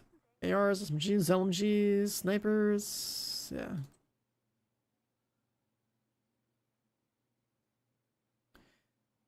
So that means that for a Headhunter build, I'll just be playing Rifleman. If you enjoy this game solo, you can pretty much play 99.9% of this game solo. Like, I think almost everyone that plays this game, for the most part, just plays it solo. Can I recalibrate my old 1886? Yeah, I can. Whenever they add up the game, I guess. But that's the problem, is that, like, this one's not perfect anyways, so I'd probably just want to farm a new one. But as far as rifle talents go, bring this over. As far as rifle talents go, where's the button?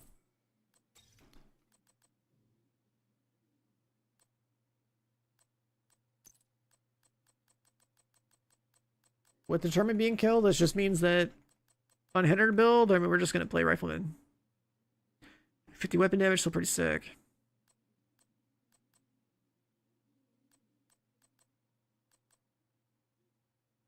You could technically still play Streamline, I guess.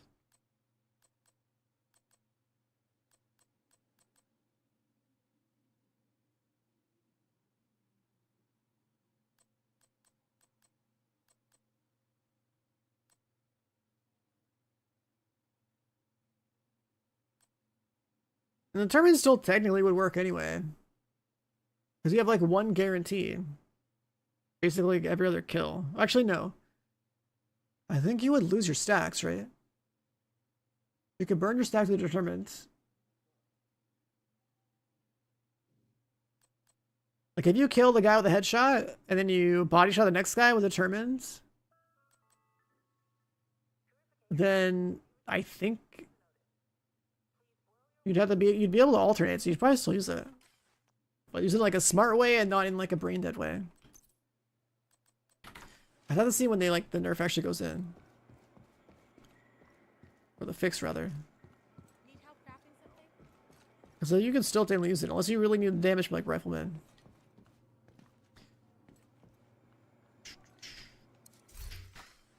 Yeah, what's next? What's next? I guess I want to see incoming damage over here.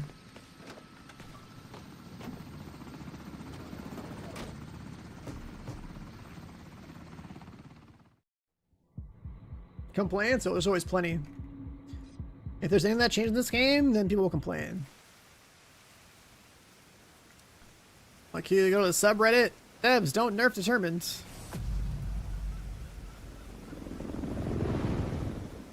Aiming for the cut console super hard. helmets suck. I mean, that's true. But that's a different issue. That's not a determined issue.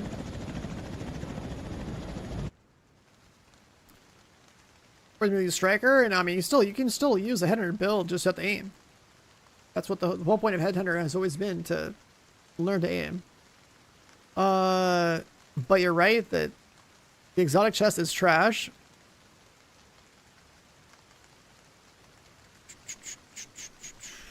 See, the thing is, the exotic chest they came up with is garbage, because you have to have headhunter to do any sort of damage with anything that has to do with like chaining headshot kills. So there's two options. One is you take the exotic and put it in the backpack slot. This takes away, you know, things like vigilance for a damage boost, or like the opportunity of having like, you know, ninja bike or something to add more brand set bonuses. You get the benefit of having, you know, the feeling of old determined on a cooldown. The second option is they take this iron will thing and turn it into like a, let's say, a pair of gloves. So you lose the opportunity of like having something like overdogs as an exotic for extra damage, but you know, if you manage your cooldown properly, then you have the benefit of still getting headshots with headhunter. Their choice of adding iron will to the game as an exotic chest is a complete waste. No one's using that. There's basically no reason to use that at all.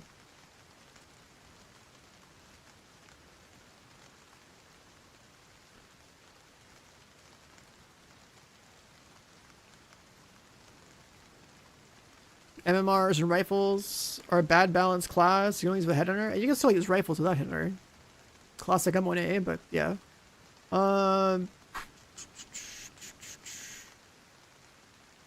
And then 1886, headhunter determined still worked in format groups. If you had enough gear that was fully maxed out.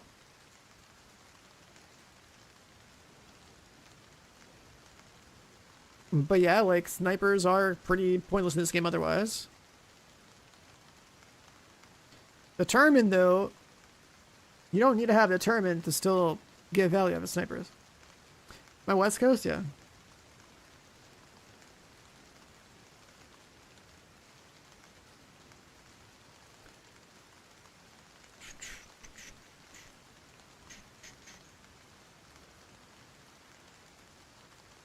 See, with determined being nerfed, that means Regulus is good again.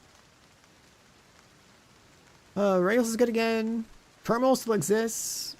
Breathe aim. And technically, determined would still, if it preserves your stacks when you burn determined on something, it's still technically good.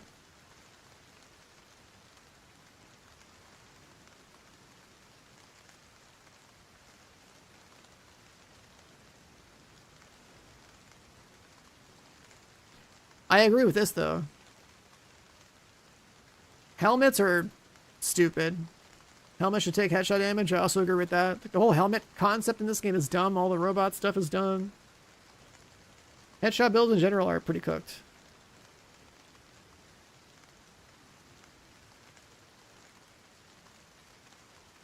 The aim conversation's funny. But it's true that, you know, enemies direct your crosshair placement. It's also why I throw my crosshair around. To trigger this effect that he's talking about. The enemies do have a reaction to your crosshair. And so if you know that behavior exists, then you can actually like kind of like soft CC a target with this. Incursion leaks, there's always data mines, yeah. You're back, or have you missed streams? I haven't been on in like a week. I felt pretty jaded about the Beast of Reincarnation game. I'll probably never finish it. The game's pacing is too slow, and the game is kind of like a run-of-the-mill, kind of like mid game, I guess, like both in terms of storytelling and in terms of like, I guess like general combat. It was like a, you know, you could play through it. Like, the reviews calling it like a 6 or a 7. Yeah. Oh, you've already played it? Yeah, I mean, I'm sure it was like a 1 or 2 day kind of game. Headshot damage being increased to the one shot with enemies. I mean, that's what Headhunter's for. That's what it does. The problem is not being able to... The fact that not all enemies have a precision weak point for you to hit to get the one shot. Right? That's why helmets are stupid. That's why robotic enemies are stupid. That's why headshot damage in general in this game is just bad. And why crit builds are superior. Just how it is.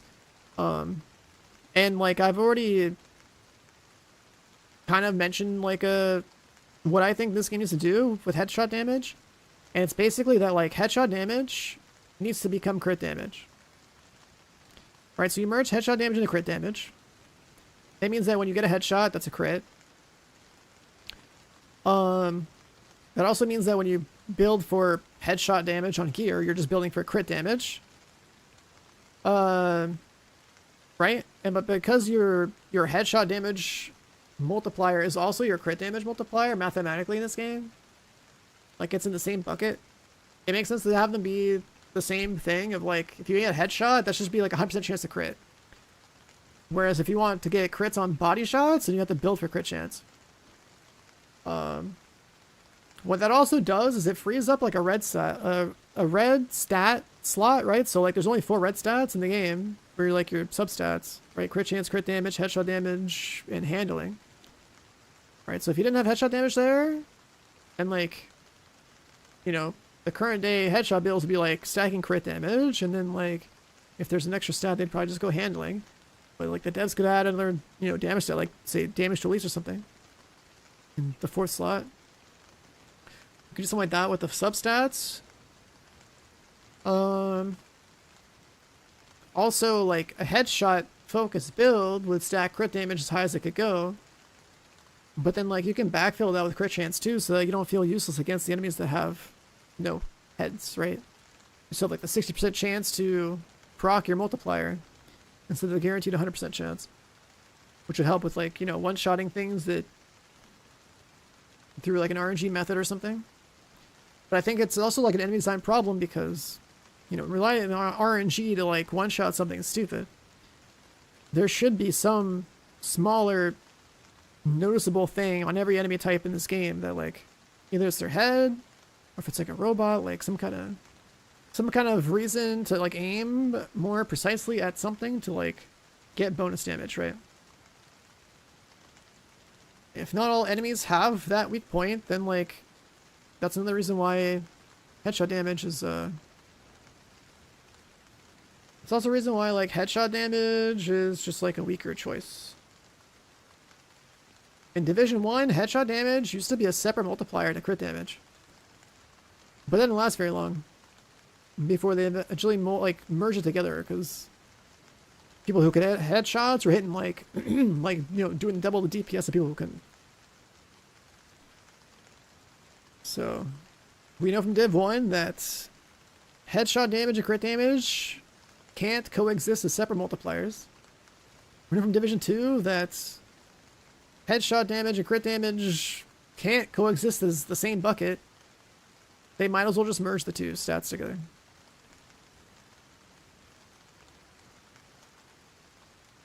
What it also accomplishes is that the gap between people who can aim and people who can't won't be as like massive. But at least it cleans up the RPG a little bit. It's still ultimately an enemy design problem too. Like it's an RPG problem and an enemy design problem.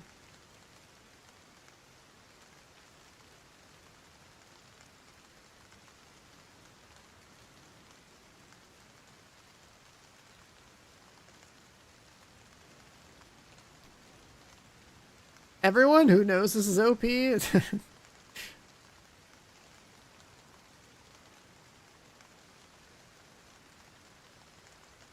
Console here are just the training wheels.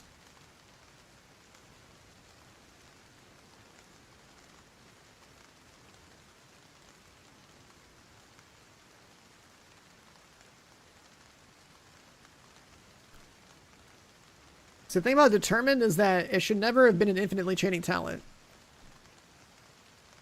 It's just like a long overdue change. Let me see something.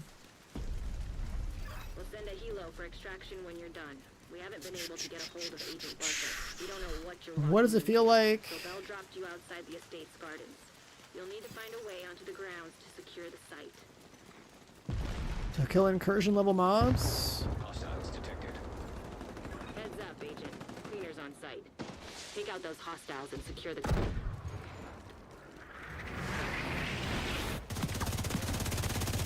Yeah, I mean, like, Agent, the cleaners have a napalm. just gonna use equalizer. I think I know why we lost contact with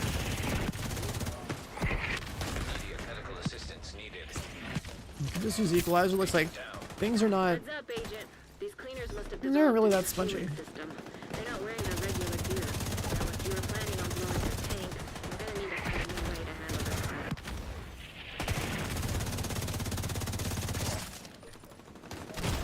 Right. Serious trauma detected. We're gonna die.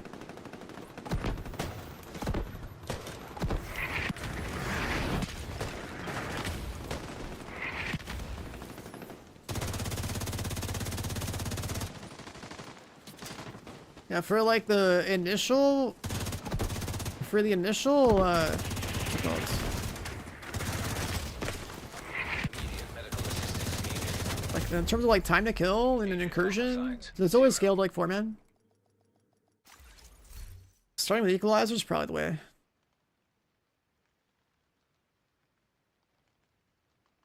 Like, it seems fine. That seems fine. How does this thing feel?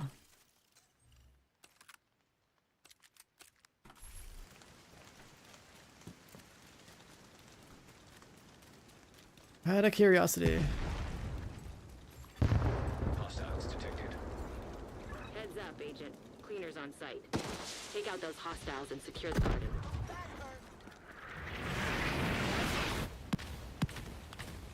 How the hell did they transport that thing? Agent, the cleaners have a napalm Button mortar. swapping. I think I know why we lost contact with Barker. I could use this for bad clear, but damage to the head is pretty good too. Heads up, Agent. These cleaners must have developed a new fueling system.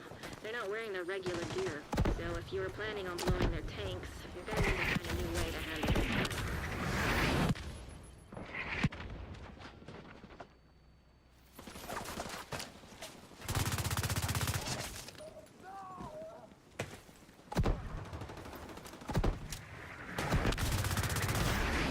Agent deceased. Yeah, I don't think I'm using that for ad clear. But then out the gate, I mean, the damage isn't bad.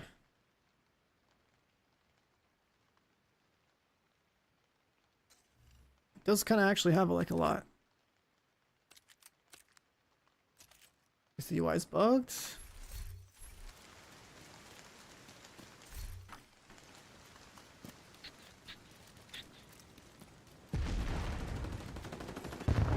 Hostiles detected. Heads up, Agent. Cleaners on site. Take out those hostiles and secure the garden.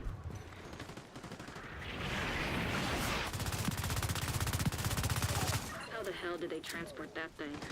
Agent, the cleaners have a napalm mortar. I think I know how to make contact with Barker. 1 mil raw, then like it'll crit to the head too. Heads up, Agent.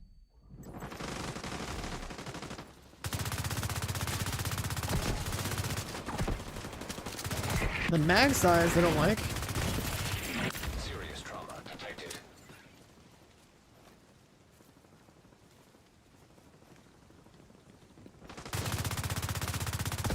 Long range precision I don't think is as good as the like Lexington. Spread.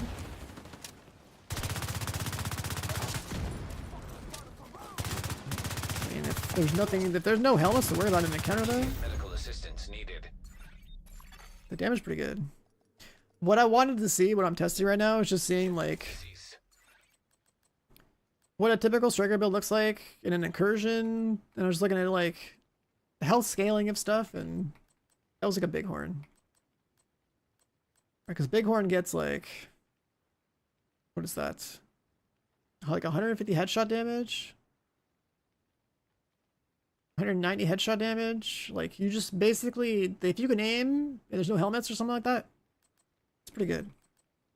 I could have sworn the numbers were like nerfed on this, but maybe that's for PvP. So it's like actually pretty good, but the mag size is a little sad.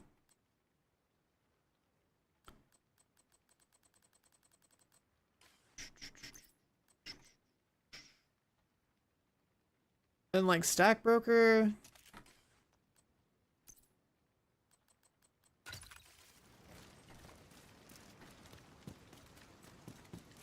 Like if you just had like a regular like crit build striker, but like with Bighorn. Hostiles detected. Heads up, Agent. Cleaners on site. Take out those hostiles and secure the garden.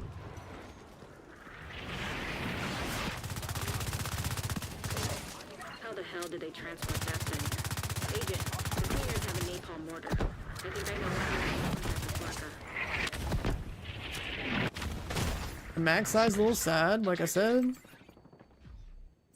Heads up, Agent. These cleaners must have developed a new fueling system. They're Is not prototype wearing enabled? regular No. gear. So if you were planning on blowing their tanks, Prototype you're gonna gets find a new normalized. way to handle this threat. Immediate medical assistance needed. I don't know if like the new Incursion would have room for mortars, right? Because like that stagger, Deceased. the stagger from mortars is like one of the most annoying things in this game. And then there's just like the whole status effect part. Hostiles detected. But these mobs have like the amount of health, more or less, that you would expect. Take out those hostiles and secure the garden. Except the thing the dam is taking him about like Rikers or something, right? So like there's gonna be some How the hell did they transport enemy types that that become thing? annoying. Agent, the cleaners have a napalm mortar. I think I know why we lost contact with Walker. Damage for bullets, not bad. You're definitely not getting eye clear with this gun. These cleaners must have developed a new fueling system. Like They're not the wearing their regular gear. when it's So if stacked you were up, that's planning all on it is. blowing their tanks, you're gonna need to find a new way to handle this threat.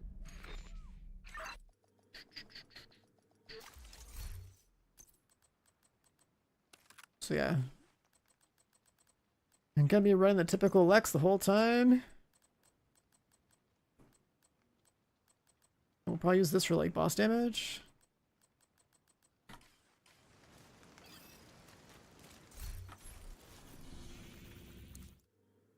But then Rikers have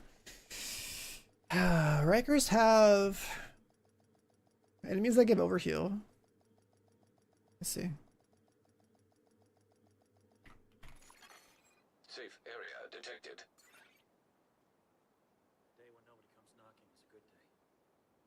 Rakers have like really annoying enemies. Right, they got the shield guys with like the nail guns. They have the guys that give a lot of health. The overhealing mobs.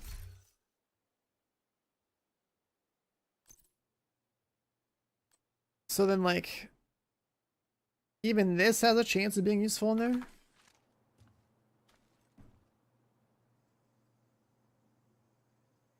Stack Broker, I mean, it has higher RPM. The whole point of having a shotgun like this in the striker build is to build stacks, right? So I have back and forth with Stack Broker, because you're not using your shotgun to get kills, you're using your shotgun to get stacks. You basically want you to mag dump the shotgun for max stacks and then swap, right? Good Stack Broker is hard to get.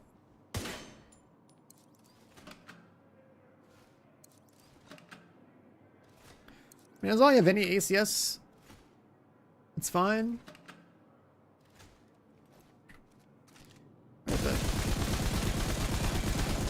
Like for half striker, like we're already maxed out there. Like it's pretty quick. It's all the RPM stacking.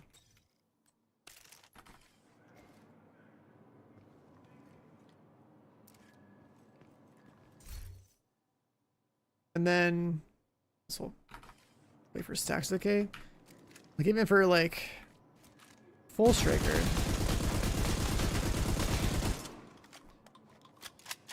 Right, if striker is all about just getting hits.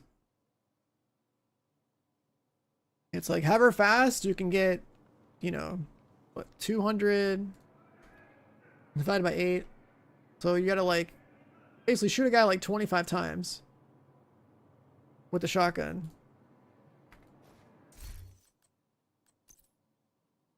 The faster you can get that. The normal mag size of this gun isn't supposed to be 24 though. It's supposed to be like 20, right? The faster you can basically mag dump this thing and just shoot your other gun, like the better off you are. My voice is like not used to streaming for like a week, I guess. I don't know. But yeah, with back and forth, obviously, like you get rate of fire, so you can try to mag dump more of it faster, right? Like base RPM is higher. If I could lose the 10 out of cover to get more RPM, I'd be cool with that too. Because like my only goal is stack broker, so do exactly that, right? It's just build stacks, mag dump it once, never use it again. When you play full striker, that's like the whole point.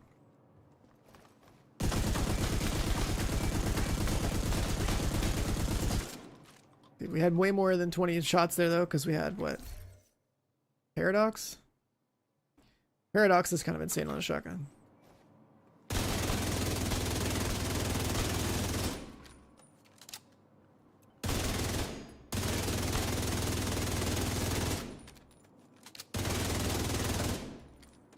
Let's just hyperinflated numbers.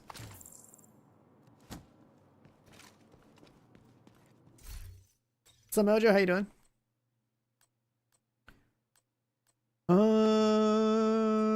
What else is there? How is this gonna feel? What's up, Tyrone? Are you playing tomorrow?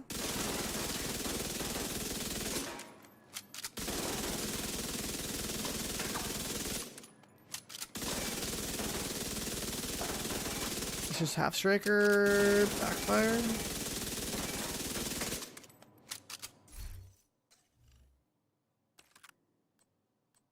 And 308, 58. Overkill, but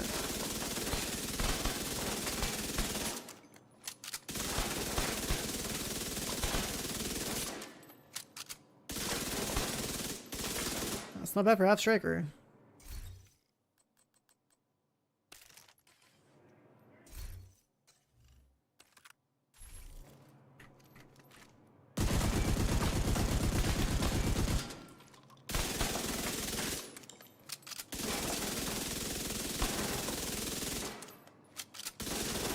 Striker backfire.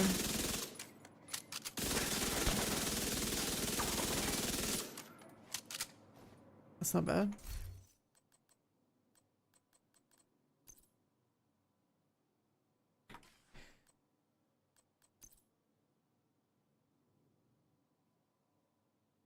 It's crazy how strong backfire is.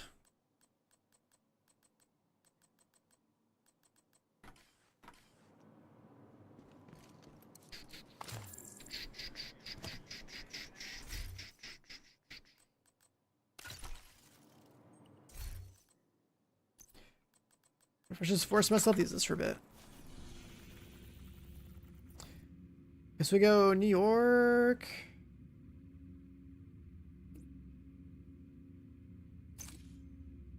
We're cooking up. Oh, just making sure all my loadouts are set. I got my full and half striker loadouts all in the first slots up here. Half full firewall, half full demo, and then like Aspro. I moved everything on my inventory that didn't need to be there. I guess my classic M1A doesn't need to be there either.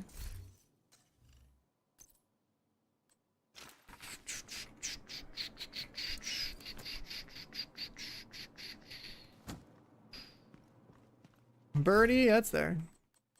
I have a healing build in my inventory. I'm not planning on playing healer, but I do have this. I don't really expect to have to gear swap into a res. It's like you're fighting, you have to go here, move this off here, move this on, pick a guy up, then figure out which backpack it was again that had your stuff, right? Takes a little bit.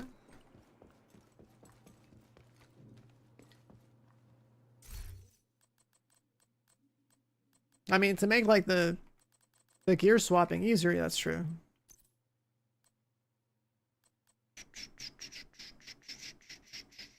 I don't want to do that though. I believe in overdogs. I believe in overdogs.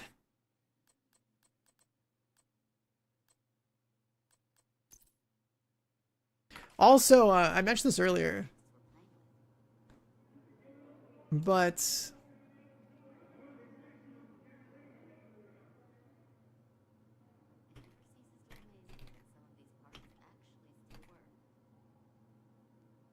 Hollow Man technically would give us a little more value.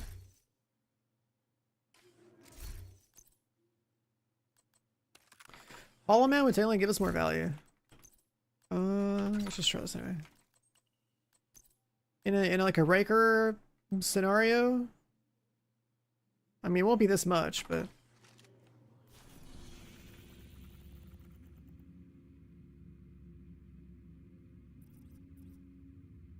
right, because they got a bunch of annoying enemies.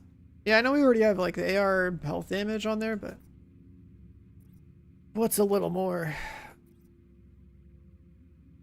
That one.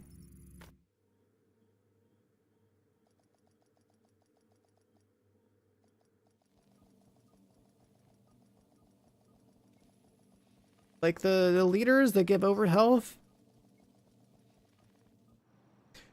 kind of a priority. Also, this gun, I kind of wish the Bighorn had like a 60 round mag. I feel like it deserves it. What else is going on here? Oh.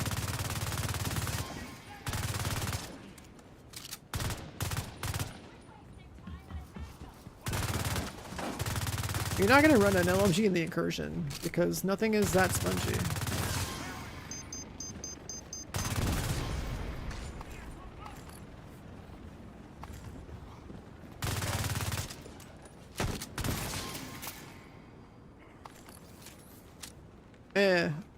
I know it's for boss damage. I was looking at it. I could have sworn this was nerfed, but still like 150, 190 free headshot damage. Gotta love the Incursion meta. It's just gonna be 6 different striker builds in my inventory. 4 of them being the same thing. And then like a healer build.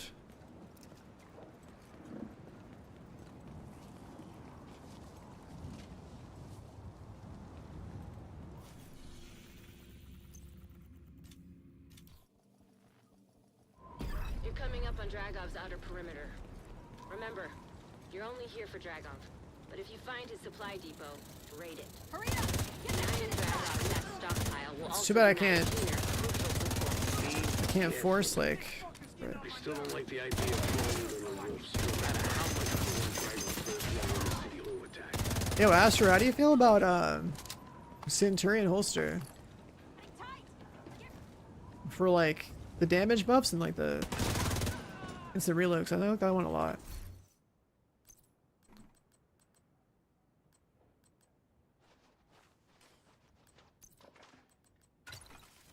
This guy right here.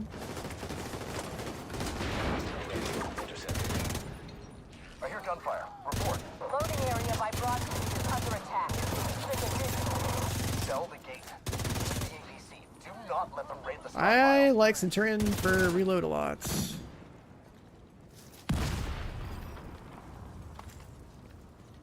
And Gunner for the shield? Nah, Gunner's ass, man. The only reason to use Gunner, in my opinion, is if you're playing LMGs, you have to play Gunner. Because you need the mag. Firewall is so much better for like everything. PV wise, your team does more damage if enemies are around you. To the enemies that are around you. You have better armor kit. You have health on kill. Health on kill is actually really good for PV.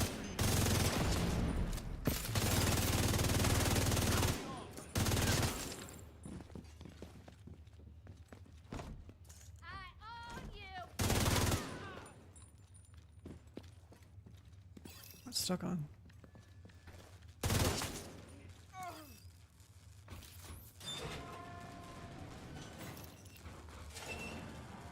Like, armor on kill is not even that good because if you're an all red build, you don't really have much armor anyways. You're better off getting health on kill from firewall. Duchess, I need you to see To reset your one-shot protection. On it. Get that stockpile, Agent. Everything you take from them is something they can't send to Keener. Over getting like a... Like what? Like... supplies. I don't care what it takes. Take them out. Like 100,000 armor on kill? Stockpile now. Hostiles approaching. Hostiles incoming.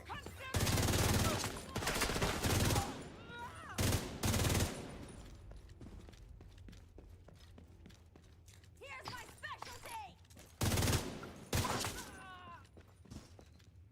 Yeah, it's hard to get like Hostiles. Riker drawing content near. that's scaled up. Retaliation?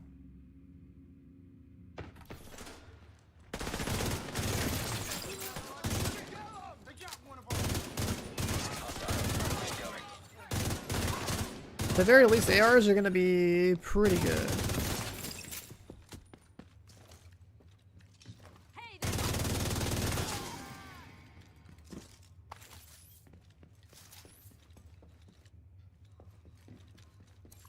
Seasonal modifiers next season, have they released that stuff already?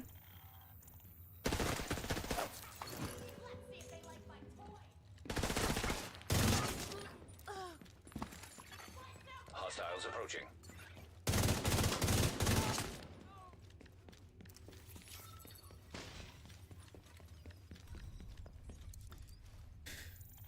But yeah, I don't know. Centurion holster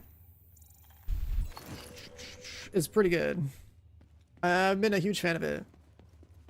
It's the whole like pistol swapping back and forth to get the mag size and everything. Like it's pretty sick.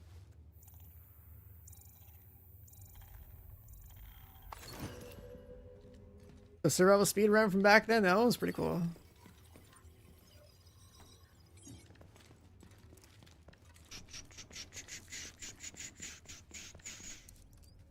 Stockpile's lost. Centurion, when you pistol swap, you can basically like instant reload your gun. Asshole, suffer!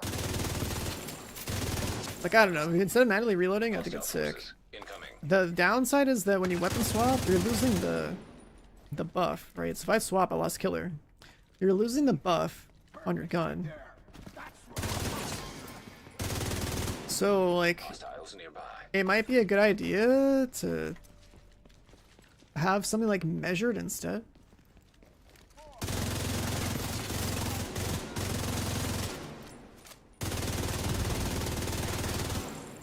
Because at least then you're not like penalizing yourself on a weapon swap. And like you're obviously gonna get kills in a 4-man incursion. Immediate medical assistance needed.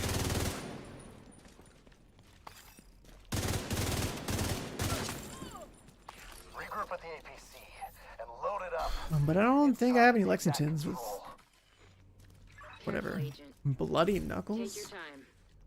You don't need to rush this. Killer is fine in incursions, I think. Enemies aren't that spongy and everyone's really strong. Like you're not gonna use your killer weapon for boss DPS, but like for like the general ad clear should be fine. If you're a full like red player, like you're gonna get kills. Area entered. The only downside of killer is like it doesn't synergize with this.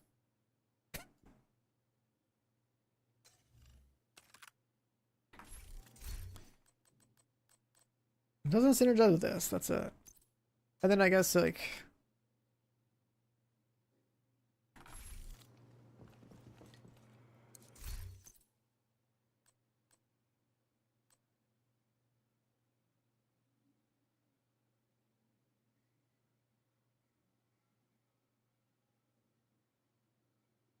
I mean, if we have overdogs, why would I use this?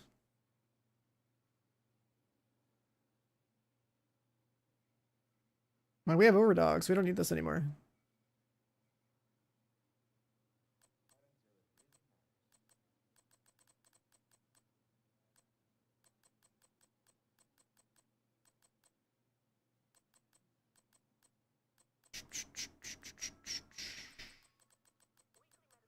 Yeah, I wouldn't use that.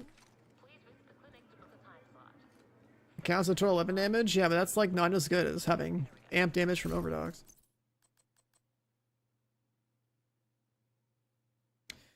Like in a boss scenario, sure, it depends on like the exact encounter, but I don't see myself using that.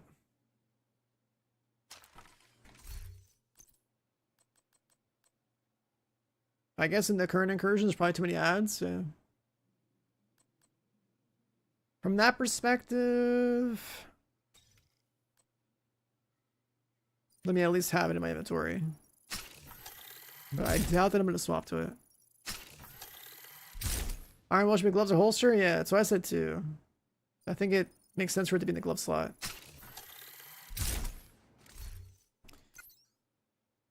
It should be competing with overdogs on Headhunter builds.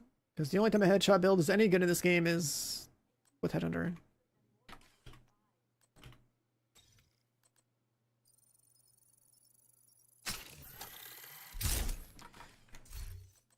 Sure, we'll keep that there.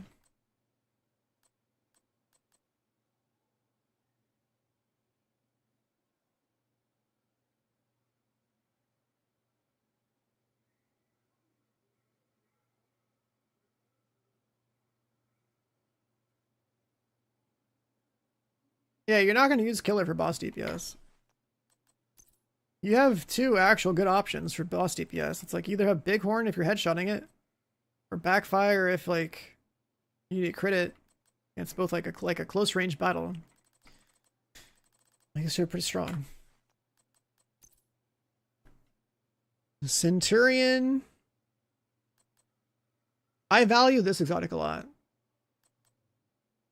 I actually wonder if...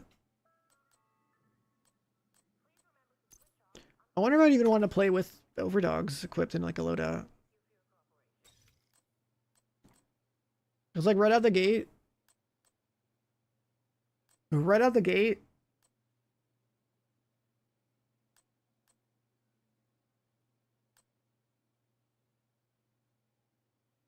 I'd have way more...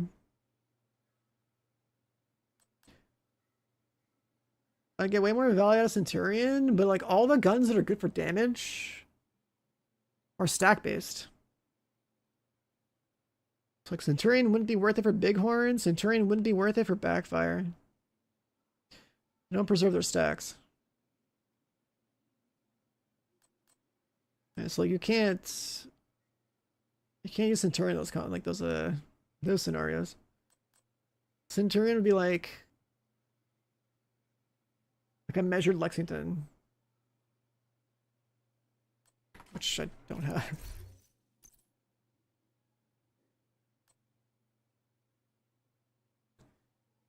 Which also reminds me, we should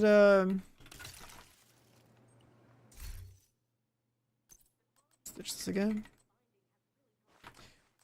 It reminds me that I need to do the creative projects.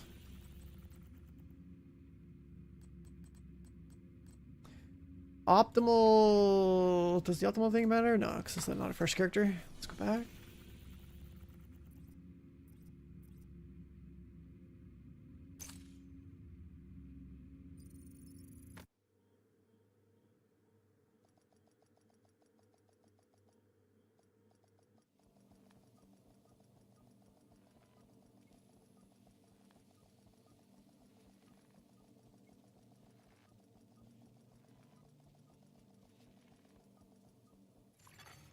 Entering safe area.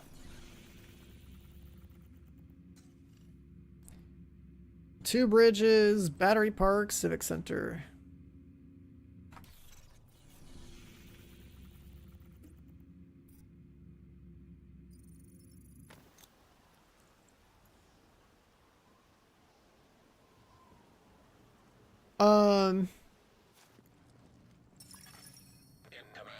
Yeah, if I go into the Incursion with Centurion's holster, it has to be measured Lex. If I want a damage talent. Supply drop nearby. It's like killer. Push the holster solo.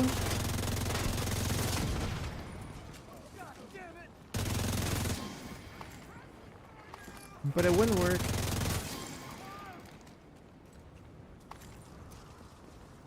Like an incursion setting.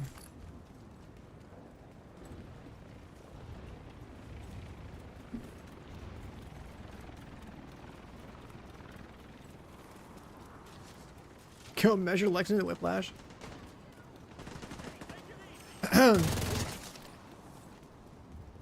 Like you could, assuming that like a mechanic.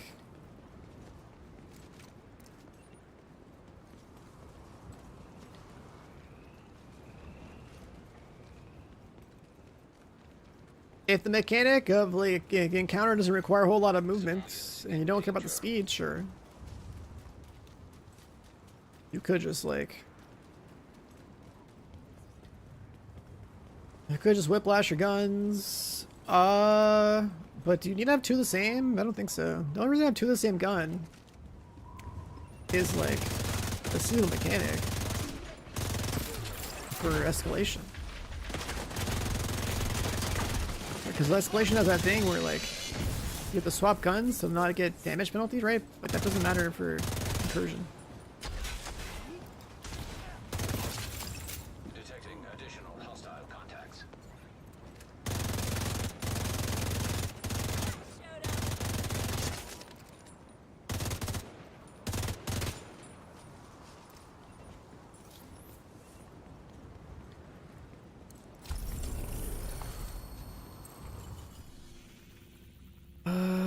This one?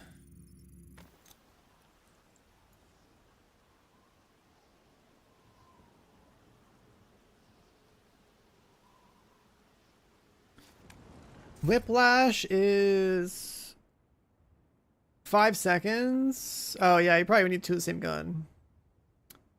Hey, what's up, Void? If you had an AR, you'd probably like mag dump the whole thing way too quick with Whiplash. So you have to like mag dump one AR, mag dump second AR, Whiplash, repeat. Because the gun is firing at like what? Like stupid RPM? Like 50 round mag? Civilians in distress.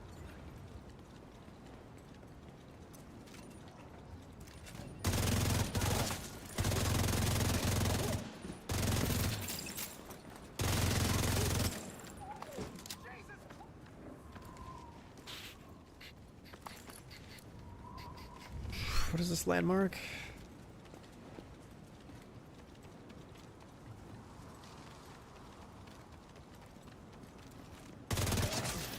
Incoming hostiles detected. I can't believe we did it.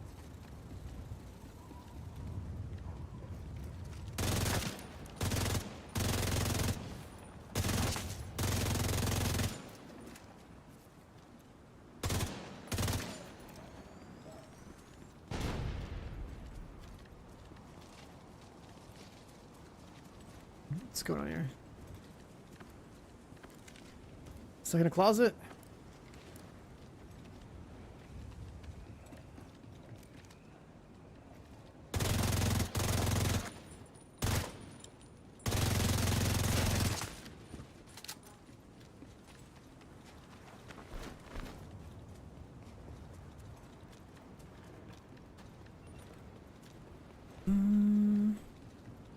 Yeah, I want to get my exo comms from this. I think I'm gonna make a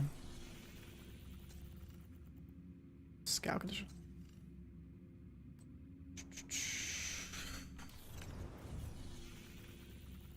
I think I'll make a measure Lex just to have one.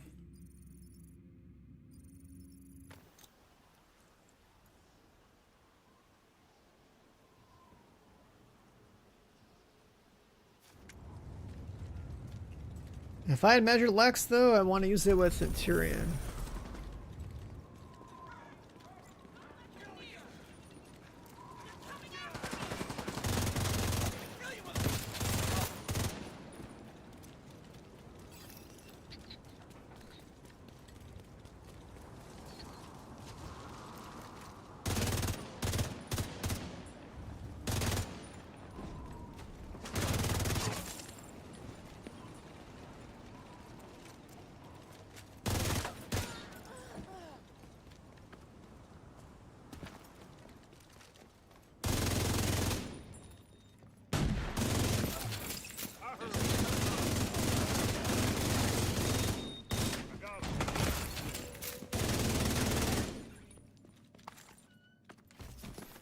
I gonna pick up? Hello?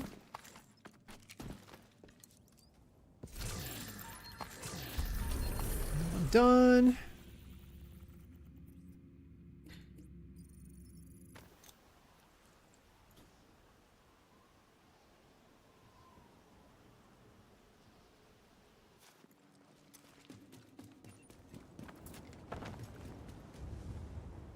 Let's go this way.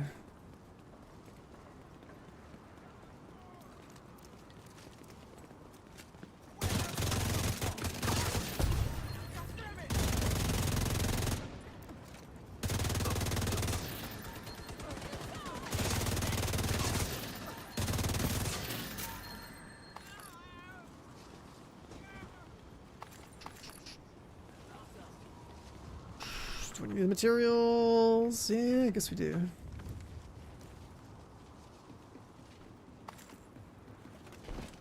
I don't think a PFE build's gonna matter in the Incursion. That shit's not spongy enough.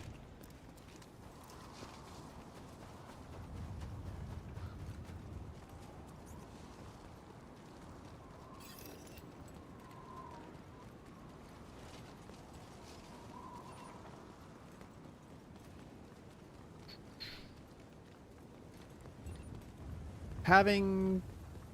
I hate the PFE stat in general. I think it's really stupid that...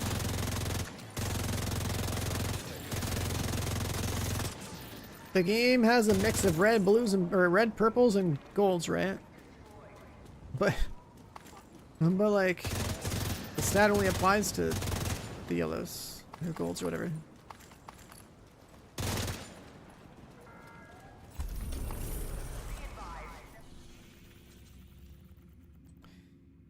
Financial District, Battery Park, Civic Center.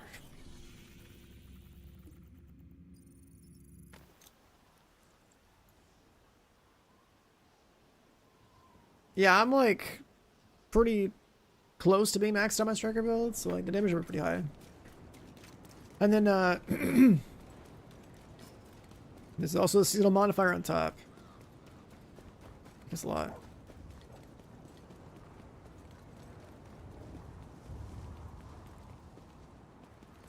You just started Brooklyn DLC? Sounds like you're in for a lot of content. If you're just now getting to it, there's a lot of grinding to do. There's a lot of grinding to this game.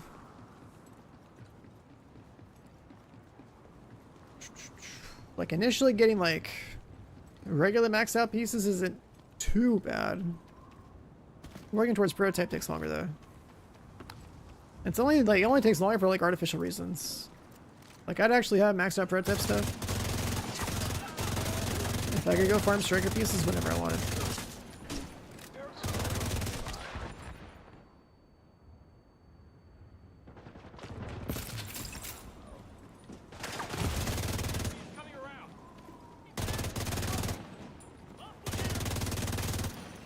Incoming hostiles detected.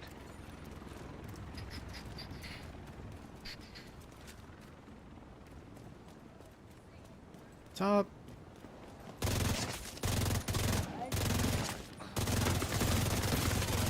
Critical.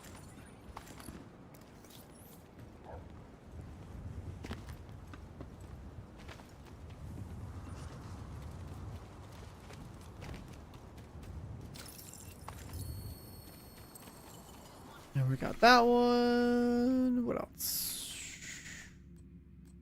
2 stack in Battery Park. Financial.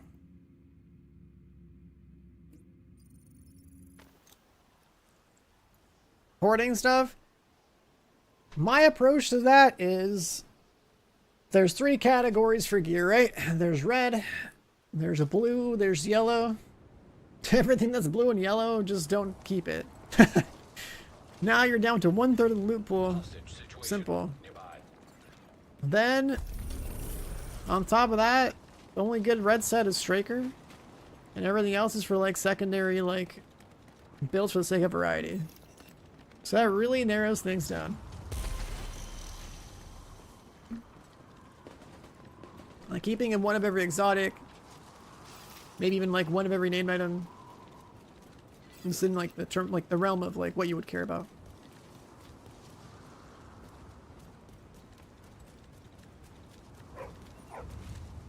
Like I think I have.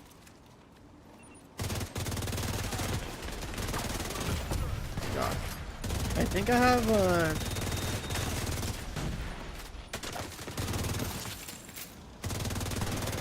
just about one copy of every named weapon in the game. Just cause, but like that's not really necessary. But having like one copy of every exotic is cool.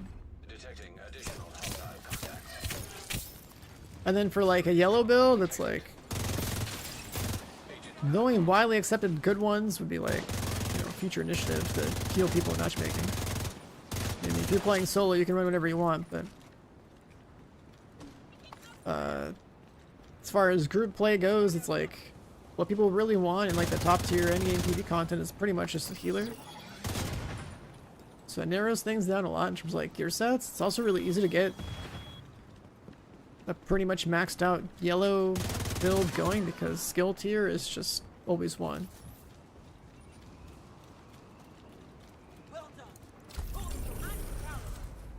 And like for gear quality, it's like yeah, like actual yellow items, these. When I was talking about red, blue, yellow, I meant like the cores, right? As far as like item rarity is concerned, like yeah, like you want high ends or you want gear sets or you want exotics. But for like gear that, you know, you would actually like end up using, it's better to just be like a red player because you're playing with guns the whole time and it's just reliable damage output in like pretty much all forms of the game. So that's why everyone just kind of says if you're new, just go make a striker build. It should cover everything. Yeah, so you get some green pieces, you get... There's still good yellow pieces though. Usually they're named, like Equalizer. Like this is a yellow piece, but it's prototype. Right, like Salvo. There's a couple of like special named items that are yellow in like every slot that get mixed in with green sets all the time.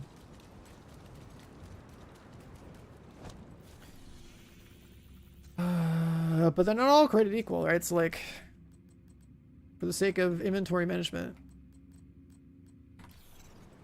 For the sake of inventory management.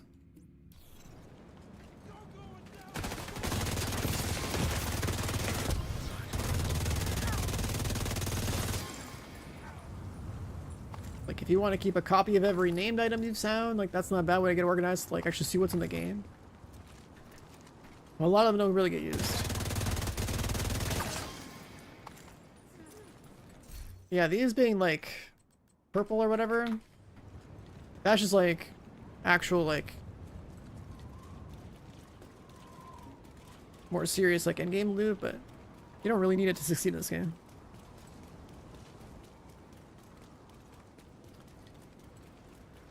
Like everything in this game was already achievable basically 6 years ago without expertise and without prototype. They added expertise to the game, which made it stronger, and they added... Oh, there. Then they added a prototype this year, which definitely kills balance.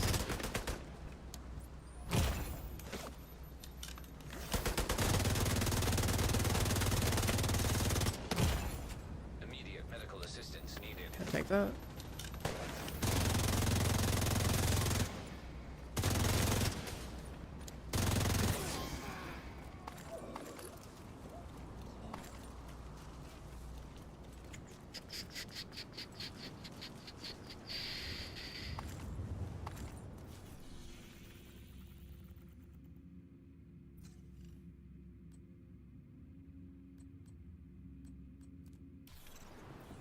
Financial... Wait, what's going on here?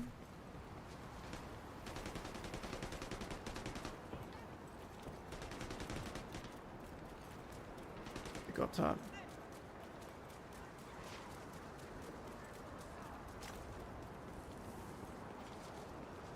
Should you wait for an event to max out your stuff? I mean, that would help a lot, yeah. double XP or like double proficiency events are pretty good for getting that grind done. You just like lock in and only do that thing for that week. Saves you time. Just depends on like how, you know, I don't know how much time you devote to the game, but like, you know, waiting to do that grind when the events roll around is usually better because it's twice as fast or like 5 times as fast. Like, you know, why not?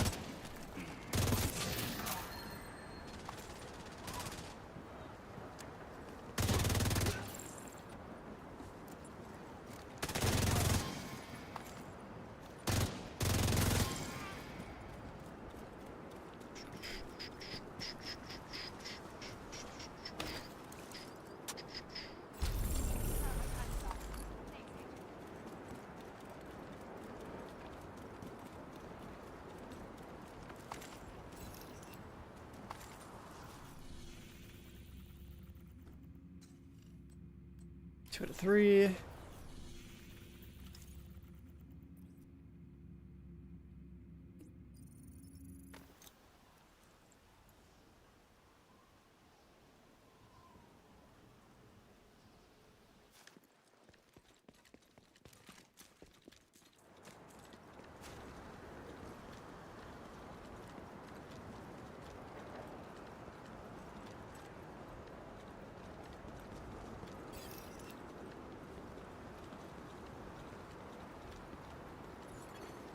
Detected. A control point in proximity.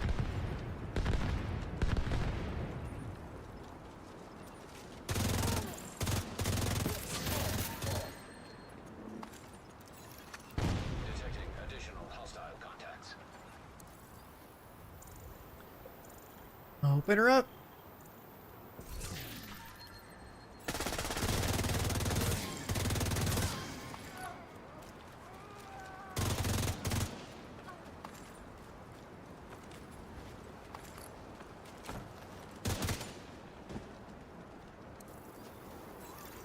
Incoming hostiles detected. Detecting additional hostile contacts. Supply drop claimed.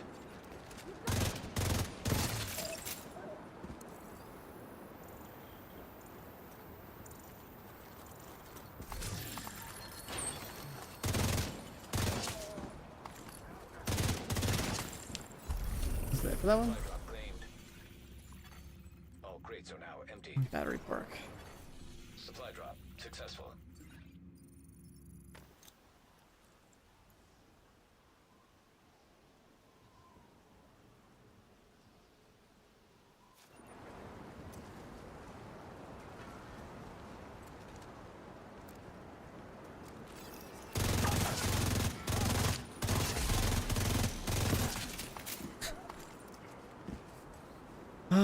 Mob's command manual's like...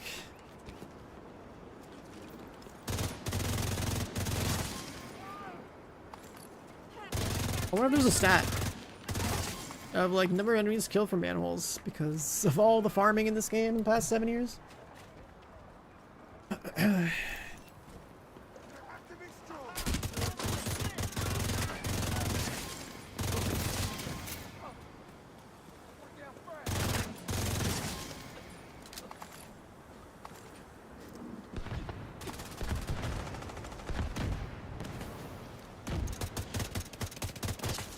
So the audio bug is back.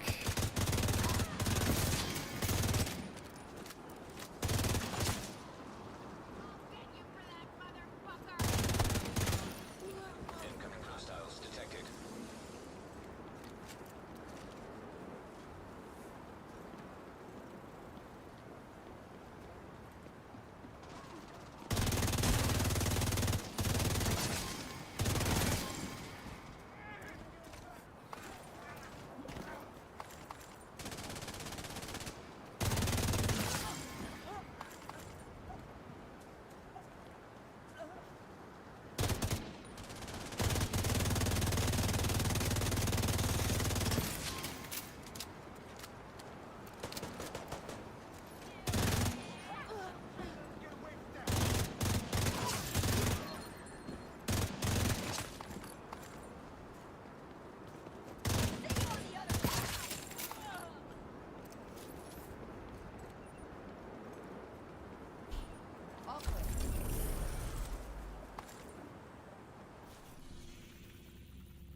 Broadcast territory.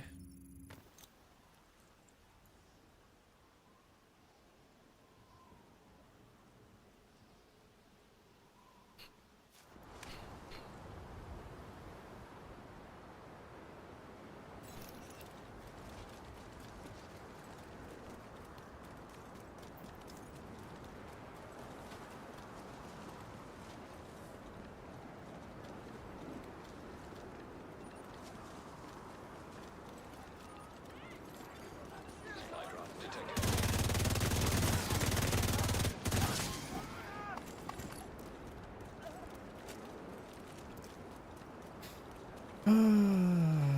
We got 3 activities due here. Might be like one more step for each of the other creative projects.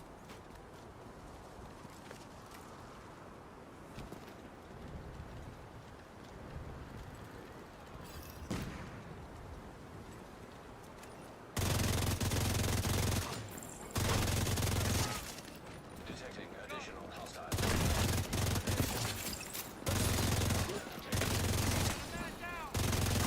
Hostiles detected. Detecting additional hostile contacts.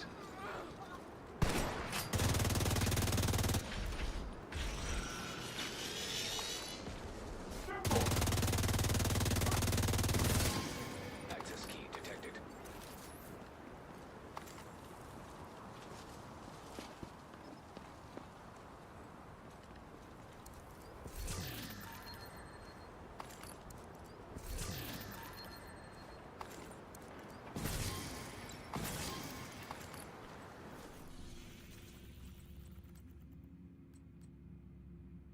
Two bridges, one more of these.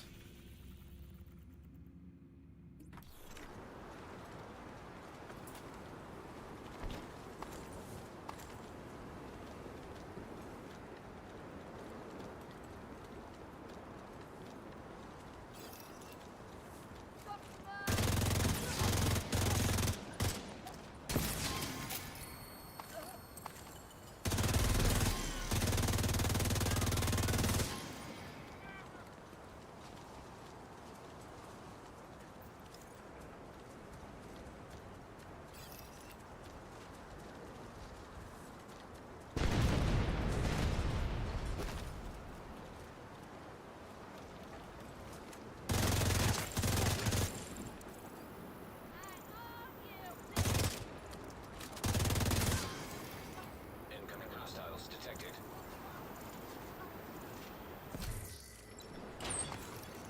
Supply drop claimed.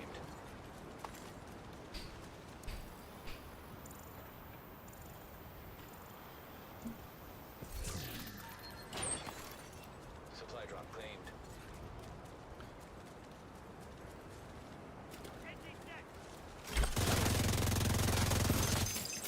Yeah, what up, Luke? I've been 80 months. I've been leveling up in this game and getting a lot of gold boxes. Additional hostile contacts. You should cash in and open them all, huh? Detected.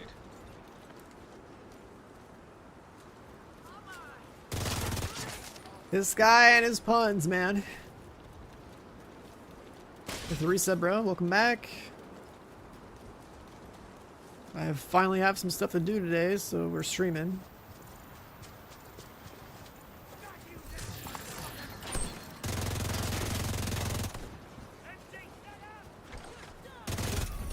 Supply drop claimed. All claimed. Supplies dropped successfully. So that one.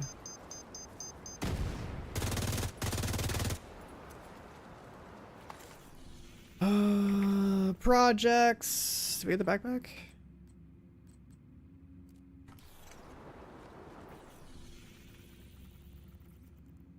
Two bridges.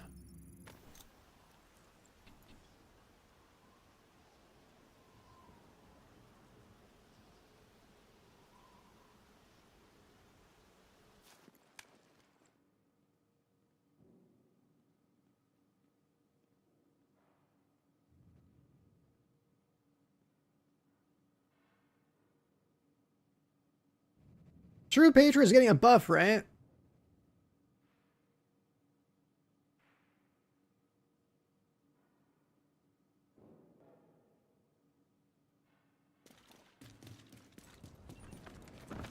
Did they actually show numbers of like how much of a buff?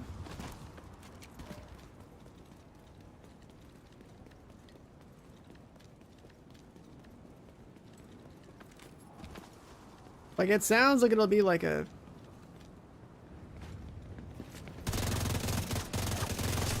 because we can buff me, it'd be like a usable support set.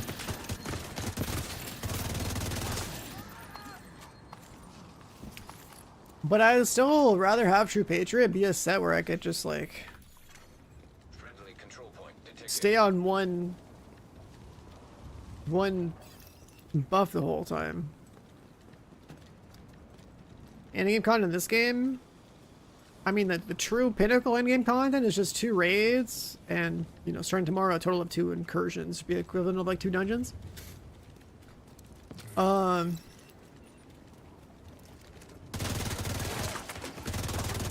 But there's also like the escalation system, which is like a rotations of missions that happen like, you know, every day or whatever. They go farm prototype stuff and it scales all the way up to like tier 10, which is kind of like the spongiest content of the game.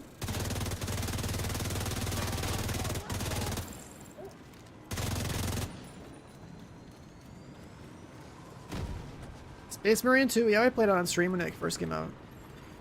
That game was pretty cool. In danger. I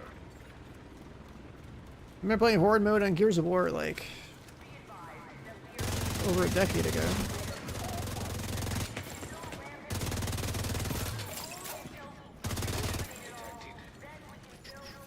Progress halted. Manual override required. Progress resumed. There's some other game that's come out this week. It's like a top-down looter shooter. I think it's called Riftstorm. When I'm done with all my, you know, my incursion race, I guess, tomorrow. Manhunt.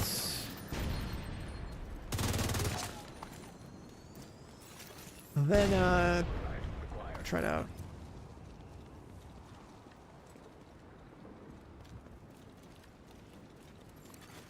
Civilians in distress. It's called Riftstorm, right? Do I have it on here? The demo? I haven't tried the demo. Co-op PV looter shooter? They're calling it Extraction Light, so I don't know what that means exactly, but... Alright, top down, there's like loot to pick up. I'm gonna try it tomorrow at some point. Or later this week, I don't know. But there's a demo too. Could be cool.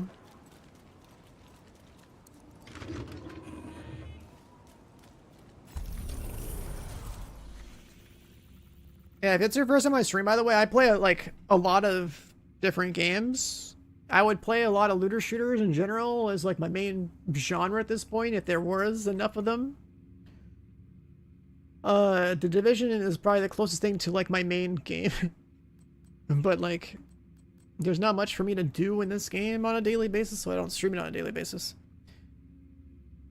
Like I'll stream it whenever there's like an event happening, or like, you know, like Twitch drops or like a content drop or something, right? Like the average or typical season of this game is like I stream it the first day of the season and like the last day of the season, or like the manhunt day of the season, and then like maybe I do stretch goals as well. This game getting a 3rd raid. Now it's getting a 2nd incursion tomorrow. Detected. Near location. Alright, so like a 2nd dungeon.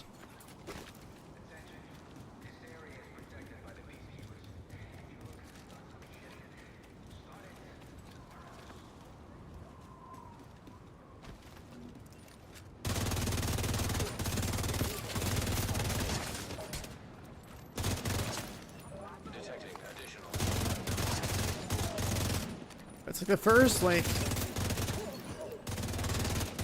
piece of like cool endgame loot or endgame content we've seen in like the last couple of years.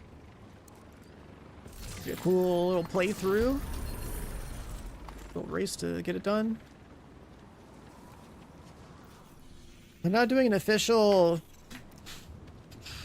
world's first race, I guess, for it. Like, everyone who plays this game as much as I do or more, but like, is all maxed out. Like, all the people who either speedrun or Supply drop. care about Pinnacle endgame PB content, I'm sure they'll probably play tomorrow. Not a whole lot of us, but hey.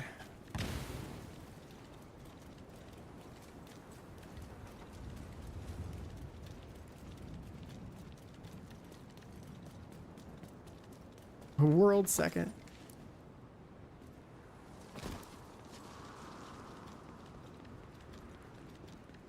You ain't first, you're last. We'll build my running to striker.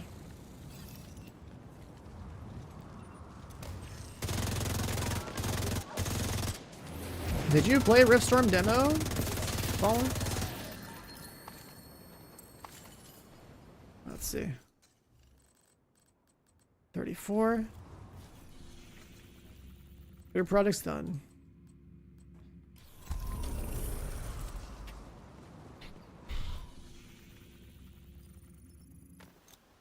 Yeah, the actual, like, Incursion leak this time around is pretty dumb. The fact that they actually could use... The fact that they could actually use...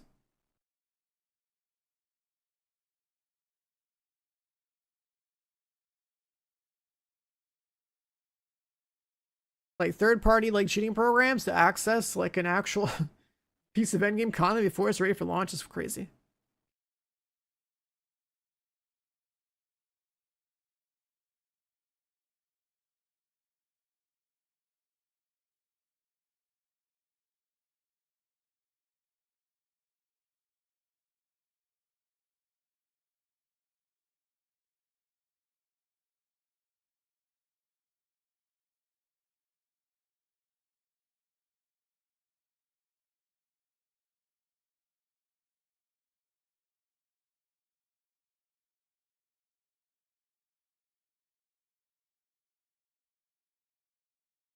What do these backpacks look like? By the way, the ones we just got skins for?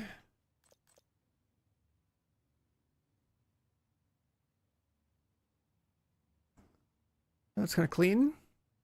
My camera's in the way. That one's pretty clean. This one is... Logo's pretty straightforward. Something NGN's logo looks the best on this, but I'm a big fan of this, like, color scheme. I'm pretty biased.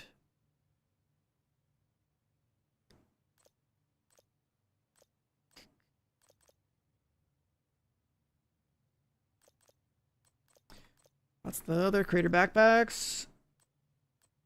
I have a bunch of them now.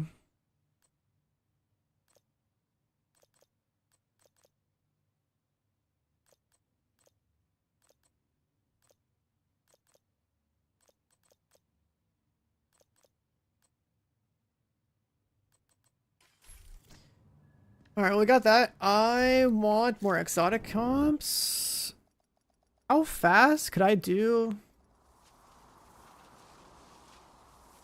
another set of projects? Let's see.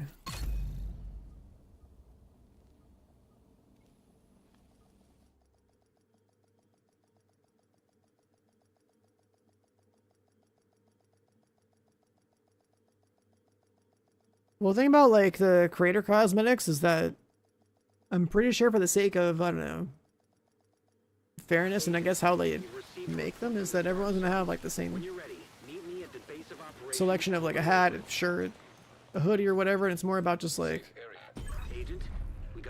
whatever artwork associated with your channel to, you know, they want to, like, add into the game. And then probably, like, a, you know, color theme for the backpack model or, like, the hat model and stuff that would, you know, complement it. It would be more complicated than that, because, like, if I could design literally any sort of cosmetic, it's like, okay, can I get a backpack that's actually just a pair of, like, virtual wings or something that looks like a, what are those called? Those, like, that really cool, like, pixelated, like, orange effect in an echo or whatever. Agent, we need you back in New like a pair of like echo wings in the background, my character would be sick.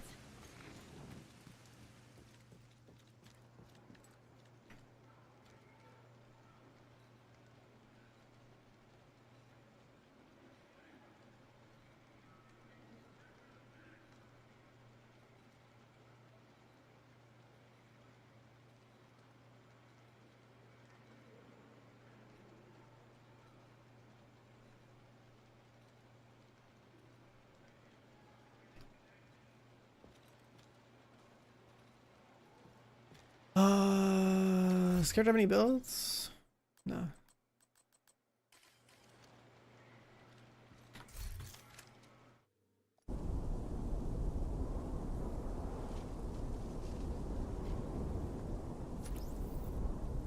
Like, if they ever let us design, like, a premium set of cosmetics, and, like, I don't know, get them added to the game in such a way where there's, like, I don't know, like a sub a couple of times, like, you know, once or twice to their channel or whatever to get the drop type of thing, right? Like, or like some kind of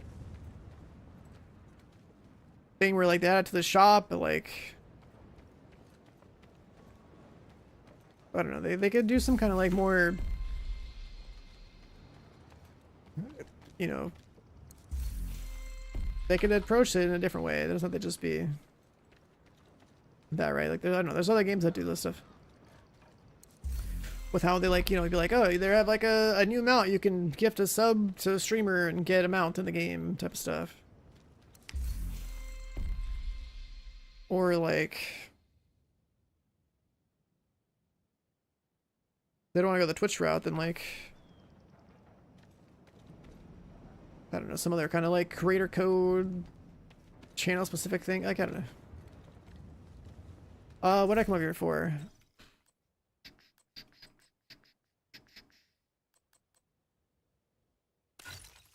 Just where is?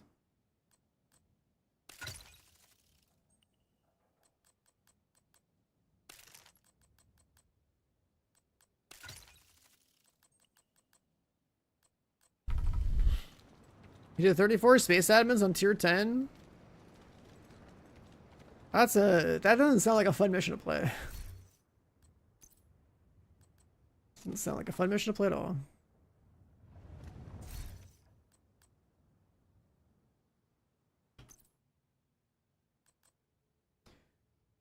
All right.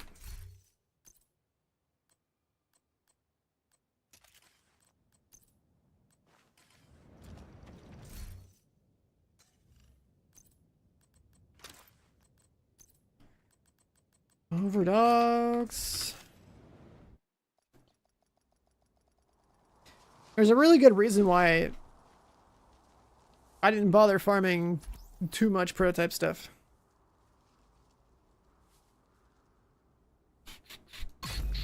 And that's because the whole system of how I got implemented in the game is like so undercooked. Right, no personal target loot.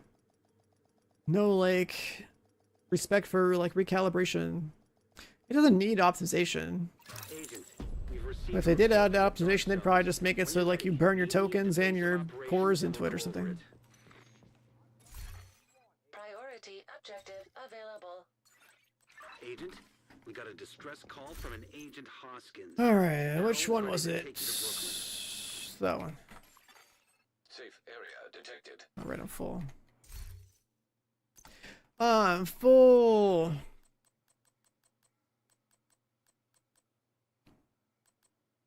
Another determined gun.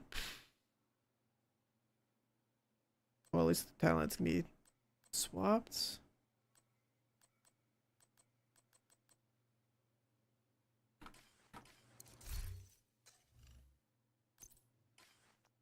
What's inventory full of? Oh. Named.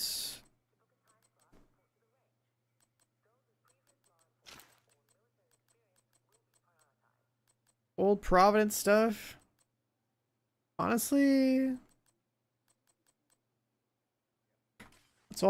that's like all god rolls from like 2020. What's this? Oh. Right.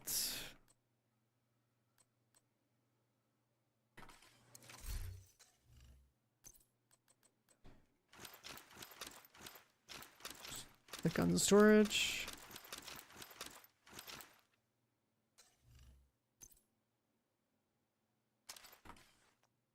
Old guns from 2020.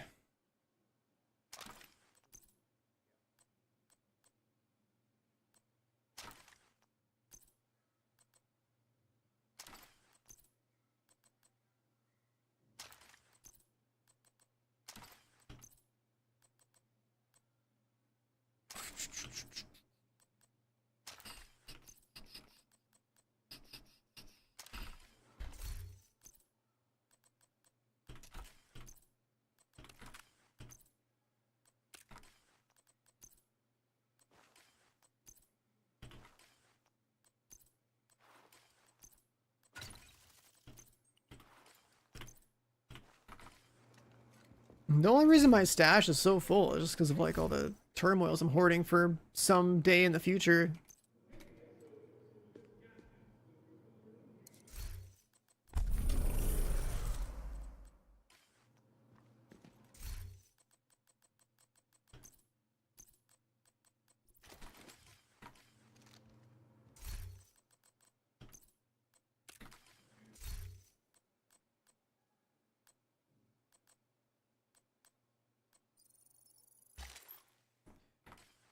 That should be fine. Oh, right. Wait. I want that extra 2 crit chance. Give me this.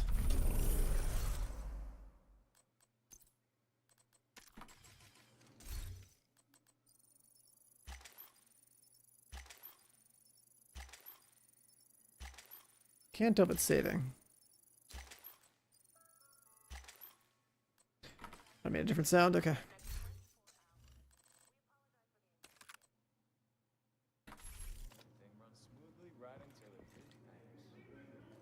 Skill tier on technician? Totally don't need it.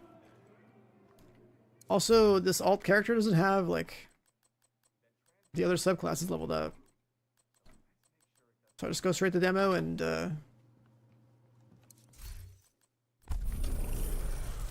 I just go straight to the demo and use it for whatever it has.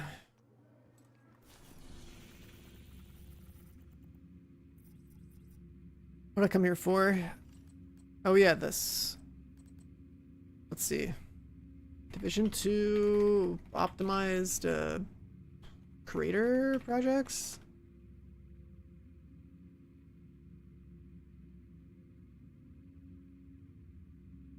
There we go. Civic Center, Battery Park, 2 bridges. That's pretty cool. Let's keep that up here.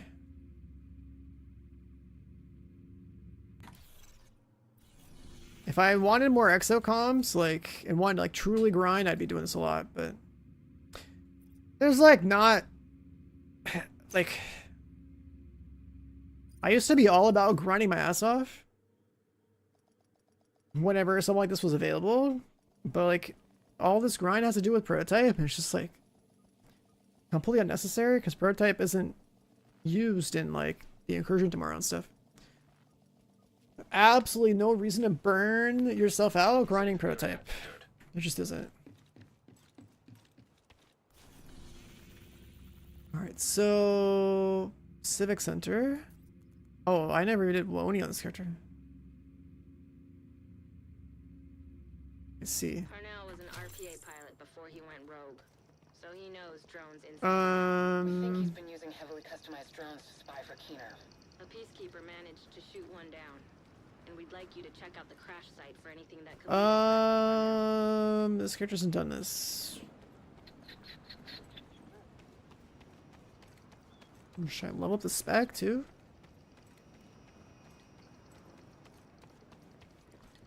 Is there a specialization swap thing here?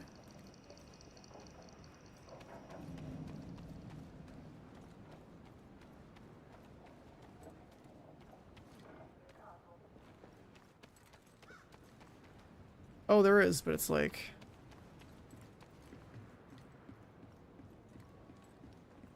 This side.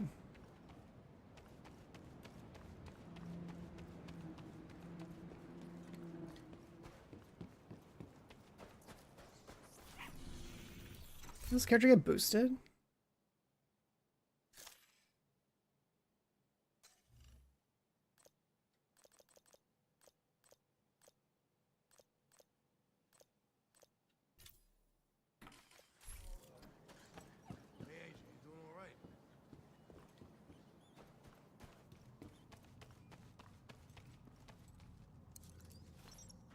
Unbelievable.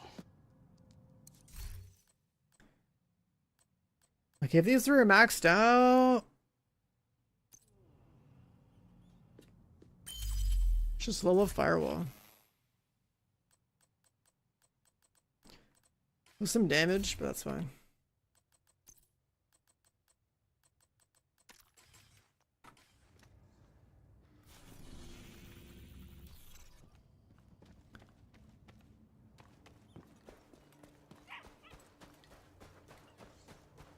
I was hoping I could get more exocomps. Do I really have to do all of Oni?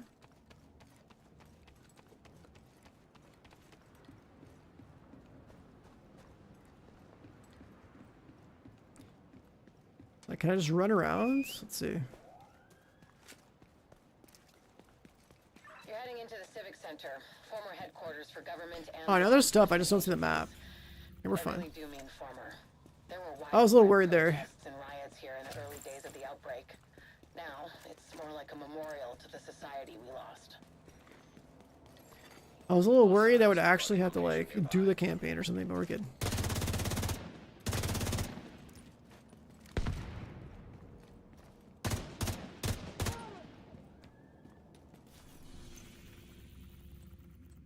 Let's at least make it heroic, though.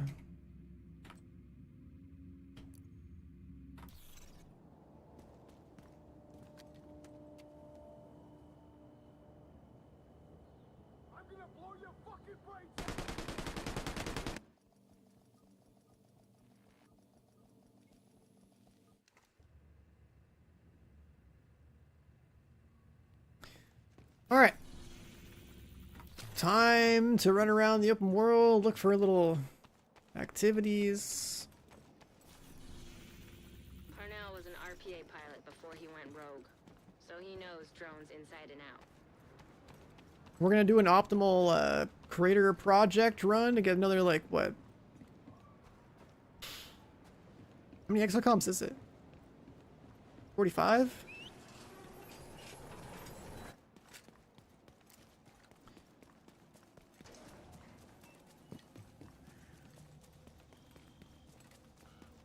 I should have known a lot more of it. What's up, King Pred? How you doing? I should have, like, if I didn't enter a gaming depression after playing Beast of Reincarnation last week, and I cared about fully leveraging all these benefits over the past week, I could probably just, like, have been on stream farming, like, double tokens, double cores, farming these project for exocomps. It would have been, like, a pretty good amount of resources. Coming up on the drone. Dig out that transceiver, and we'll see where it takes us. Yeah, I played Beast of Reincarnation for like 1 day. And, yeah, I mean, it didn't motivate me to, like, wake up and stream again the next day. So, pretty mid. The story process, the story pacing was, like, needs to be buffed by, like, 25 to 50% faster cutscenes and stuff, like, and spoken dialogue. The character basically is, like, dead inside or something, the main character, so so it's like she'll say, like, one thing and then, like, there'll be, like, a huge pause, she says the next thing. But then, like, all the conversations also feel very kind of, like, robotic. Able to cross-reference the two, then isolate patterns that will point us in the right direction. But I don't know, it just didn't really feel like that was worth. Normally I play through a lot of, like, you know, mid games on stream just to get through them. But, like, this year, it's like I haven't really done that. If I ran into, like, a bunch of games, it'll basically keep me from, like, wanting to get on stream. Just, like, not be here for, like, a week.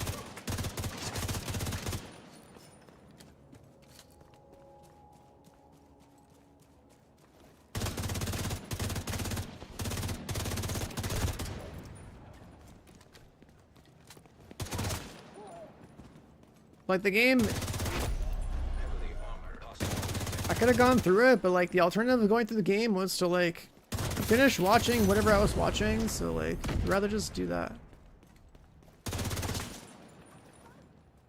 Like, it didn't feel worth it to me. Like, yeah, man, I can't wait to.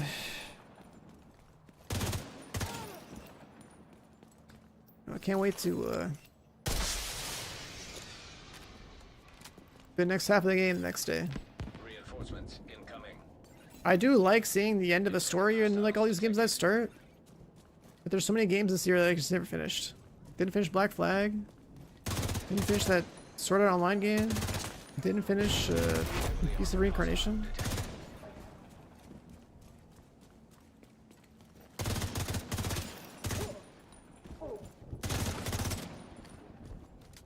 That turns the world difficulty heroic, but I guess that's not possible.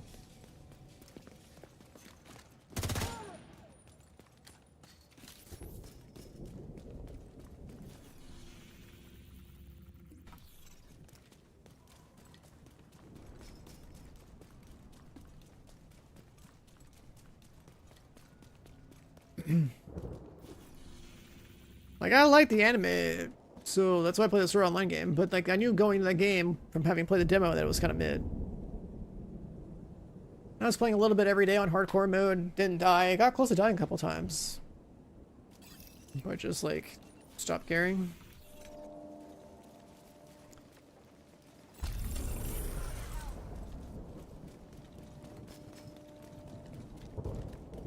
I've played a few too many video games in my life at this point where analyzing a game and how it plays, how it works, how I'd improve it and stuff.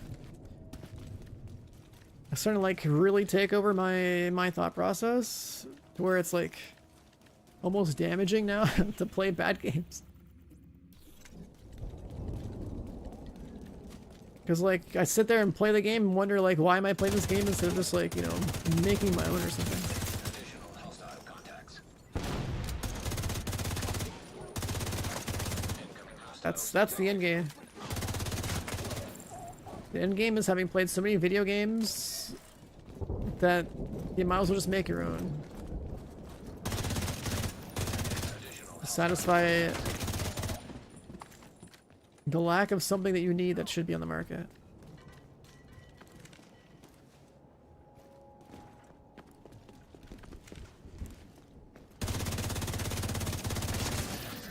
Detected. So chat, if you guys like looter shooters, can you all do me a favor and just like become game devs and just start pumping these things out? Thanks. I need something to play.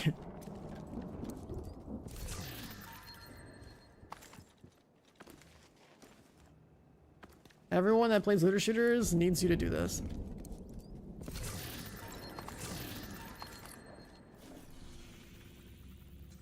Alright, so that knocks out the engine reward. Now we go battery part. We have reports of Kajika operating in the Battery Park district, staging ambushes against JTF and Peacekeeper. So the job market works? Are you talking about like Place to start looking for him.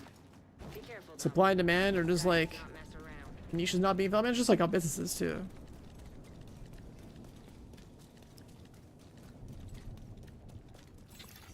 Supply room access unlocked.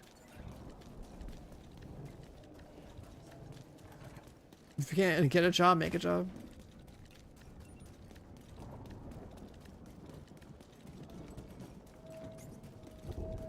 Yeah, but that comes down to like how much capital people have. Like if you can't work for somebody else, like you can't exactly like just start a business. The Battery Park district was devastated by flooding after a hurricane. Without some kind of like financial investment on your part, Than anything else now. or at least like, you know, having the knowledge of some Concentrated wealth niche. down here. Most of the locals used their resources and connections to get out before the city was locked down. Like I'd love to be able to, Didn't have you know, that option. have like the level of like authority over like a big looter shooter.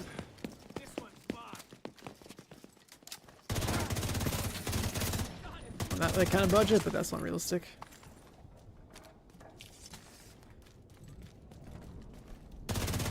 Was the Incursion tomorrow? Like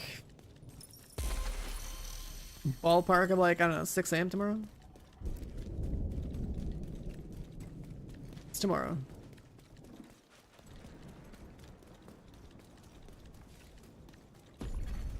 Nearby distress beacon detected. Looks like you found some of Kajika's handiwork. They didn't stand a chance against someone like him.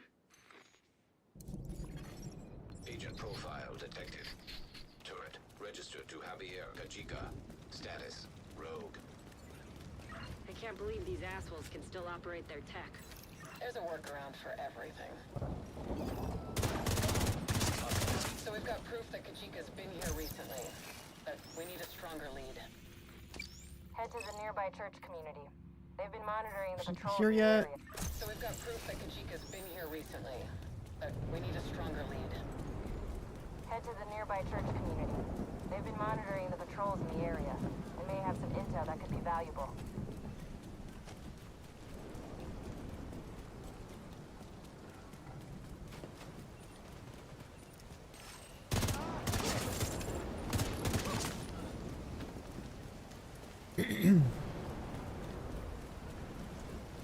I wish I could stream more things that I like to do. Like being able to like stream or restream like what I'm watching and turn my stream into like a hang out and watch a show together type of thing would be kind of cool. But like that's just not possible like DMCA. Don't want to take the risk anyway.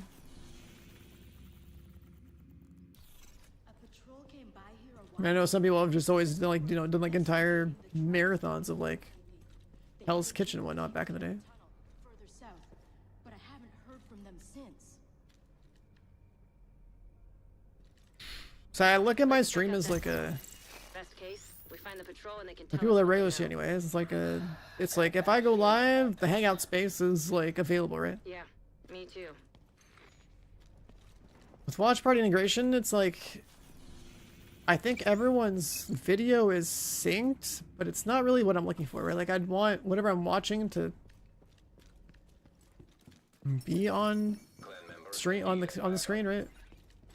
It's like the watch party thing. You're not showing the audio or video at all.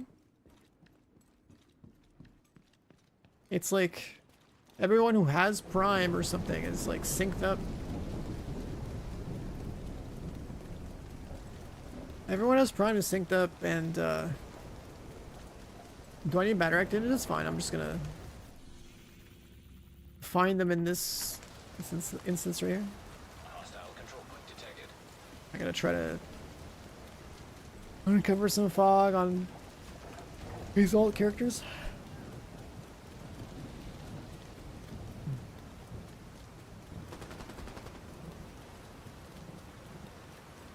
And then also on top of that, with the Prime Video thing, it's like, right, not every piece of content is available everywhere.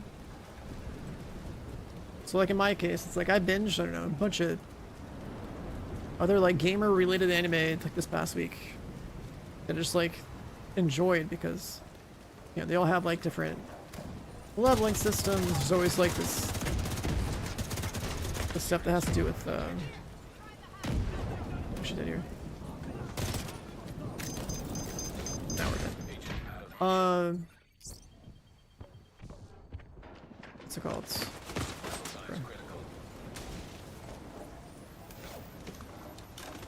Why is this landmark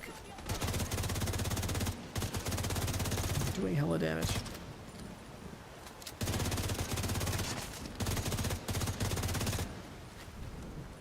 All these like gamer related animes I watched recently, they all have like leveling systems or like skill unlocks or like all this other shit. That's just like, it's like it makes a part of me that enjoys playing games that are new and like learning mechanics happy because it's like the same idea. It's like, oh, they're explaining like the mechanics how their world works. First couple of episodes. And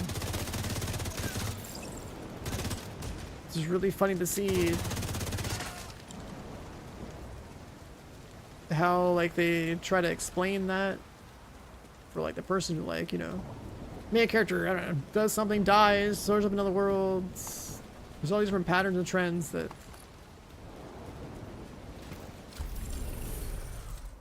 I look at as just like things that, you know, we see in video games, but they can also be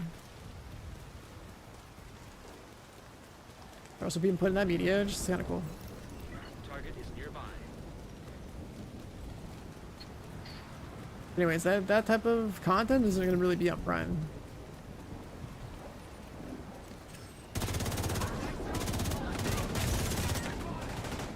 So.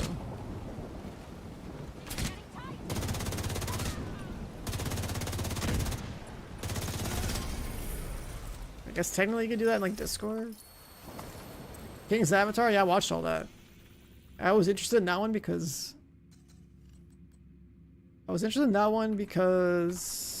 the main character's like a pro gamer, so I was like, that's cool. I could relate. I could relate.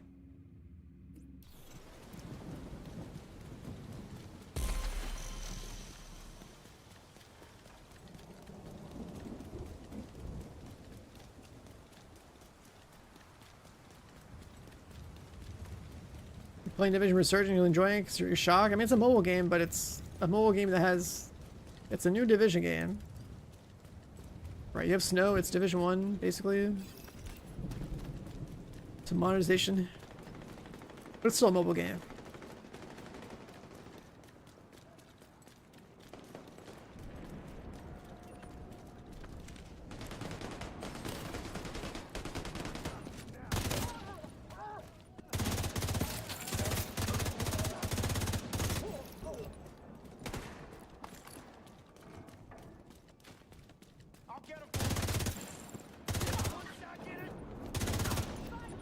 Wait, how did we get that done?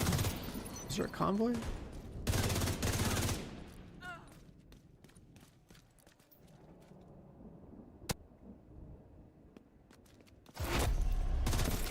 Hostile detected. Is there a convoy?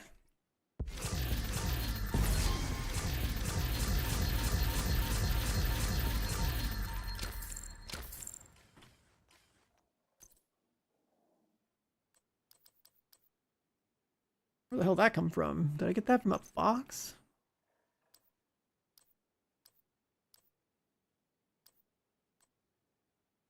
Do I need another matador? I don't know. Do I care? No, I don't care.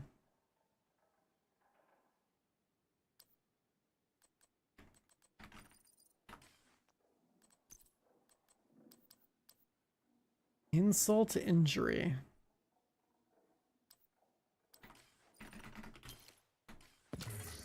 Hostile supply convoy. Nearby. Reinforcements en route. Detecting additional hostile contacts. Heavily armored hostile detected.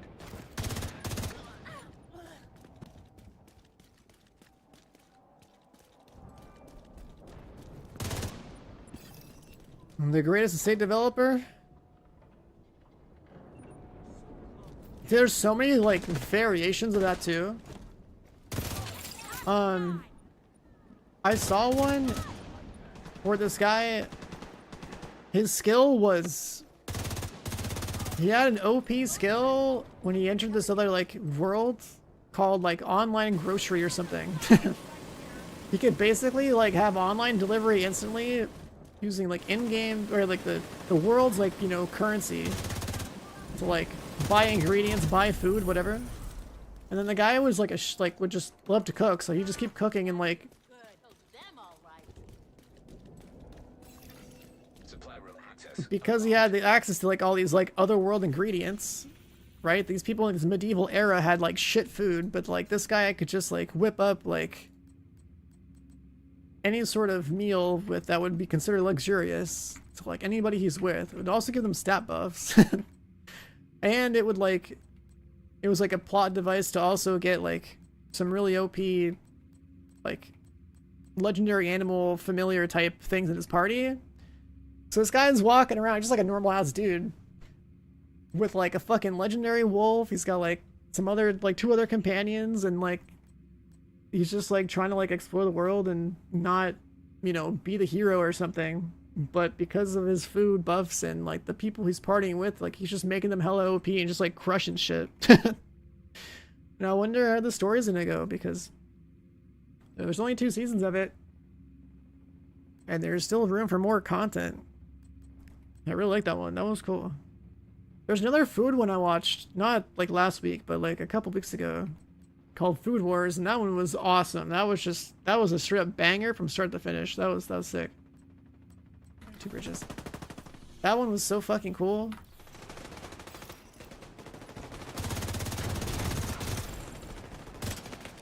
That one was like basically like anime Hell's Kitchen on crack. Like it was. Yeah, I watched all of it. If I'm watching an anime, I basically go start to finish. Like I'm finishing more anime than video games this year, I guess. Rhodes told us that the peacekeepers and 2. The one I'm watching right now, what's it called? This is our best bet. What's the gimmick? She's deep in Oh, it has something to do with like If we poke around in that nest enough, we're bound to find a trace of her. families of that are led by gods and goddesses or whatever. I don't remember what it's called. Hold on.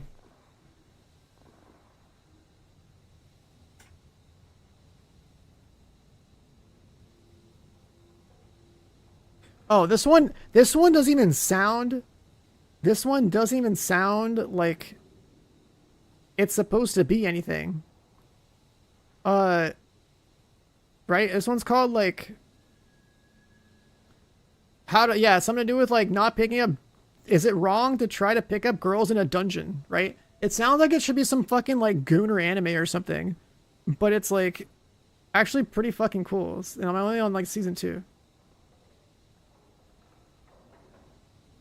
So like what I've been doing is like I do searches for what was it? I was like top 40 anime with leveling sorted by rating. And I've literally just been going from top to bottom, watching pretty much like everything in here. But yeah, this one I'm watching right now is fucking cool. It sounds like something that is completely degen, but it's actually pretty dope. Like this main character is like, it's like some kid who's like the only member of the family of like this one goddess, and then like he's like, you know, like the kid that has to like, you know, level up and do dungeons and whatnot. Eventually becomes like the last hero or something. Like I don't know how like the myth works, but like all the gods and goddesses are based on like, I guess a mix of like Greek and like Norse mythology or something.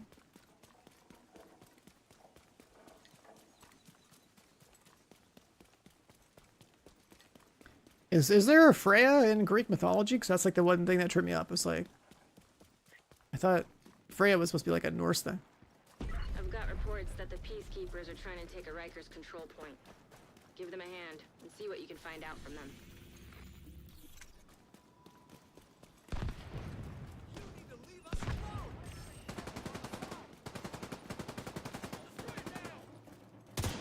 But yeah, I did like a. If you do like a Google search for like top 40 anime with leveling sorted by rating, you can usually have it like shit out like a pretty good list of like kind of like gamer related content to go watch if you haven't seen any of that stuff.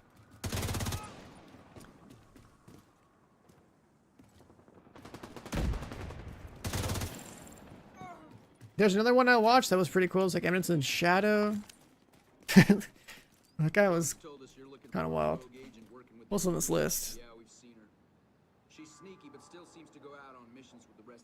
The time I got reincarnated as a slime, I think is one of my favorite ones in this list. I obviously watched Solo Leveling. There's also like the jobless reincarnation one that's kind of weird, but like cool. Log Horizon, Shangri-La Frontier. I know one just showed up, I haven't seen this list. World Trigger, I don't know what that is. I watched Tower of God as well, in full. I think that one needs more seasons. I found like my most hated fictional character in like all media ever. This is like Rachel character from like Tower of God. Holy shit, dude! I've never hated a fictional character more in my life. We're getting warmer. And Slime has great world building. Yeah, I love that a lot about that one. Any sort of like. And when they mix like the gaming related stuff to like having like this big world with like, you know, like political implications of like the guy's power level and whatnot. Especially the guy is actually building like his own nation, right? Like it's, I like that one a lot too.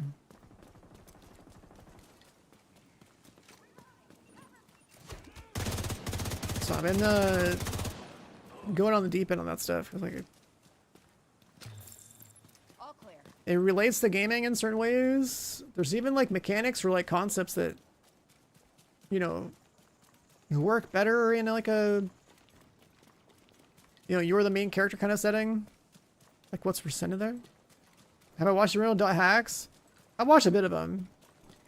I only experienced dot hack mostly through the game. A long time ago, like at friend's place. So like I like the idea of a video game that's like a, like I was saying this a lot too, like if I made a game, not only do I want it to be a looter shooter, but I'd want to simulate an MMO, but from like a single player like game perspective. So like you can have the privilege of being like, you know, the main character and like be able to try to like give people that same experience of what it's like to be like a, you know, like a day one raider or something. Or like make them important in that MMO. Or, like that's really cool. We recently got word of an attack on the JTF outpost at a nearby shelter. If you're looking for cleaners, that's a good place to start. Like I'm only watching the slime anime, so like I don't know what the source material's like with that one. We need to get going to the shelter. That's our best lead on Conley. The cleaners like to make sure everything is sterilized. Chances are they'll still be around. Tower of God, dude, Rachel, oh my god. She fucks over the main character the first time, then it's like, okay, cool, maybe she can be a sensible person, then she fucks him over a second time, it's like, bro, there's no going back. You literally had a free ticket to meet your goal just by like not pushing the guy, and you push the guy. Like, the fuck is wrong with you? Like, the betrayal there is so bad.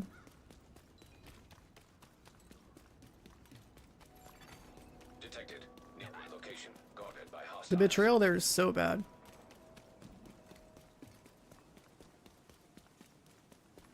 Looks like we're not too late.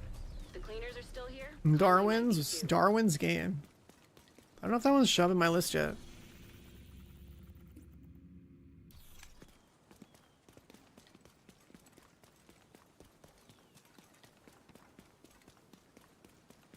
I have to finish this like pick up girls in a dungeon one, whatever it's called. Sounds really stupid, but it's like generally like got a good storytelling.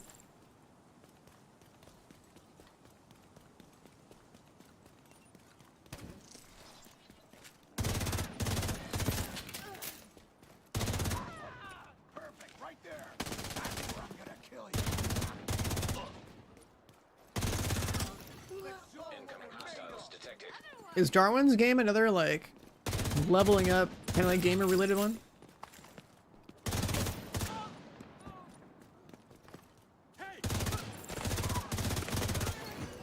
Access key detected.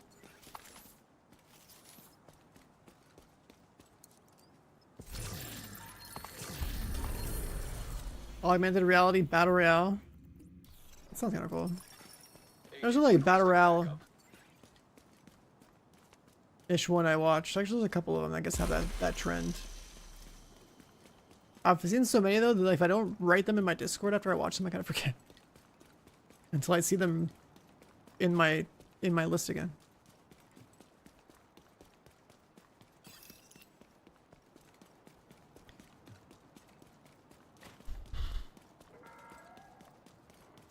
This is Conley, leader of the cleaners. No other group in this city is as well prepared as we are. Augmented reality. Wait, hold on. There isn't. Was it the same one? Did I watch that one?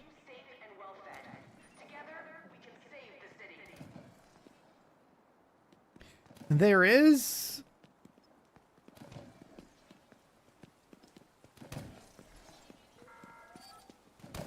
Oh, I gotta kill these people.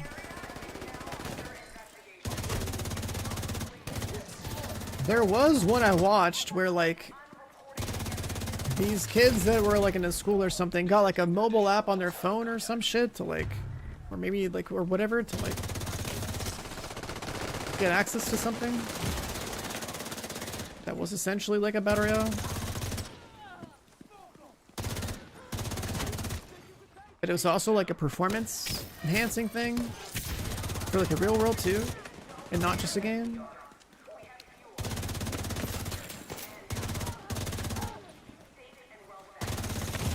There's so many mobs here.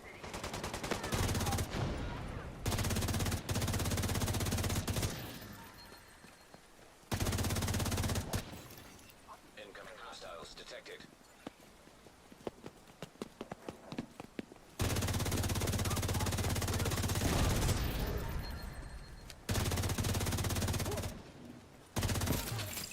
Detecting additional hostile contacts.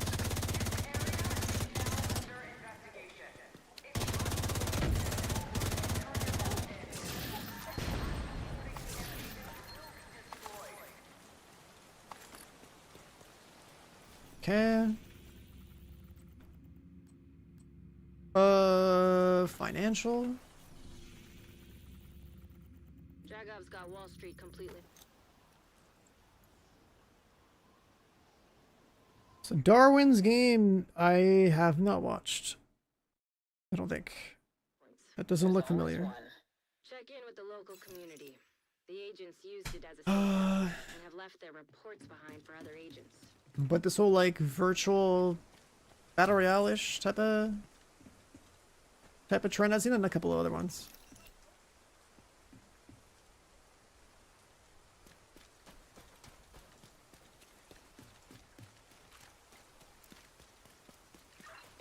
I've binged so many of these things, like, back to back now.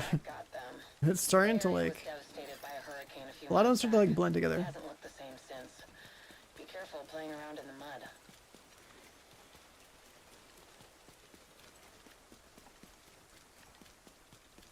One Piece. I remember watching a few episodes in December, but I don't like the idea of an anime that has fucking 1,000 episodes. That's too much.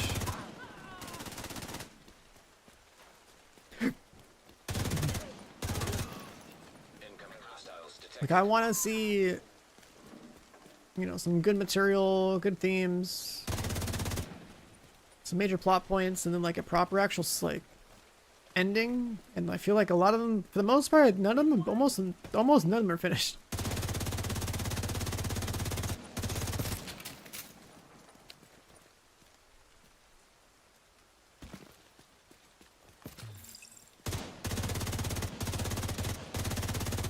There's so many I've seen that are like 1 season, 2 seasons deep. Maybe even 3, and they're not finished. And then you're, you know, sitting there waiting for God knows how long. Dragov's got Wall Street completely locked down, but we've had agents scouting his compound for weak points. There's always one. Check in with the local community. The agents used it as a safe house and have left their reports behind for others. But then, with a lot of these too, it's like, do they have good rules for like power?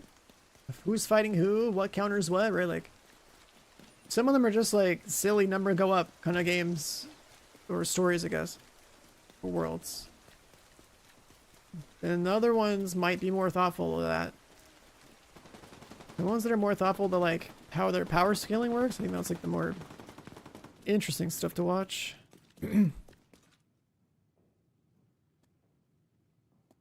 Future Diary? I haven't heard of that one either. This community leaves a lot to be Oh, it desired, was Excel World but at is least the they one I have was their talking own about. policy. Excel World is the one where like these people have like, Yeah, that's right. they get tangible benefits from being a part of like There's this, some agents hanging out here too, as long as they're cool.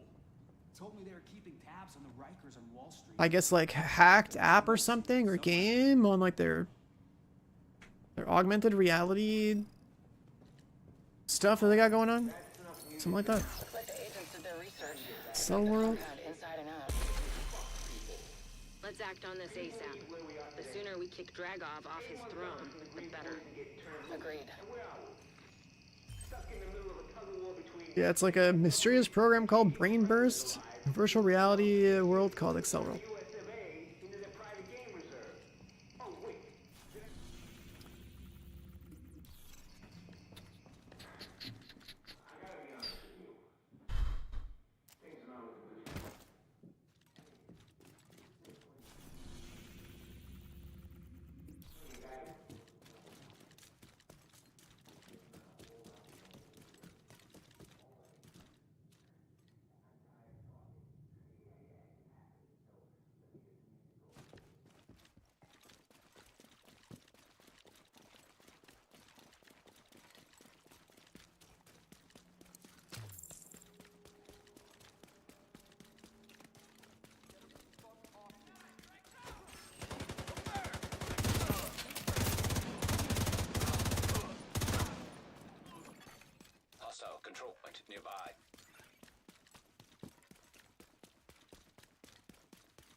How have we not revealed this?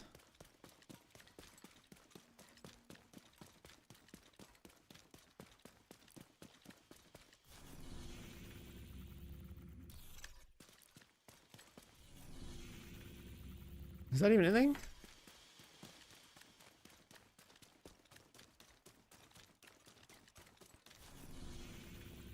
Oh. Oh.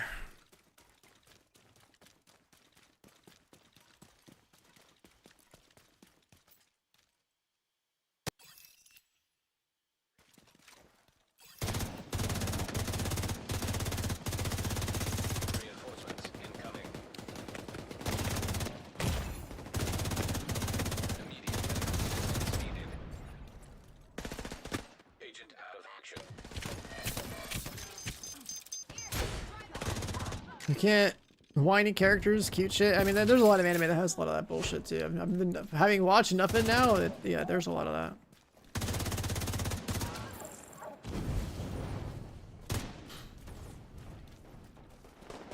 The ones that are more serious are pretty cool.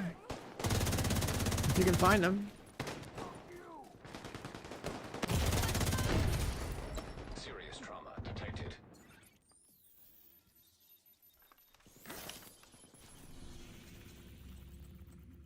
Civic Center.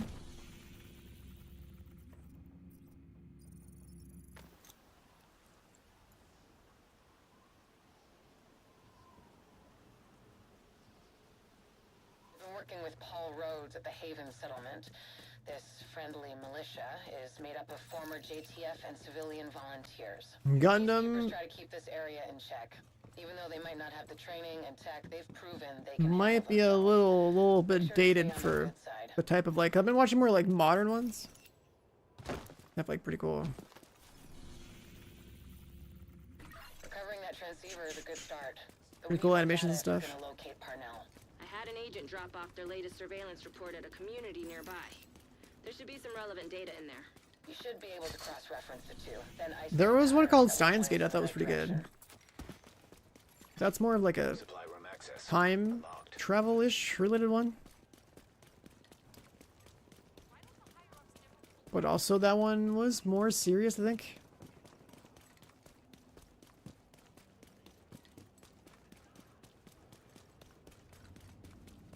Studio Mappa, yeah, I keep saying like all the ones that like seem pretty cool, like usually have like that studio or like one of the studio associated with them.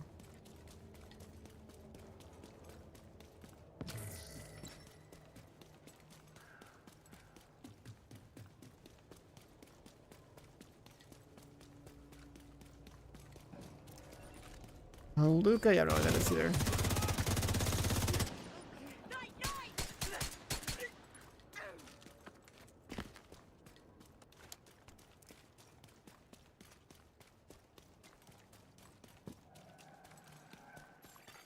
Civilians in danger. What AR is that? Just a Lexington. There's the good old Lexington.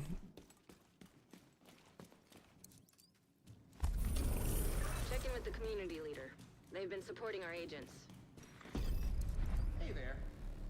Judging from the orange ring, I'm assuming you're here on division business and not to adopt a cat. The other agents left some stuff here, in case one of you comes in here. Let me know if you change your mind about the cat, though.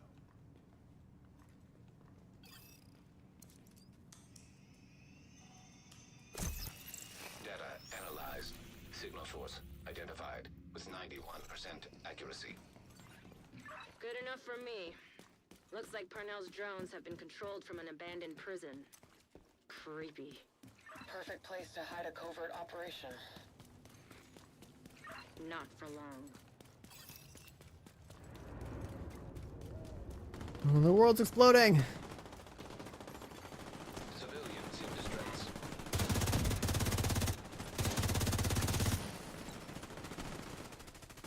Where's this thing at? There we go.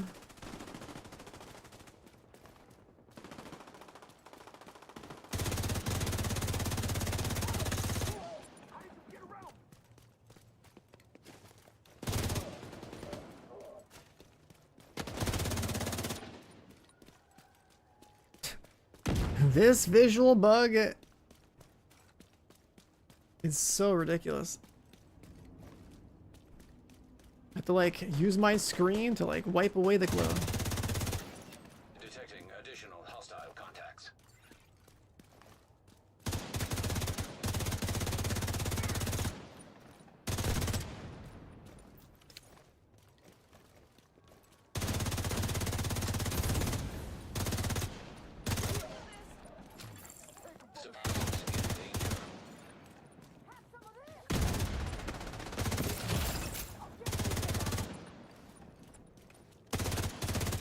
Vital signs critical.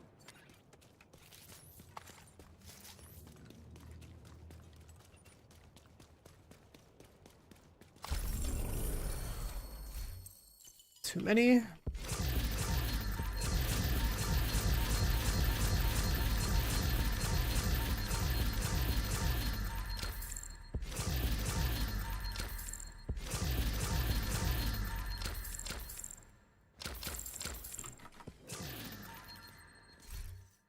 Claws out.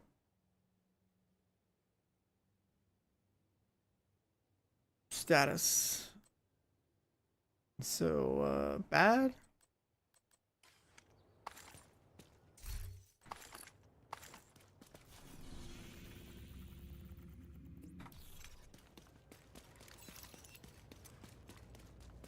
Claws out is irrelevant anyways, but...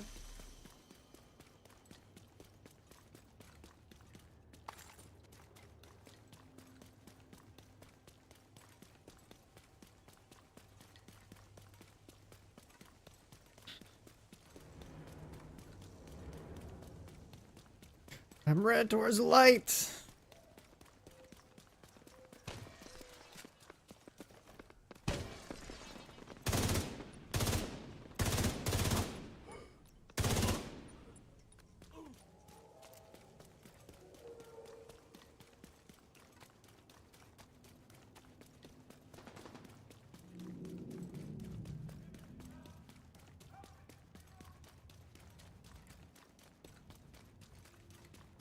We've tracked a signal from Parnell's drone, and it looks like it's coming from the tombs. Hopefully he'll still be there. At the very least, we'll be able to find some of his equipment. Where are we this? In case you need some support. Need 2 more. Me? I just want to see what weird shit this kid's been up to. Hostile striker drone detected.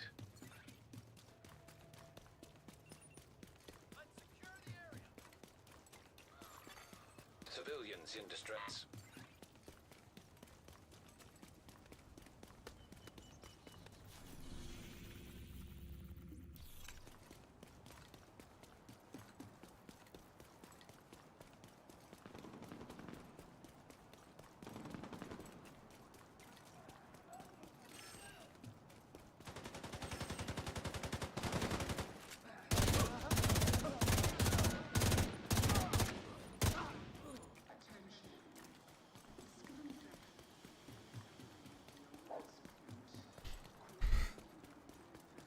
Bring, you're not even that much younger.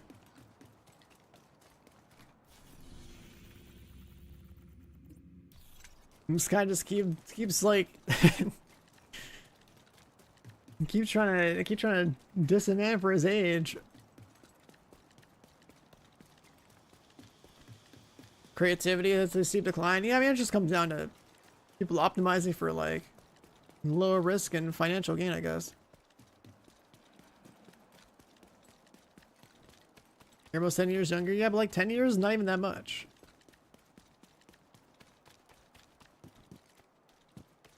In this age bracket, 10 is not a big deal. If you said a 10-year gap 10 years ago, sure. Civilians in danger.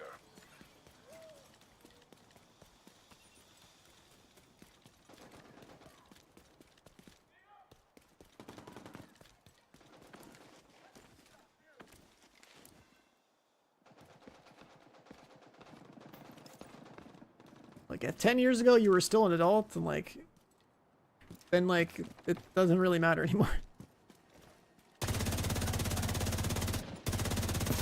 If you're saying he's 40 and then like you're basically 30 or whatever, then like, that 10-year gap doesn't really mean much. If he was saying, you know, he was like 30 and you were 20, then it's like a bit more of a gap, I guess, there.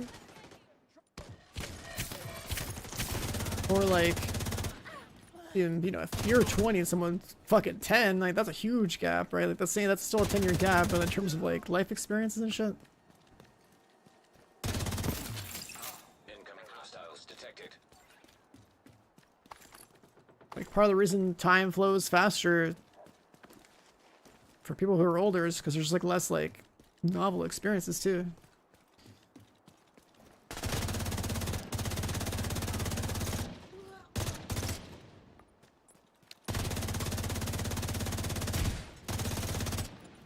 Like, I'll be honest, since my last stream last week, I feel like I time traveled. You know, going on my little 1 week of like anime grind, no streaming because nothing was worth playing. And we're already like 10 days in August or something.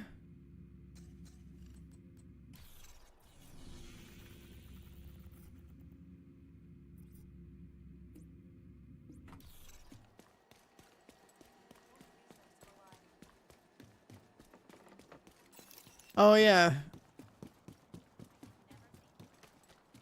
Like I remember, you know, turning on the TV back in the day as a kid for random DBZ episodes. But I never really got to like watch that entire thing in like a...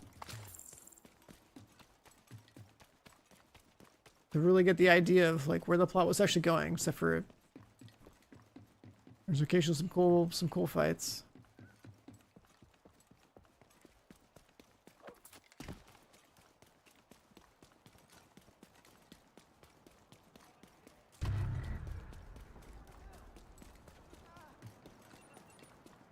You like one new episode and like restart the show. Yeah, that era of like watching media on TV was so stupid, man. Like having access to like, you know, libraries of content you can stream is crazy. I'm consuming that type of content like way more now than ever. Like there's no way in hell I'm gonna book a 1 hour time slot in my evenings once a week every week for like 3 months to watch this show. We just, you know, do a 24-hour of watching to consume your entire show, and then that's it.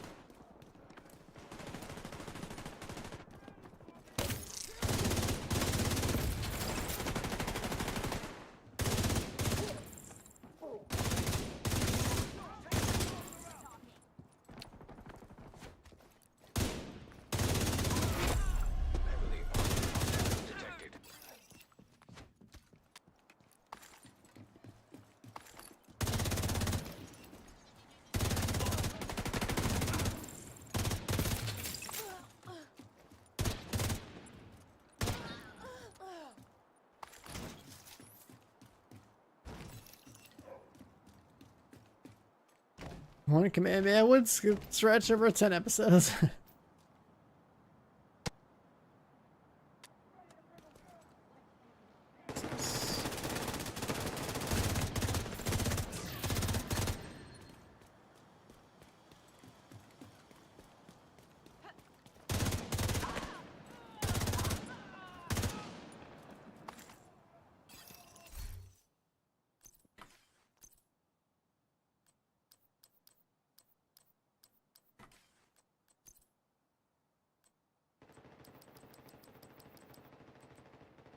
Equalizer.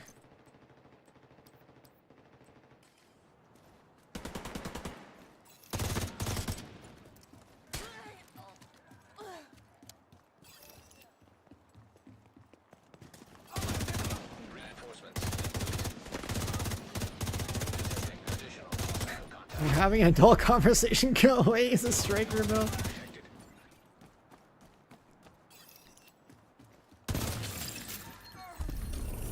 That's crazy.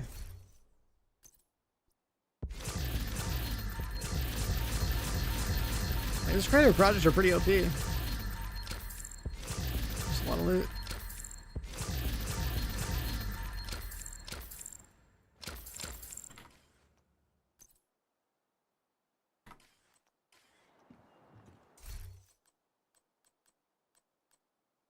set up back.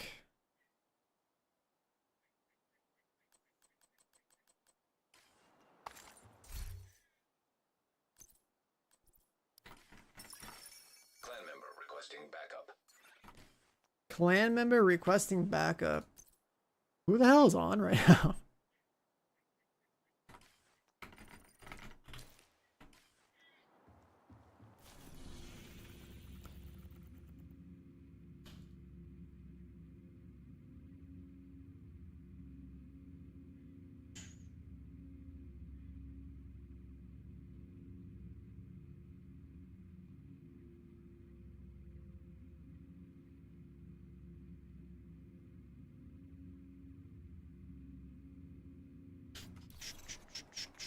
Discord build. If you're doing Hasbro with backfire, that's not the way, man. That's not the way, man.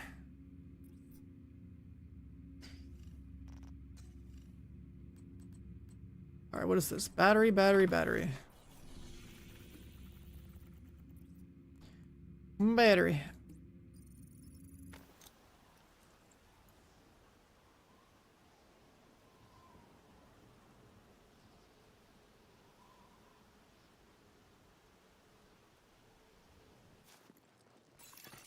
Supply room access unlocked.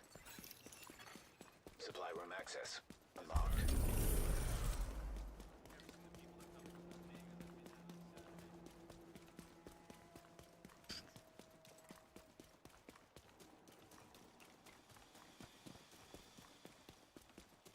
And 343 credit. Yeah, what happens when they take away the seasonal modifier?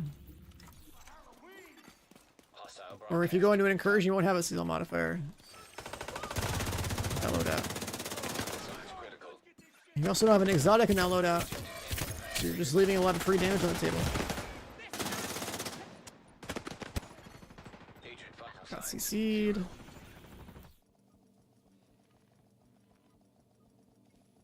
Wait, I should have actually gone to my... How do I turn this thing off?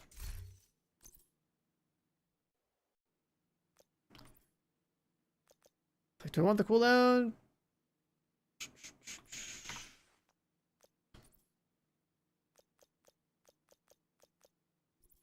I guess we'll take that. Want the stuff?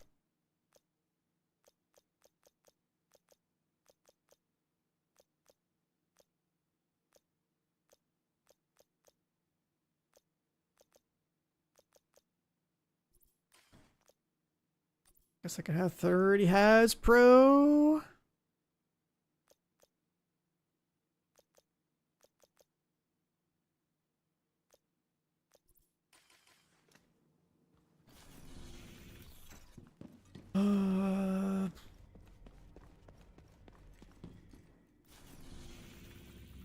The DBZ trigger the industry into making a bunch of anime?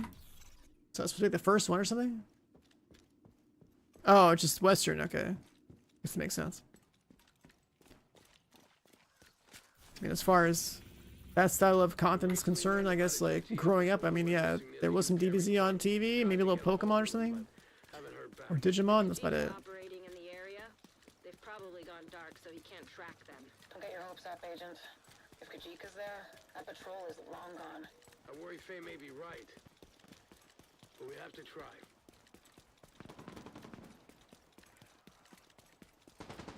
Western culture spends more on entertainment. I mean, that's just like economic disparity, though.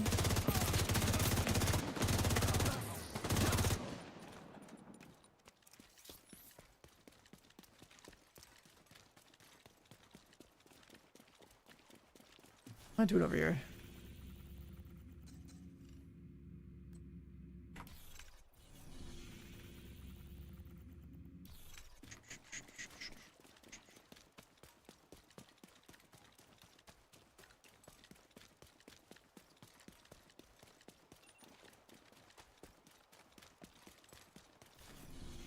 Do I need this? I'll just go this way. A JTF patrol went missing near the Ukari tunnel. We need you to find out. I've never ran this bridge. Kajika will be looking for patrols. We don't want him to find us before we find him.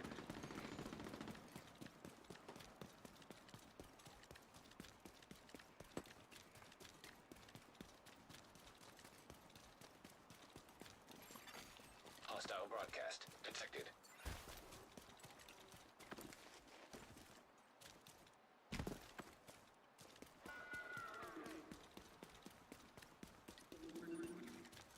Caduceus is back? Yeah, but it's not worth it. It's better than the first game when it would reset your cooldowns. I'd say it's a pretty worthless exotic in this game.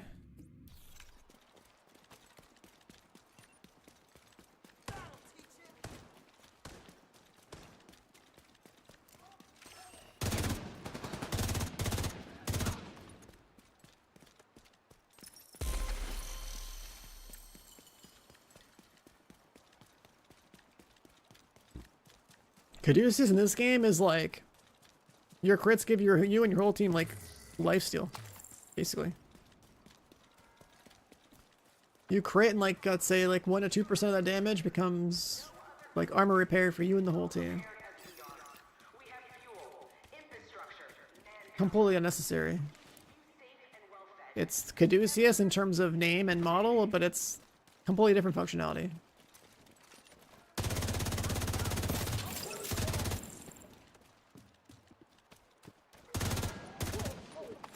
I was a Caduceus main when Division 1 was new. I ran a Caduceus and a M1A. So I was playing like a equivalent of a red-yellow build in Division 2, but in Division 1. I was like... Everyone was busy making their like, you know, PvP builds, or were mixing like red and blue. The equivalent of red and blue, right? Firepower and toughness or whatever. I was all firepower electronics. Because I would just make... I'd have like max level smart cover and pulse and have like crazy damage amplifiers for myself and my teammates. And use Caduceus to reset the cooldowns.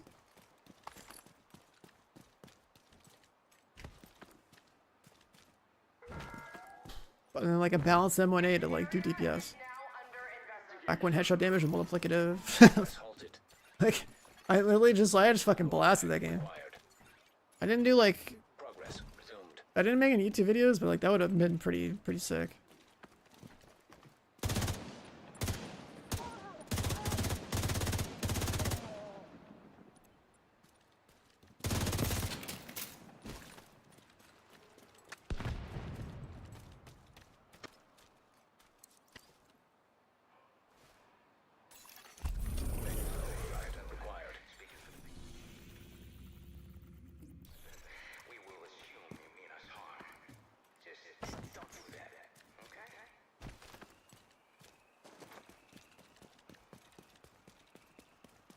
What's going on in chat? People are talking about Western culture and then talking about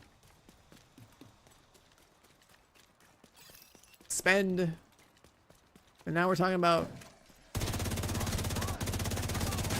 why the US is the way it is relative to the rest of the world.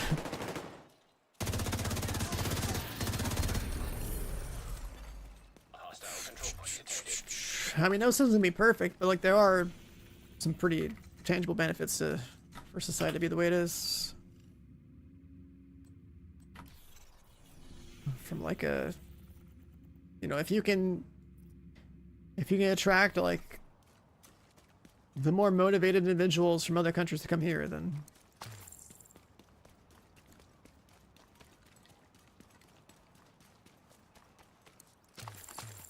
it's part of being like a superpower, I guess.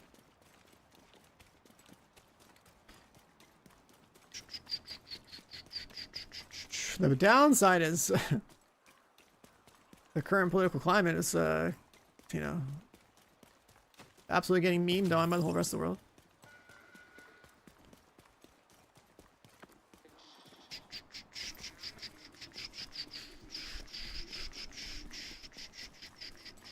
Who knows how long it'll take to repair itself?